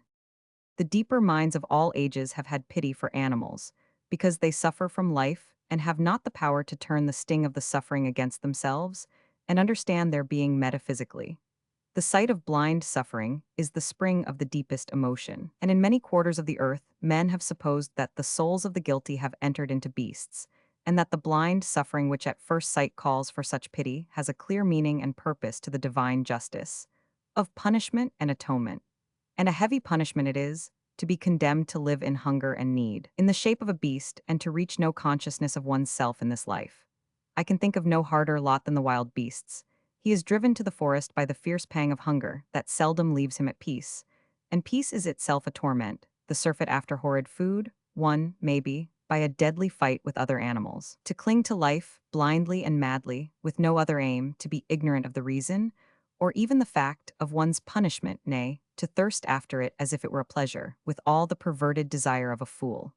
This is what it means to be an animal. If universal nature leads up to man, it is to show us that he is necessary to redeem her from the curse of the beast's life, and that in him existence can find a mirror of itself wherein life appears, no longer blind, but in its real metaphysical significance. But we should consider where the beast ends and the man begins. The man, the one concern of nature. As long as anyone desires life as a pleasure in itself, he has not raised his eyes above PG 150, the horizon of the beast. He only desires more consciously what the beast seeks by a blind impulse. It is so with us all, for the greater part of our lives. We do not shake off the beast, but are beasts ourselves, suffering we know not what. But there are moments when we do know, and then the clouds break, and we see how, with the rest of nature, we are straining towards the man, as to something that stands high above us. We look round and behind us and fear the sudden rush of light. The beasts are transfigured, and ourselves with them. The enormous migrations of mankind in the wildernesses of the world, the cities they found and the wars they wage, their ceaseless gatherings and dispersions and fusions, the doctrines they blindly follow, their mutual frauds and deceits, the cry of distress, the shriek of victory, are all a continuation of the beast in us. As if the education of man has been intentionally set back and his promise of self-consciousness frustrated. As if, in fact, after yearning for man so long, and at last reaching him by her labor, nature should now recoil from him and wish to return to a state of unconscious instinct. Ah, she has need of knowledge, and shrinks before the very knowledge she needs. The flame flickers unsteadily and fears its own brightness, and takes hold of 1,000 things before the one thing for which knowledge is necessary. There are moments when we all know that our most elaborate arrangements, are only designed to give us refuge from our real task in life. We wish to hide our heads somewhere, as if our argoside conscience could not find us PG 151 out. We are quick to send our hearts on state service, or money making, or social duties, or scientific work, in order to possess them no longer ourselves. We are more willing and instinctive slaves of the hard day's work than mere living requires, because it seems to us more necessary not to be in a position to think. The hurry is universal, because everyone is fleeing before himself. Its concealment is just as universal, as we wish to seem contented and hide our wretchedness from the keener eyes.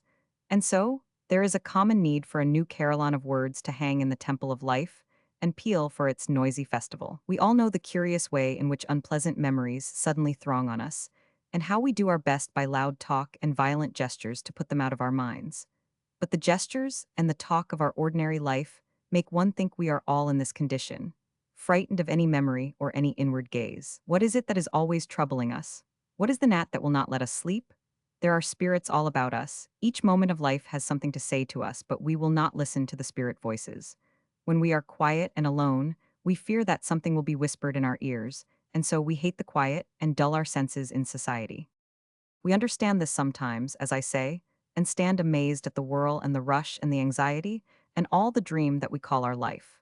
We seem to fear the awakening, and our dreams too become vivid and restless as the awakening draws near. But we feel as well that we are too weak to PG 152 endure long those intimate moments, and that we are not the men to whom universal nature looks as her redeemers. It is something to be able to raise our heads, but for a moment, and see the stream in which we are sunk so deep. We cannot gain even this transitory moment of awakening by our own strength. We must be lifted up. And who are they that will uplift us?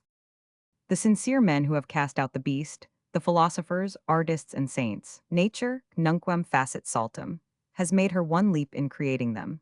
A leap of joy, as she feels herself for the first time at her goal, where she begins to see that she must learn not to have goals above her, and that she has played the game of transition too long. The knowledge transfigures her, and there rests on her face the gentle weariness of evening that men call beauty.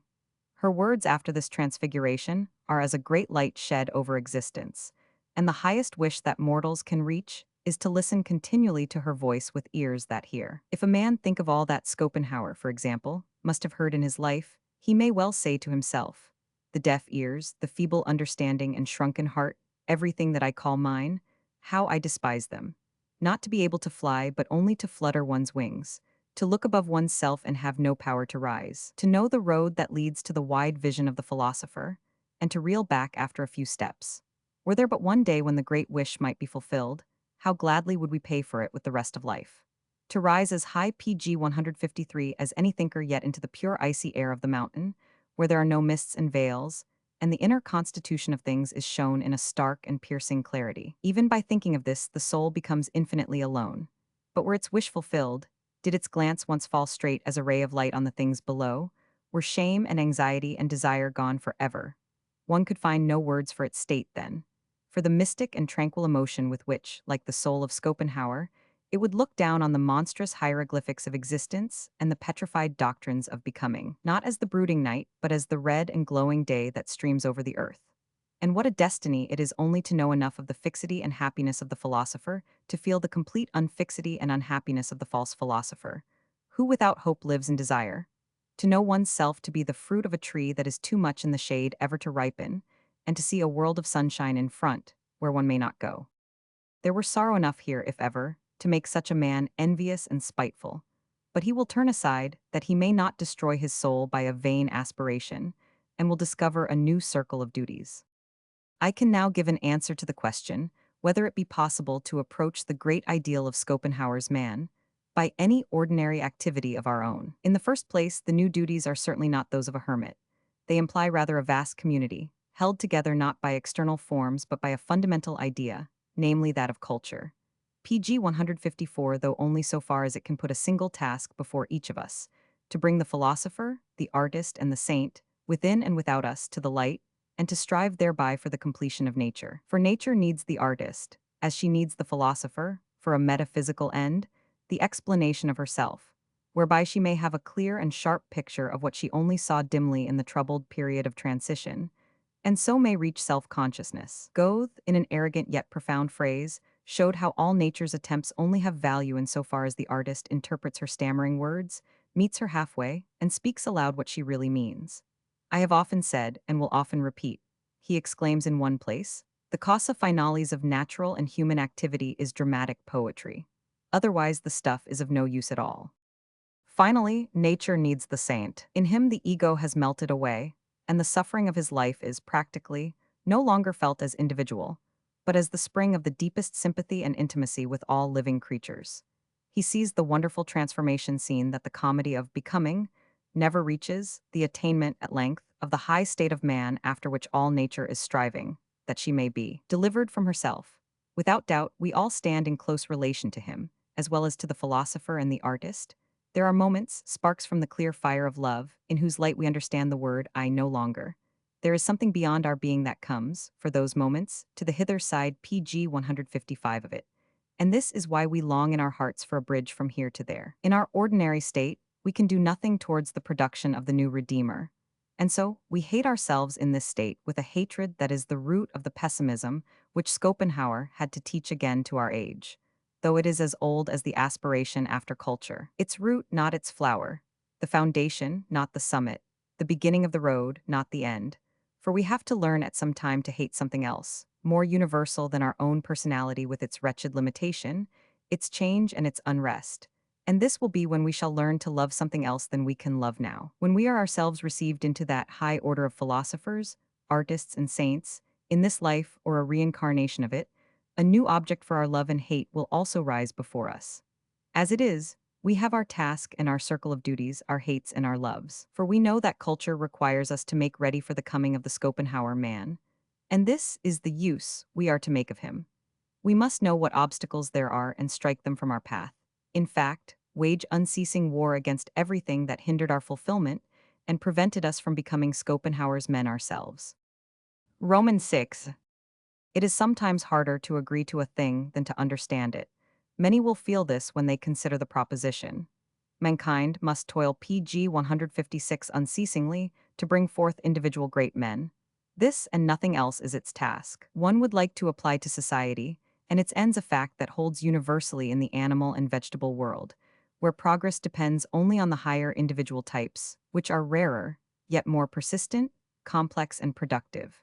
But traditional notions of what the end of society is absolutely bar the way. We can easily understand how in the natural world, where one species passes at some point into a higher one, the aim of their evolution cannot be held to lie in the high level attained by the mass or in the latest types developed, but rather in what seem accidental beings produced here, and thereby favorable circumstances.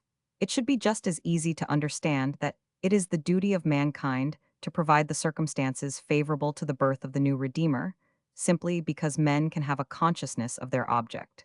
But there is always something to prevent them. They find their ultimate aim in the happiness of all, or the greatest number, or in the expansion of a great commonwealth. A man will very readily decide to sacrifice his life for the state. He will be much slower to respond if an individual, and not a state, ask for the sacrifice. It seems to be out of reason that one man should exist for the sake of another. Let it be rather for the sake of every other, or, at any rate, of as many as possible. O upright judge, as if it were more in reason to let the majority decide a question of value and significance. For the problem is, in what way may pg 157 your life, the individual life, retain the highest value and the deepest significance? And how may it least be squandered? Only by your living for the good of the rarest and most valuable types, not for that of the majority? Who are the most worthless types, taken as individuals? This way of thinking should be implanted and fostered in every young man's mind. He should regard himself both as a failure of nature's handiwork and a testimony to her larger ideas. She has succeeded badly, he should say, but I will do honor to her great idea by being a means to its better success. With these thoughts he will enter the circle of culture, which is the child of every man's self-knowledge and dissatisfaction. He will approach and say aloud, I see something above me, higher and more human than I. Let all help me to reach it, as I will help all who know and suffer as I do, that the man may arise at last who feels his knowledge and love, vision and power to be complete and boundless, who in his universality is one with nature, the critic and judge of existence. It is difficult to give anyone this courageous self-consciousness, because it is impossible to teach love. From love alone the soul gains, not only the clear vision that leads to self-contempt, but also the desire to look to a higher self which is yet hidden, and strive upward to it with all its strength. And so he who rests his hope on a future great man receives his first initiation into culture. The sign of this is shame or vexation at one's self, a hatred of one's own narrowness, a sympathy with PG 158, the genius that ever raises its head again from our misty wastes, a feeling for all that is struggling into life, the conviction that nature must be helped in her hour of need. To press forward to the man, however ill she seemed to prosper, whatever success may attend her marvelous forms and projects, so that the men with whom we live are like the debris of some precious sculptures, which cry out, "Come and help us. Put us together, for we long to become complete." I called this inward condition the first initiation into culture. I have now to describe the effects of the second initiation, a task of greater difficulty. It is the passage from the inner life to the criticism of the outer life. The eye must be turned to find in the great world of movement the desire for culture that is known from the immediate experience of the individual, who must use his own strivings and aspirations as the alphabet to interpret those of humanity. He cannot rest here either, but must go higher. Culture demands from him not only that inner experience, not only the criticism of the outer world surrounding him, but action too to crown them all, the fight for culture against the influences and conventions and institutions where he cannot find his own aim, the production of genius. Anyone who can reach the second step will see how extremely rare and imperceptible the knowledge of that end is, though all men busy themselves with culture and expend vast labor in her service. He asks himself in amazement, is not such knowledge, after all, absolutely PG 159 necessary? Can nature be said to attain her end if men have a false idea of the aim of their own labor? And anyone who thinks a great deal of nature's unconscious adaptation of means to ends will probably answer at once. Yes, men may think and speak what they like about their ultimate end. Their blind instinct will tell them the right road. It requires some experience of life to be able to contradict this. But let a man be convinced of the real aim of culture, the production of the true man and nothing else. Let him consider that amid all the pageantry and ostentation of culture at the present time, the conditions for his production are nothing but a continual battle of the beasts. And he will see that there is great need for a conscious will to take the place of that blind instinct. There is another reason also, to prevent the possibility of turning this obscure impulse to quite different ends, in a direction where our highest aim can no longer be attained. For we must beware of a certain kind of misapplied and parasitical culture. The powers at present most active in its propagation have other casts of thought that prevent their relation to culture from being pure and disinterested. The first of these is the self-interest of the businessmen. This needs the help of culture, and helps her in return, though at the price of prescribing her ends and limits. And their favorite sorites is, we must have as much knowledge and education as possible. This implies as great a need as possible for it. This again as much production. This again as much material wealth and PG 160 happiness as possible. This is the seductive formula. Its preachers would define education as the insight that makes man through and through a child of his age in his desires and their satisfaction, and gives him command over the best means of making money. Its aim would be to make current men, in the same sense as one speaks of the currency in money, and in their view, the more current men there are, the happier the people. The object of modern educational systems is therefore to make each man as current as his nature will allow him, and to give him the opportunity for the greatest amount of success and happiness that can be got from his particular stock of knowledge. He is required to have just so much idea of his own value, through his liberal education, as to know what he can ask of life. And he is assured that a natural and necessary connection between intelligence and property not only exists, but is also a moral necessity. All education is detested that makes for loneliness, and has an aim above money-making, and requires a long time.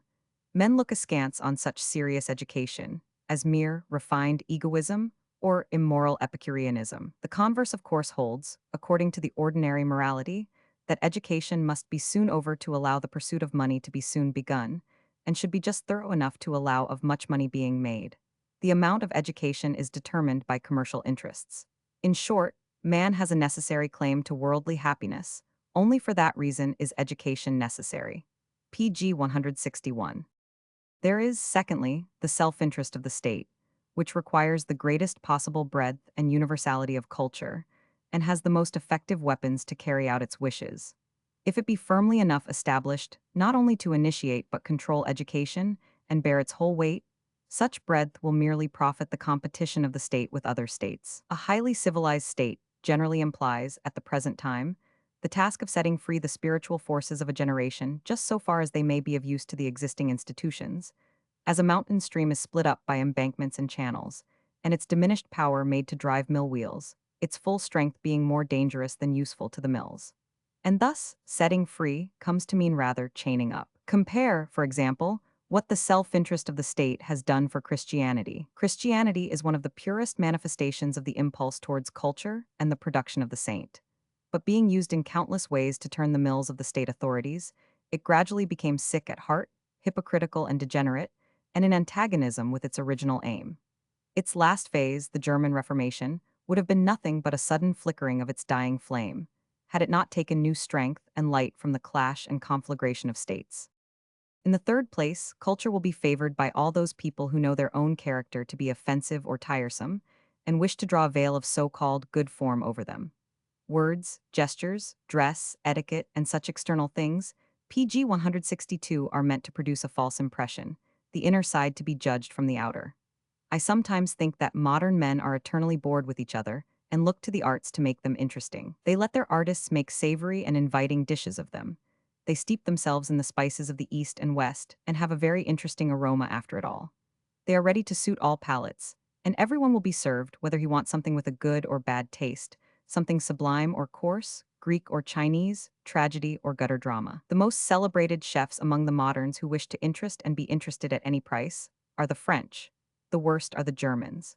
This is really more comforting for the latter, and we have no reason to mind the French despising us for our want of interest, elegance, and politeness, and being reminded of the Indian who longs for a ring through his nose and then proceeds to tattoo himself. Here I must digress a little. Many things in Germany have evidently been altered since the late war with France, and new requirements for German culture brought over. The war was for many their first venture into the more elegant half of the world. And what an admirable simplicity the conqueror shows in not scorning to learn something of culture from the conquered. The applied arts especially will be reformed to emulate our more refined neighbors, the German house furnished like the French. A sound taste, applied to the German language by means of an academy on the PG 163 French model, to shake off the doubtful influence of Goethe. This is the judgment of our new Berlin academician, Dubois Raymond. Our theaters have been gradually moving, in a dignified way, towards the same goal.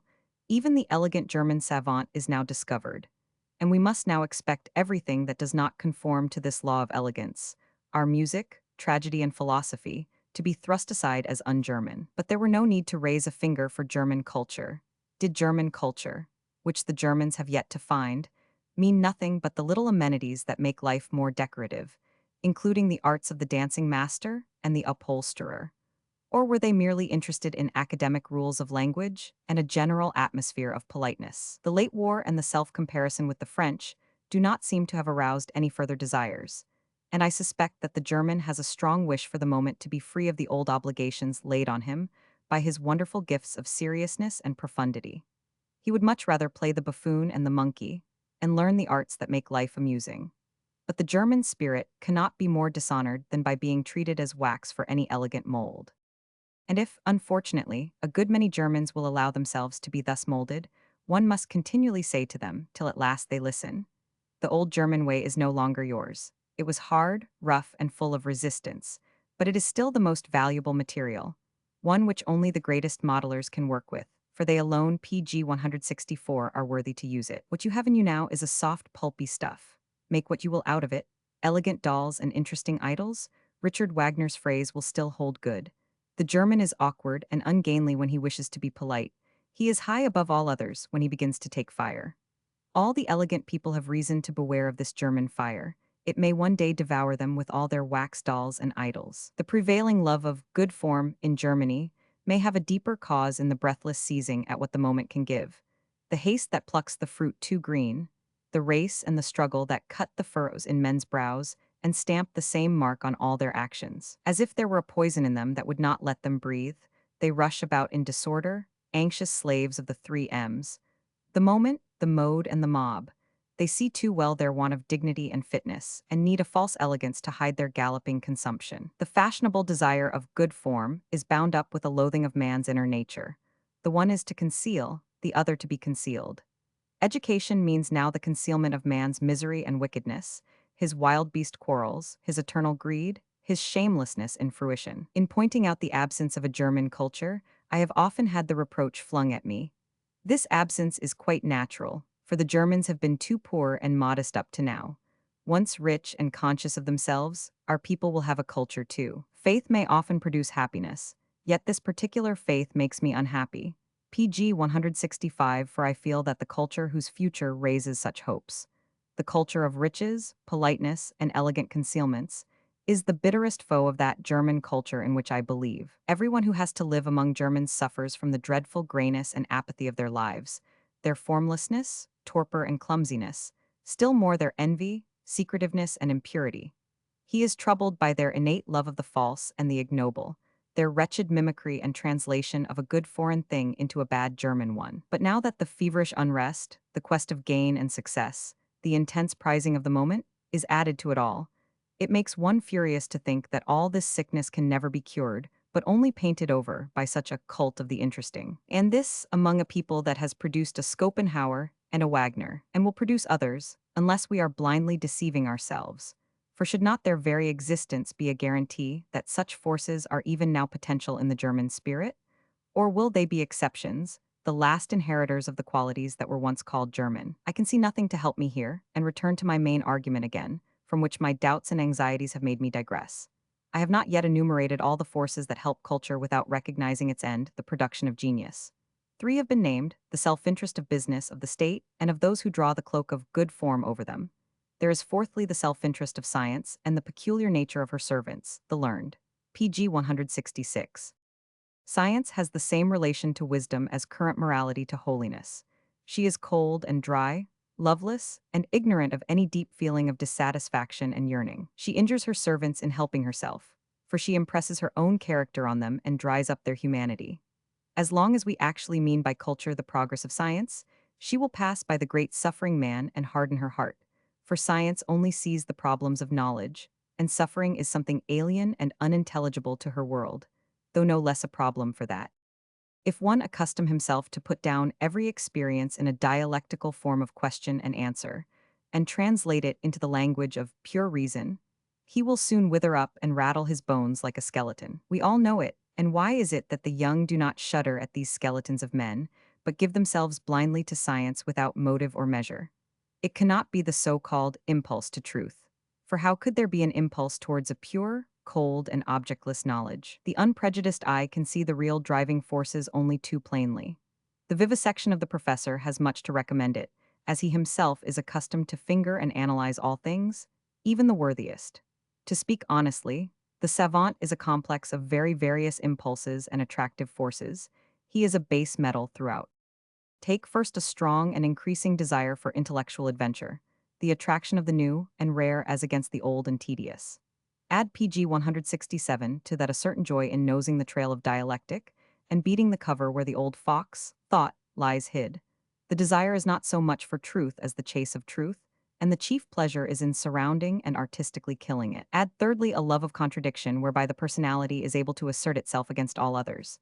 The battle's the thing, and the personal victory its aim, truth only its pretext. The impulse to discover particular truths plays a great part in the professor, coming from his submission to definite ruling persons, classes, opinions, churches, governments, for he feels it a profit to himself to bring truth to their side. The following characteristics of the savant are less common, but still found. Firstly, downrightness and a feeling for simplicity, very valuable if more than a mere awkwardness and inability to deceive, deception requiring some mother, wit. Actually, we may be on our guard against too obvious cleverness and resource and doubt the man's sincerity. Otherwise, this downrightness is generally of little value, and rarely of any use to knowledge, as it follows tradition and speaks the truth only in adiaphora, it being lazier to speak the truth here than ignore it. Everything new means something to be unlearnt, and your downright man will respect the ancient dogmas and accuse the new evangelist of failing in the sensus recti. There was a similar opposition, with probability and custom on its side, to the theory of Copernicus. The professor's frequent hatred of philosophy is principally a hatred of the long PG 168 trains of reasoning and artificiality of the proofs. Ultimately, the savants of every age have a fixed limit, beyond which ingenuity is not allowed, and everything suspected as a conspirator against honesty. Secondly, a clear vision of near objects, combined with great short-sightedness for the distant and universal. The professor's range is generally very small, and his eye must be kept close to the object. To pass from a point already considered to another, he has to move his whole optical apparatus. He cuts a picture into small sections, like a man using an opera glass in the theater, and sees now a head, now a bit of the dress, but nothing as a whole. The single sections are never combined for him. He only infers their connection, and consequently has no strong general impression. He judges a literary work, for example, by certain paragraphs or sentences or errors, as he can do nothing more. He will be driven to see in an oil painting nothing but a mass of daubs. Thirdly, a sober conventionality in his likes and dislikes. Thus he especially delights in history, because he can put his own motives into the actions of the past. A mole is most comfortable in a molehill. He is on his guard against all ingenious and extravagant hypotheses, but digs up industriously all the commonplace motives of the past, because he feels in sympathy with them. He is generally quite incapable of understanding and valuing the rare or the uncommon, the great or the real. Fourthly, a lack of feeling, which makes him PG 169 capable of vivisection. He knows nothing of the suffering that brings knowledge, and does not fear to tread where other men shudder. He is cold and may easily appear cruel. He is thought courageous, but he is not, any more than the mule who does not feel giddiness. Fifthly, diffidence, or a low estimate of himself. Though he live in a miserable alley of the world, he has no sense of sacrifice or surrender. He appears often to know in his inmost heart that he is not a flying but a crawling creature, and this makes him seem even pathetic. Sixthly, loyalty to his teachers and leaders. From his heart he wishes to help them, and knows he can do it best with the truth. He has a grateful disposition, for he has only gained admittance through them to the high hall of science. He would never have entered by his own road. Any man today who can throw open a new province where his lesser disciples can work to some purpose is famous at once. So great is the crowd that presses after him. These grateful pupils are certainly a misfortune to their teacher, as they all imitate him.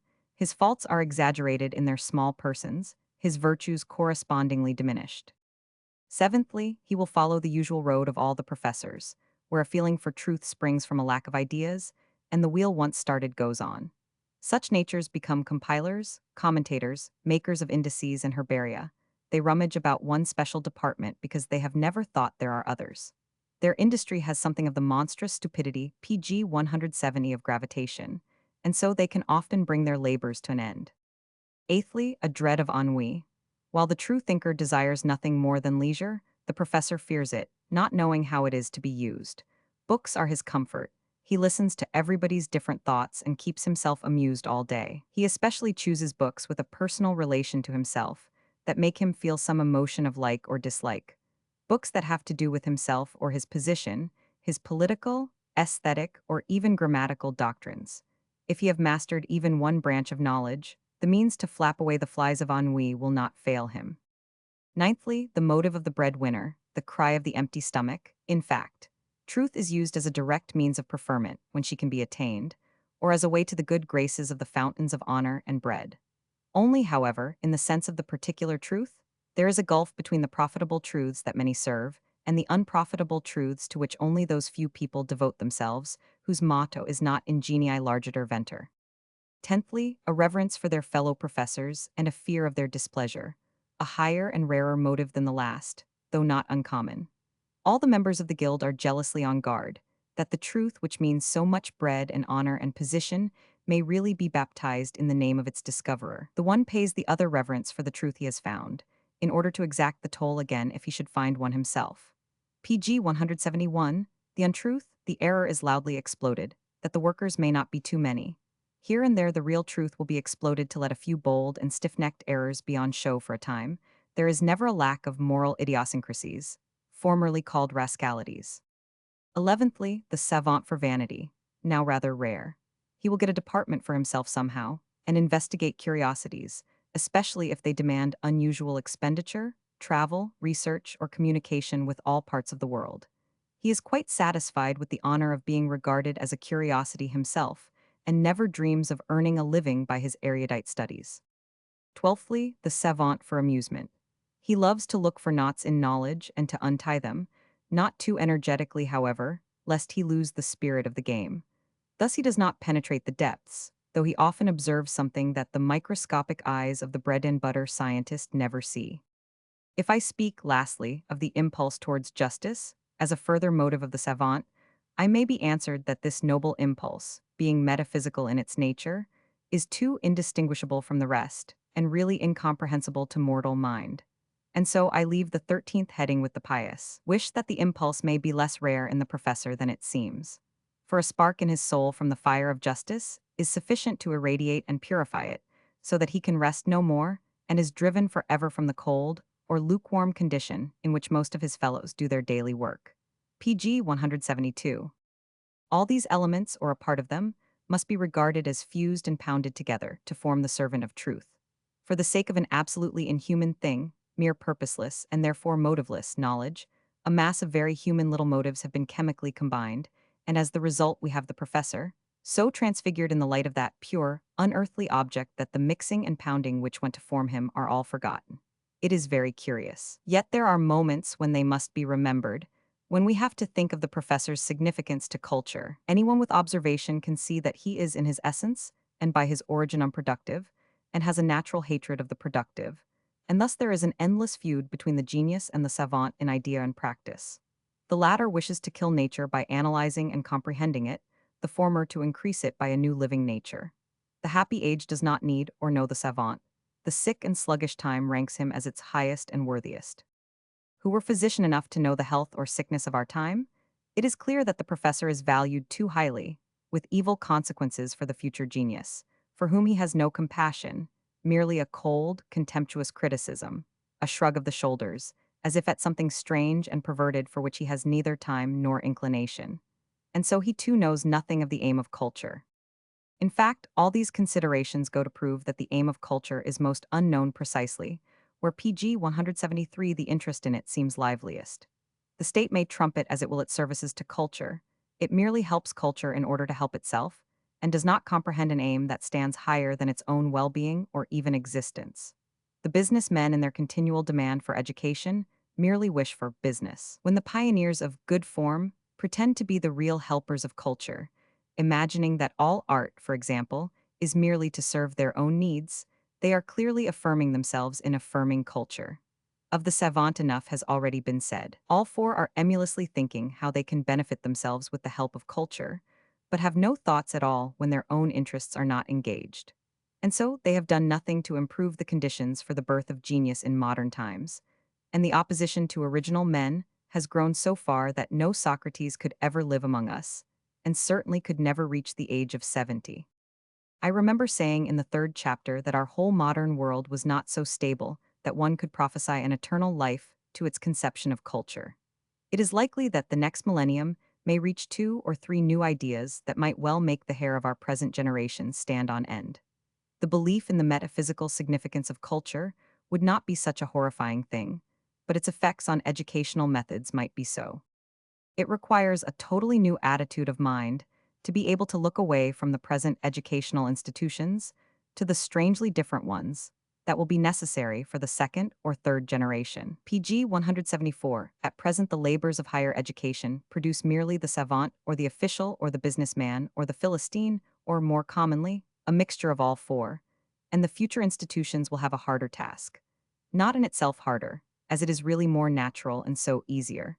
And further, could anything be harder than to make a youth into a savant against nature, as now happens? But the difficulty lies in unlearning what we know and setting up a new aim.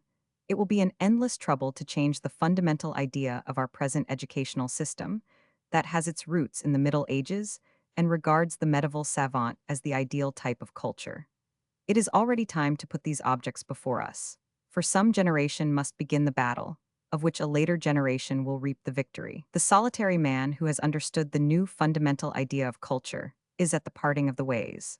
On the one he will be welcomed by his age, laurels and rewards will be his, powerful parties will uphold him, he will have as many in sympathy behind him as in front, and when the leader speaks the word of deliverance, it will echo through all the ranks. The first duty is to fight in line, the second to treat as foes all who will not fall in. On the other way he will find fewer companions. It is steeper and more tortuous. The travelers on the first road laugh at him, as his way is the more troublesome and dangerous, and they try to entice him over. If the two ways cross, he is ill-treated, cast aside, or left alone. What significance has any particular form of culture for these several travelers? The PG 175 enormous throng that pressed to their end on the first road, understand by it the laws and institutions that enable them to go forward in regular fashion, and rule out all the solitary and obstinate people who look towards higher and remoter objects. To the small company on the other road, it has quite a different office. They wish to guard themselves, by means of a strong organization, from being swept away by the throng, to prevent their individual members from fainting on the way or turning in spirit from their great task. These solitary men must finish their work. That is why they should all hold together.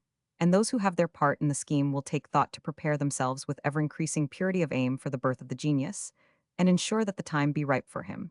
Many are destined to help on the labor, even among the second-rate talents, and it is only in submission to such a destiny that they can feel they are living for a duty and have a meaning and an object in their lives. But at present these talents are being turned from the road their instinct has chosen by the seductive tones of the fashionable culture.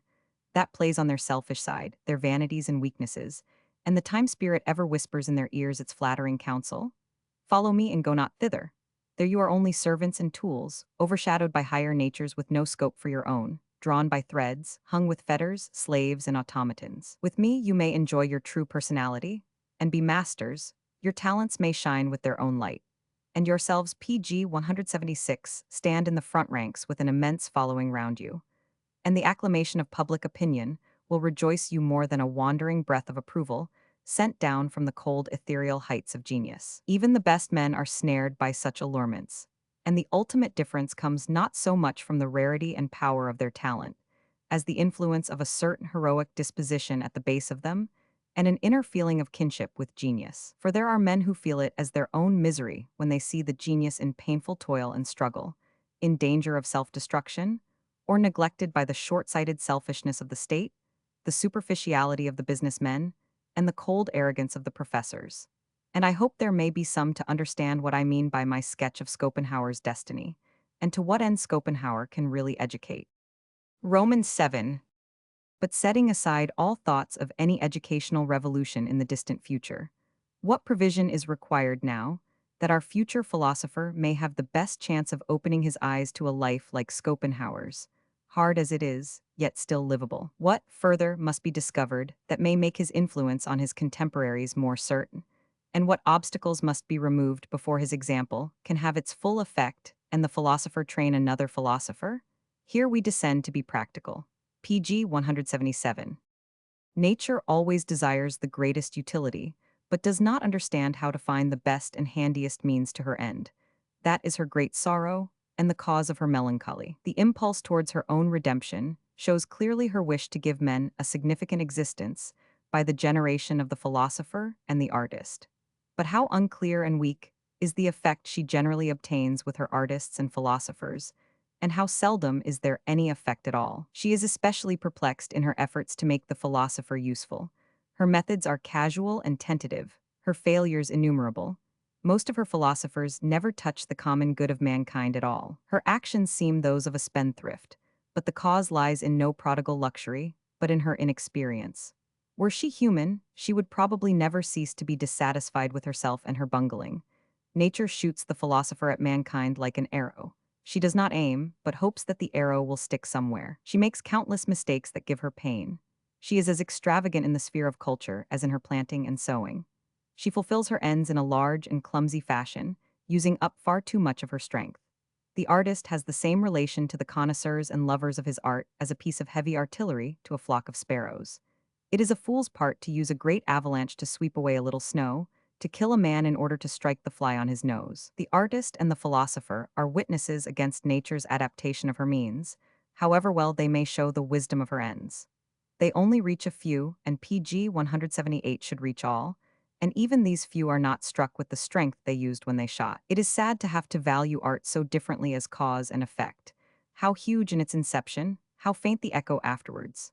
The artist does his work as nature bids him, for the benefit of other men, no doubt of it, but he knows that none of those men will understand and love his work as he understands and loves it himself. That lonely height of love and understanding is necessary, by nature's clumsy law, to produce a lower type.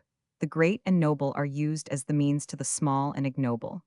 Nature is a bad manager. Her expenses are far greater than her profits. For all her riches, she must one day go bankrupt. She would have acted more reasonably to make the rule of her household small expense and hundredfold profit. If there had been, for example, only a few artists with moderate powers, but an immense number of hearers to appreciate them, stronger and more powerful characters than the artists themselves. Then the effect of the artwork, in comparison with the cause, might be a hundred-tongued echo. One might at least expect cause and effect to be of equal power, but nature lags infinitely behind this consummation. An artist, and especially a philosopher, seems often to have dropped by chance into his age, as a wandering hermit or straggler cut off from the main body. Think how utterly great Schopenhauer is, and what a small and absurd effect he has had. An honest man can feel no greater shame at the present time than at the thought of the casual treatment Schopenhauer has received, and the evil powers PG 179 that have up to now killed his effect among men. First there was the want of readers, to the eternal shame of our cultivated age.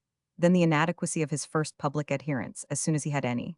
Further, I think, the crassness of the modern man towards books, which he will no longer take seriously. As an outcome of many attempts to adapt Schopenhauer to this enervated age, the new danger has gradually arisen of regarding him as an odd kind of pungent herb, of taking him in grains, as a sort of metaphysical pepper. In this way he has gradually become famous, and I should think more have heard his name than Hegel's, and for all that, he is still a solitary being, who has failed of his effect, though the honor of causing the failure belongs least of all to the barking of his literary antagonists, first because there are few men with the patience to read them, and secondly, because anyone who does is sent immediately to Schopenhauer himself. For who will let a donkey driver prevent him from mounting a fine horse, however much he praise his donkey? Whoever has recognized nature's unreason in our time will have to consider some means to help her. His task will be to bring the free spirits and the sufferers from this age to know Schopenhauer, and make them tributaries to the flood that is to overbear all the clumsy uses to which nature even now is accustomed to put her philosophers. Such men will see that the identical obstacles hinder the effect of a great philosophy and the production of the great philosopher, and so will direct their aims to prepare the regeneration of Schopenhauer, which PG 180 means that of the philosophical genius. The real opposition to the further spread of his doctrine in the past, and the regeneration of the philosopher in the future, is the perversity of human nature as it is. And all the great men that are to be must spend infinite pains in freeing themselves from it. The world they enter is plastered over with pretense, including not merely religious dogmas, but such juggling conceptions as progress, universal education, nationalism, the modern state. Practically all our general terms have an artificial veneer over them that will bring a clearer-sighted posterity to reproach our age bitterly for its warped and stunted growth, however loudly we may boast of our health. The beauty of the antique vases, says Schopenhauer, lies in the simplicity with which they express their meaning and object. It is so with all the ancient implements. If nature produced amphor, lamps, tables, chairs, helmets, shields, breastplates, and the like, they would resemble these. And, as a corollary, whoever considers how we all manage our art, politics, religion, and education, to say nothing of our vases, will find in them a barbaric exaggeration and arbitrariness of expression. Nothing is more unfavorable to the rise of genius than such monstrosities. They are unseen and undiscoverable. The leaden weights on his hand when he will set it to the plough. The weights are only shaken off with violence, and his highest work must to an extent always bear the mark of it.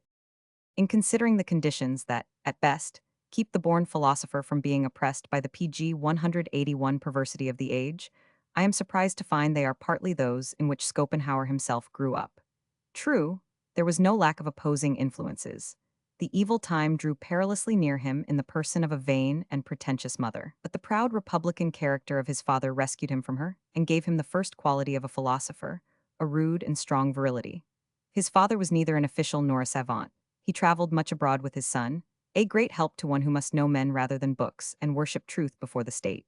In time he got accustomed to national peculiarities. He made England, France, and Italy equally his home, and felt no little sympathy with the Spanish character. On the whole, he did not think it an honor to be born in Germany, and I am not sure that the new political conditions would have made him change his mind. He held quite openly the opinion that the state's one object was to give protection at home and abroad, and even protection against its protectors, and to attribute any other object to it was to endanger its true end. And so, To the consternation of all the so-called liberals, he left his property to the survivors of the Prussian soldiers who fell in 1848 in the fight for order. To understand the state and its duties in this single sense may seem more and more henceforth the sign of intellectual superiority. For the man with the furor philosophicus in him will no longer have time for the furor politicus, and will wisely keep from reading the newspapers or serving a party, though he will not hesitate a moment to take his place in the ranks if his country be in real PG 182 need.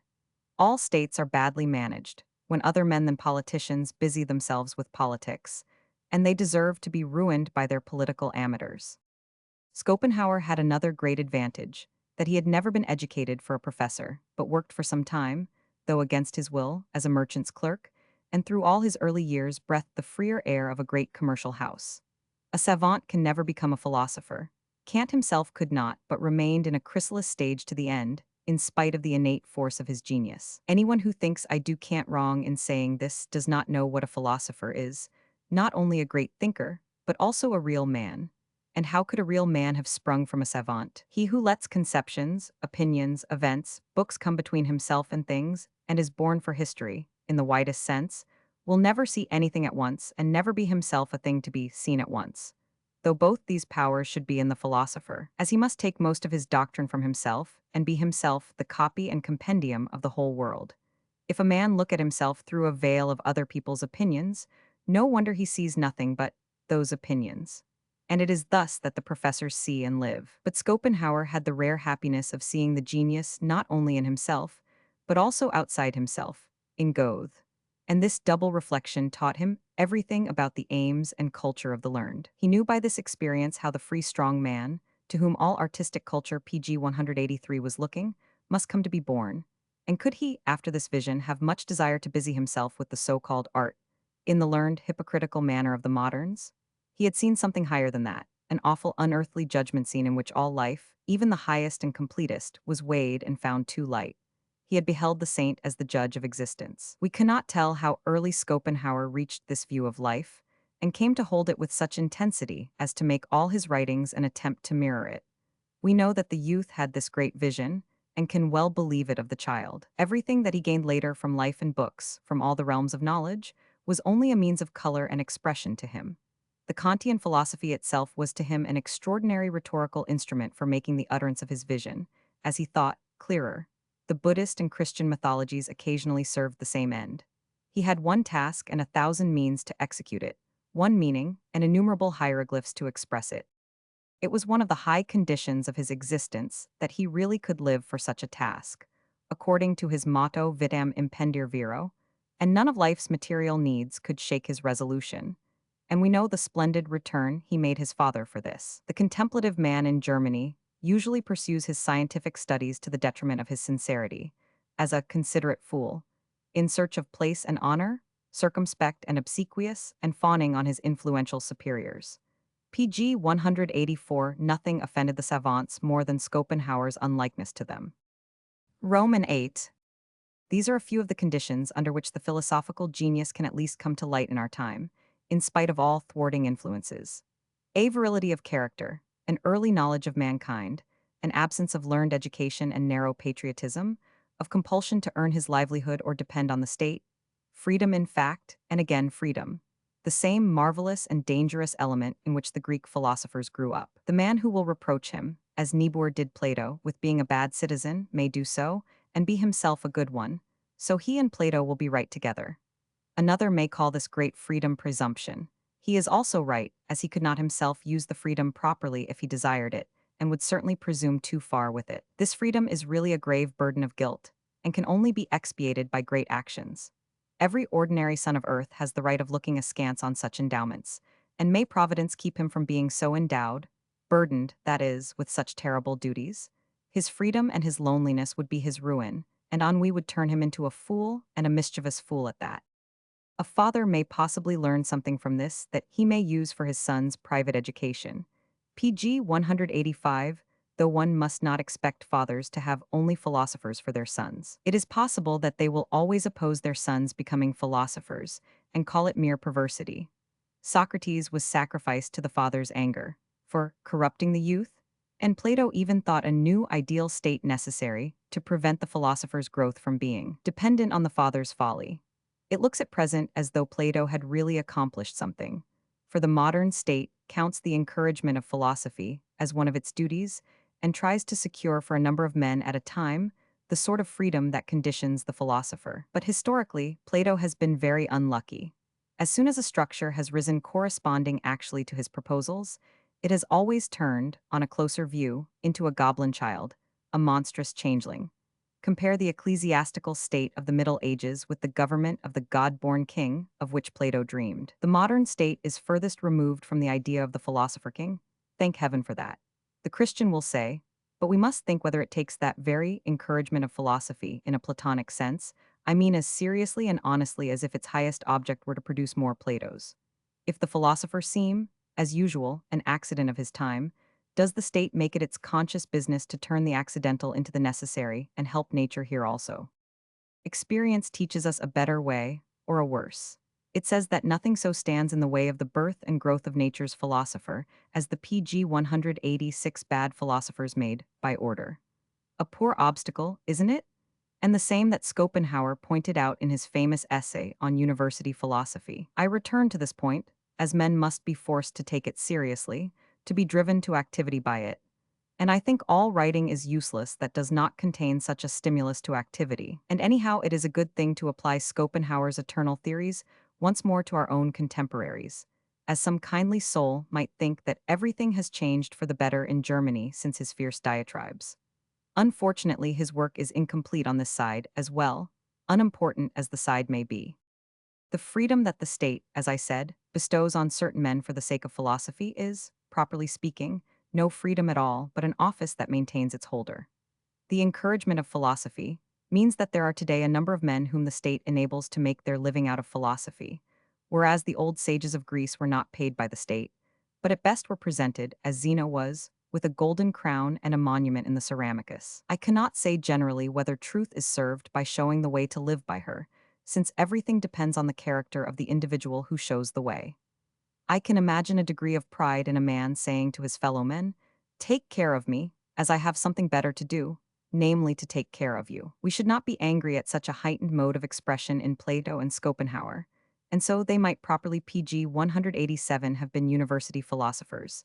As Plato, for example, was a court philosopher for a while without lowering the dignity of philosophy. But in Kant, we have the usual submissive professor, without any nobility in his relations with the state, and thus he could not justify the university philosophy when it was once assailed. If there be natures like Schopenhauer's and Plato's, which can justify it, I fear they will never have the chance, as the state would never venture to give such men these positions, for the simple reason that every state fears them, and will only favor philosophers it does not fear. The state obviously has a special fear of philosophy, and will try to attract more philosophers, to create the impression that it has philosophy on its side, because it has those men on its side who have the title without the power. But if there should come one who really proposes to cut everything to the quick, the state included, with the knife of truth, the state that affirms its own existence above all, is justified in banishing him as an enemy, just as it bans a religion that exalts itself to be its judge. The man who consents to be a state philosopher must also consent to be regarded as renouncing the search for truth in all its secret retreats. At any rate, so long as he enjoys his position, he must recognize something higher than truth, the state, and not only the state but everything required by it for existence. A definite form of religion, a social system, a standing army, a noli me tangere is written above all these things. Can a university philosopher ever keep clearly before him the PG 188 whole round of these duties and limitations? I do not know. The man who has done so and remains a state official is a false friend to truth. If he has not, I think he is no friend to truth either. But general considerations like these are always the weakest in their influence on mankind. Most people will find it enough to shrug their shoulders and say, as if anything great and pure has ever been able to maintain itself on this earth without some concession to human vulgarity. Would you rather the state persecuted philosophers than paid them for official services? Without answering this last question, I will merely say that these concessions of philosophy to the state go rather far at present. In the first place, the state chooses its own philosophical servants, as many as its institutions require. It therefore pretends to be able to distinguish the good and the bad philosophers, and even assumes there must be a sufficient supply of good ones to fill all the chairs. The state is the authority, not only for their goodness, but their numbers. Secondly, it confines those it has chosen to a definite place and a definite activity among particular men. They must instruct every undergraduate who wants instruction daily, at stated hours. The question is whether a philosopher can bind himself, with a good conscience, to have something to teach every day to anyone who wishes to listen. Must he not appear to know more than he does, and speak, before an unknown audience, of things that he could mention without risk only to his most intimate friends? And above all, does he not PG 189 surrender the precious freedom of following his genius when and wherever it call him, by the mere fact of being bound to think at stated times on a fixed subject? And before young men, too, is not such thinking in its nature emasculate? And suppose he felt some day that he had no ideas just then, and yet must be in his place and appear to be thinking. What then? But, one will say, he is not a thinker but mainly a depository of thought, a man of great learning in all previous philosophies. Of these he can always say something that his scholars do not know. This is actually the third and the most dangerous concession made by philosophy to the state when it is compelled to appear in the form of erudition, as the knowledge, more specifically, of the history of philosophy. The genius looks purely and lovingly on existence, like a poet, and cannot dive too deep into it. And nothing is more abhorrent to him than to burrow among the innumerable strange and wrong-headed opinions. Learned history of the past was never a true philosopher's business in India or Greece, and a professor of philosophy who busies himself with such matters must be, at best, content to hear it said of him. He is an able scholar, antiquary, philologist, historian, but never he is a philosopher. I said, at best, for a scholar feels that most of the learned works written by university philosophers are badly done, without any real scientific power, and generally are dreadfully tedious. Who will blow aside, for example, the Lethean vapor with which the history of PG 190 Greek philosophy has been enveloped by the dull, though not very scientific works of Ritter, Brandes, and Zeller? I, at any rate, would rather read Diogenes Laertius than Zeller, because at least the spirit of the old philosophers lives in Diogenes, but neither that nor any other spirit in Zeller. And, after all, what does the history of philosophy matter to our young men? Are they to be discouraged by the welter of opinions from having any of their own, or taught to join the chorus that approves the vastness of our progress? Are they to learn to hate or perhaps despise philosophy? One might expect the last, knowing the torture the students endure for their philosophical examinations, in having to get into their unfortunate heads the maddest efforts of the human mind, as well as the greatest and profoundest. The only method of criticizing a philosophy that is possible and proves anything at all, namely to see whether one can live by it, has never been taught at the universities. Only the criticism of words, and again words, is taught there. Imagine a young head without much experience of life being stuffed with 50 systems, in the form of words, and 50 criticisms of them, all mixed up together. What an overgrown wilderness he will come to be, what contempt he will feel for a philosophical education. It is, of course, not an education in philosophy at all, but in the art of passing a philosophical examination, the usual result being the pious ejaculation of the wearied examinee, "Thank God I am no philosopher, but a Christian and a good citizen." PG 191. What if this cry were the ultimate object of the state, and the education, or leading to philosophy, were merely a leading from philosophy? We may well ask. But if so, there is one thing to fear, that the youth may some day find out to what end philosophy is thus mishandled. Is the highest thing of all, the production of the philosophical genius, nothing but a pretext, and the main object perhaps to hinder his production? And is reason turned to unreason? Then woe to the whole machinery of political and professorial trickery. Will it soon become notorious? I do not know, but anyhow university philosophy has fallen into a general state of doubting and despair. The cause lies partly in the feebleness of those who hold the chairs at present. And if Schopenhauer had to write his treatise on university philosophy today, he would find the club no longer necessary, but could conquer with a bull-rush. They are the heirs and successors of those slipshod thinkers whose crazy heads Schopenhauer struck at. Their childish natures and dwarfish frames remind one of the Indian proverb: "Men are born according to their deeds, deaf, dumb, misshapen." Those fathers deserved such sons, according to their deeds, as the proverb says. Hence the students will, no doubt, soon get on without the philosophy taught at their university, just as those who are not university men manage to do without it already. This can be tested from one's own experience. In my student days, for example, I found the university philosophers very ordinary men indeed, PG 192, who had collected together a few conclusions from the other sciences, and in their leisure hours, read the newspapers and went to concerts. They were treated by their academic colleagues with politely veiled contempt. They had the reputation of knowing very little, but of never being at a loss for obscure expressions to conceal their ignorance. They had a preference for those obscure regions where a man could not walk long with clear vision. One said of the natural sciences, "Not one of them can fully explain to me the origin of matter. Then what do I care about them all?" Another said of history, "It tells nothing new to the man with ideas." In fact, they always found reasons for its being more philosophical to know nothing than to learn anything. If they let themselves be drawn to learn, a secret instinct made them fly from the actual sciences and found a dim kingdom amid their gaps and uncertainties. They led the way in the sciences in the sense that the quarry leads the way for the hunters who are behind him. Recently, they have amused themselves with asserting they are merely the watchers on the frontier of the sciences.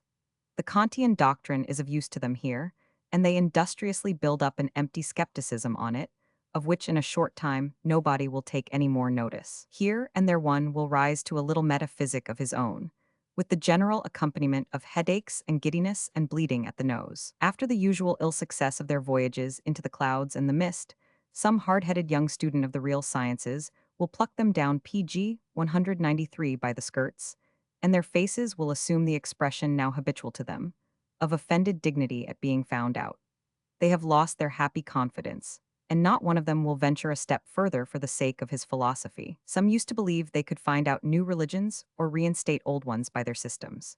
They have given up such pretensions now, and have become mostly mild, muddled folk, with no Lucretian boldness, but merely some spiteful complaints of the dead weight that lies on the intellects of mankind. No one can even learn logic from them now, and their obvious knowledge of their own powers has made them discontinue the dialectical disputations common in the old days. There is much more care and modesty, logic and inventiveness, in a word, more philosophical method in the work of the special sciences than in the so-called philosophy. And everyone will agree with the temperate words of Bagehot too on the present system builders. Unproved abstract principles without number have been eagerly caught up by sanguine men, and then carefully spun out into books and theories, which were to explain the whole world. But the world goes clear against these abstractions, and it must do so, as they require it to go in antagonistic directions. The mass of a system attracts the young and impresses the unwary, but cultivated people are very PG 194 dubious about it. They are ready to receive hints and suggestions, and the smallest real truth is ever welcome. But a large book of deductive philosophy is much to be suspected, who is not almost sure beforehand that the premises will contain a strange mixture of truth and error, and therefore that it will not be worthwhile to spend life in reasoning over their consequences. The philosophers, especially in Germany, used to sink into such a state of abstraction that they were in continual danger of running their heads against a beam. But there is a whole herd of Lapitan flappers about them to give them in time a gentle stroke on their eyes or anywhere else. Sometimes the blows are too hard, and then these scorners of earth forget themselves and strike back, but the victim always escapes them. "Fool, you do not see the beam," says the flapper, and often the philosopher does see the beam and calms down. These flappers are the natural sciences and history. Little by little, they have so overawed the German dreamcraft, which has long taken the place of philosophy, that the dreamer would be only too glad to give up the attempt to run alone. But when they unexpectedly fall into the other's arms, or try to put leading strings on them that they may be led themselves, those others flap as terribly as they can, as if they would say, "This is all that is wanting, that a philosophaster like this should lay his impure hands on us, the natural sciences and history, away with him." Then they start back, knowing not where to turn or to ask the way. They wanted to have a little physical knowledge PG 195 at their back, possibly in the form of empirical psychology, like the Herbartians, or perhaps a little history, and then they could at least make a public show of behaving scientifically, although in their hearts they may wish all philosophy and all science at the devil. But granted that this herd of bad philosophers is ridiculous, and who will deny it? How far are they also harmful? They are harmful just because they make philosophy ridiculous. As long as this imitation thinking continues to be recognized by the state, the lasting effect of a true philosophy will be destroyed, or at any rate circumscribed.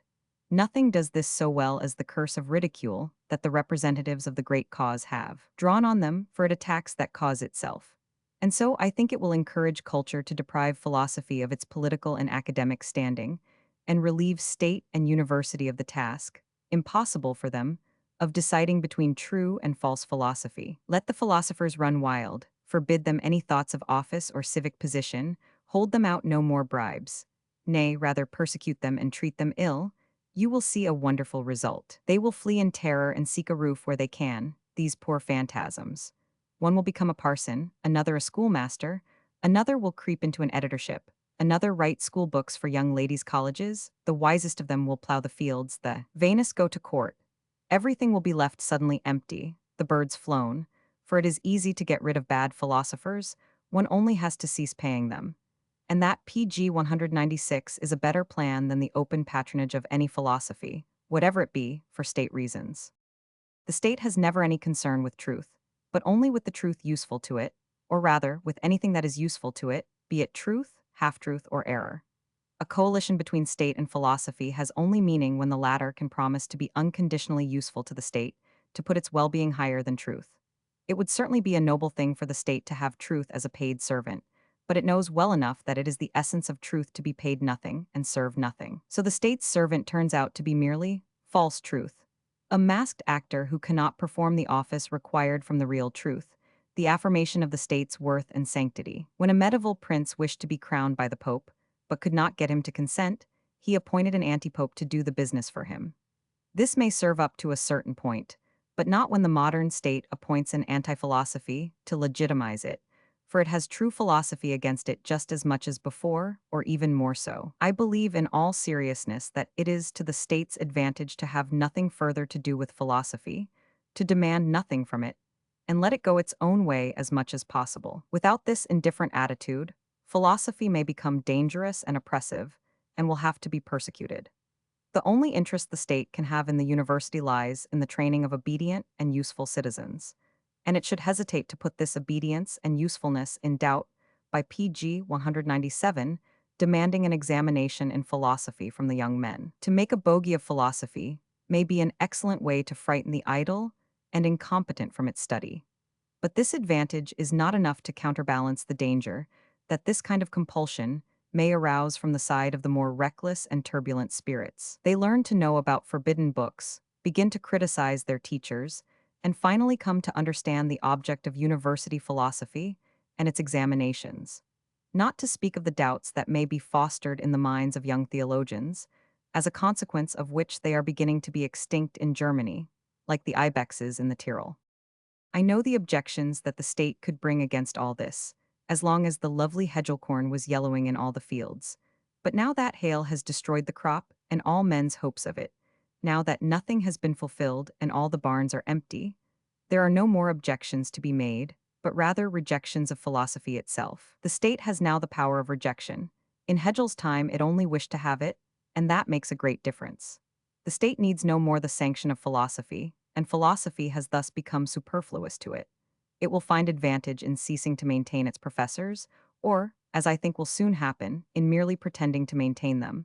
But it is of still greater importance that the university should see the benefit of this as well. At least I believe the real sciences must see that their interest lies PG 198 in freeing themselves from all contact with sham science. And further, the reputation of the universities hangs too much in the balance for them not to welcome a severance from methods that are thought little of even in academic circles. The outer world has good reason for its widespread contempt of universities. They are reproached with being cowardly, the small fearing the great, and the great fearing public opinion. It is said that they do not lead the higher thought of the age but hobble slowly behind it, and cleave no longer to the fundamental ideas of the recognized sciences. Grammar, for example, is studied more diligently than ever without anyone seeing the necessity of a rigorous training in speech and writing. The gates of Indian antiquity are being opened, and the scholars have no more idea of the most imperishable works of the Indians, their philosophies, than a beast has of playing the harp, though Schopenhauer thinks that the acquaintance with Indian philosophy is one of the greatest advantages possessed by our century. Classical antiquity is the favorite playground nowadays, and its effect is no longer classical and formative, as is shown by the students, who are certainly no models for imitation. Where is now the spirit of Friedrich August Wolff to be found, of whom Franz Passo could say that he seemed a loyal and humanistic spirit with force enough to set half the world aflame? Instead of that, a journalistic spirit is arising in the university, often under the name of philosophy. The smooth delivery, the very cosmetics of speech, With PG 199 Faust and Nathan the Wise forever on the lips, the accent and the outlook of our worst literary magazines, and, more recently, much chatter about our holy German music, and the demand for lectures on Schiller and Goethe. All this is a sign that the university spirit is beginning to be confused with the spirit of the age. Thus, the establishment of a higher tribunal, outside the universities, to protect and criticize them with regard to culture, would seem a most valuable thing. And as soon as philosophy can sever itself from the universities and be purified from every unworthy motive or hypocrisy, it will be able to become such a tribunal. It will do its work without state help in money or honors, free from the spirit of the age as well as from any fear of it, being in fact the judge, as Schopenhauer was, of the so-called culture surrounding it. And in this way the philosopher can also be useful to the university, by refusing to be a part of it but criticizing it from afar. Distance will lend dignity. But after all, what does the life of a state, or the progress of universities matter, in comparison with the life of philosophy on earth? For, to say quite frankly what I mean, it is infinitely more important that a philosopher should arise on the earth than that a state or a university should continue. The dignity of philosophy may rise in proportion as the submission to public opinion and the danger to liberty increase. It was at its highest during the convulsions marking the fall of the Roman Republic, and in the time of the Empire, when the names of both philosophy and history became PG 200 in grata principibus nomina. Brutus shows its dignity better than Plato. His was a time when ethics ceased to have commonplaces. Philosophy is not much regarded now, and we may well ask why no great soldier or statesman has taken it up. And the answer is that a thin phantom has met him under the name of philosophy, the cautious wisdom of the learned professor. And philosophy has soon come to seem ridiculous to him. It ought to have seemed terrible, and men who are called to authority should know the heroic power that has its source there. An American may tell them what a center of mighty forces a great thinker can prove on this earth. Beware when the great God lets loose a thinker on this planet, says Emerson. 3. Then all things are at risk. It is as when a conflagration has broken out in a great city, and no man knows what is safe or where it will end. There is not a piece of science, but its flank may be turned tomorrow. There is not any literary reputation, not the so-called eternal names of fame, that may not be revised and condemned. The things which are dear to men at this hour are so on account of the ideas which have emerged on their mental horizon, and which cause the present order of things as a tree bears its apples. A new degree of culture would instantly revolutionize the entire system of human pursuits. If such thinkers are dangerous, it is clear why our university thinkers are not dangerous. For their thoughts bloom as peacefully in the shade of tradition as PG 201 ever tree bore its apples. They do not frighten, they carry away no gates of Gaza, and to all their little contemplations one can make the answer of Diogenes when a certain philosopher was praised. What great result has he to show, who has so long practiced philosophy, and yet has hurt nobody? Yes, the university philosophy should have on its monument, it has hurt nobody. But this is rather the praise one gives to an old woman than to a goddess of truth. And it is not surprising that those who know the goddess only as an old woman are the less men for that, and are naturally neglected by the real men of power. If this be the case in our time, the dignity of philosophy is trodden in the mire, and she seems herself to have become ridiculous or insignificant. All her true friends are bound to bear witness against this transformation, at least to show that it is merely her false servants in philosophers' clothing who are so. Or better, they must prove by their own deed that the love of truth has itself awe and power. Schopenhauer proved this and will continue to prove it more and more.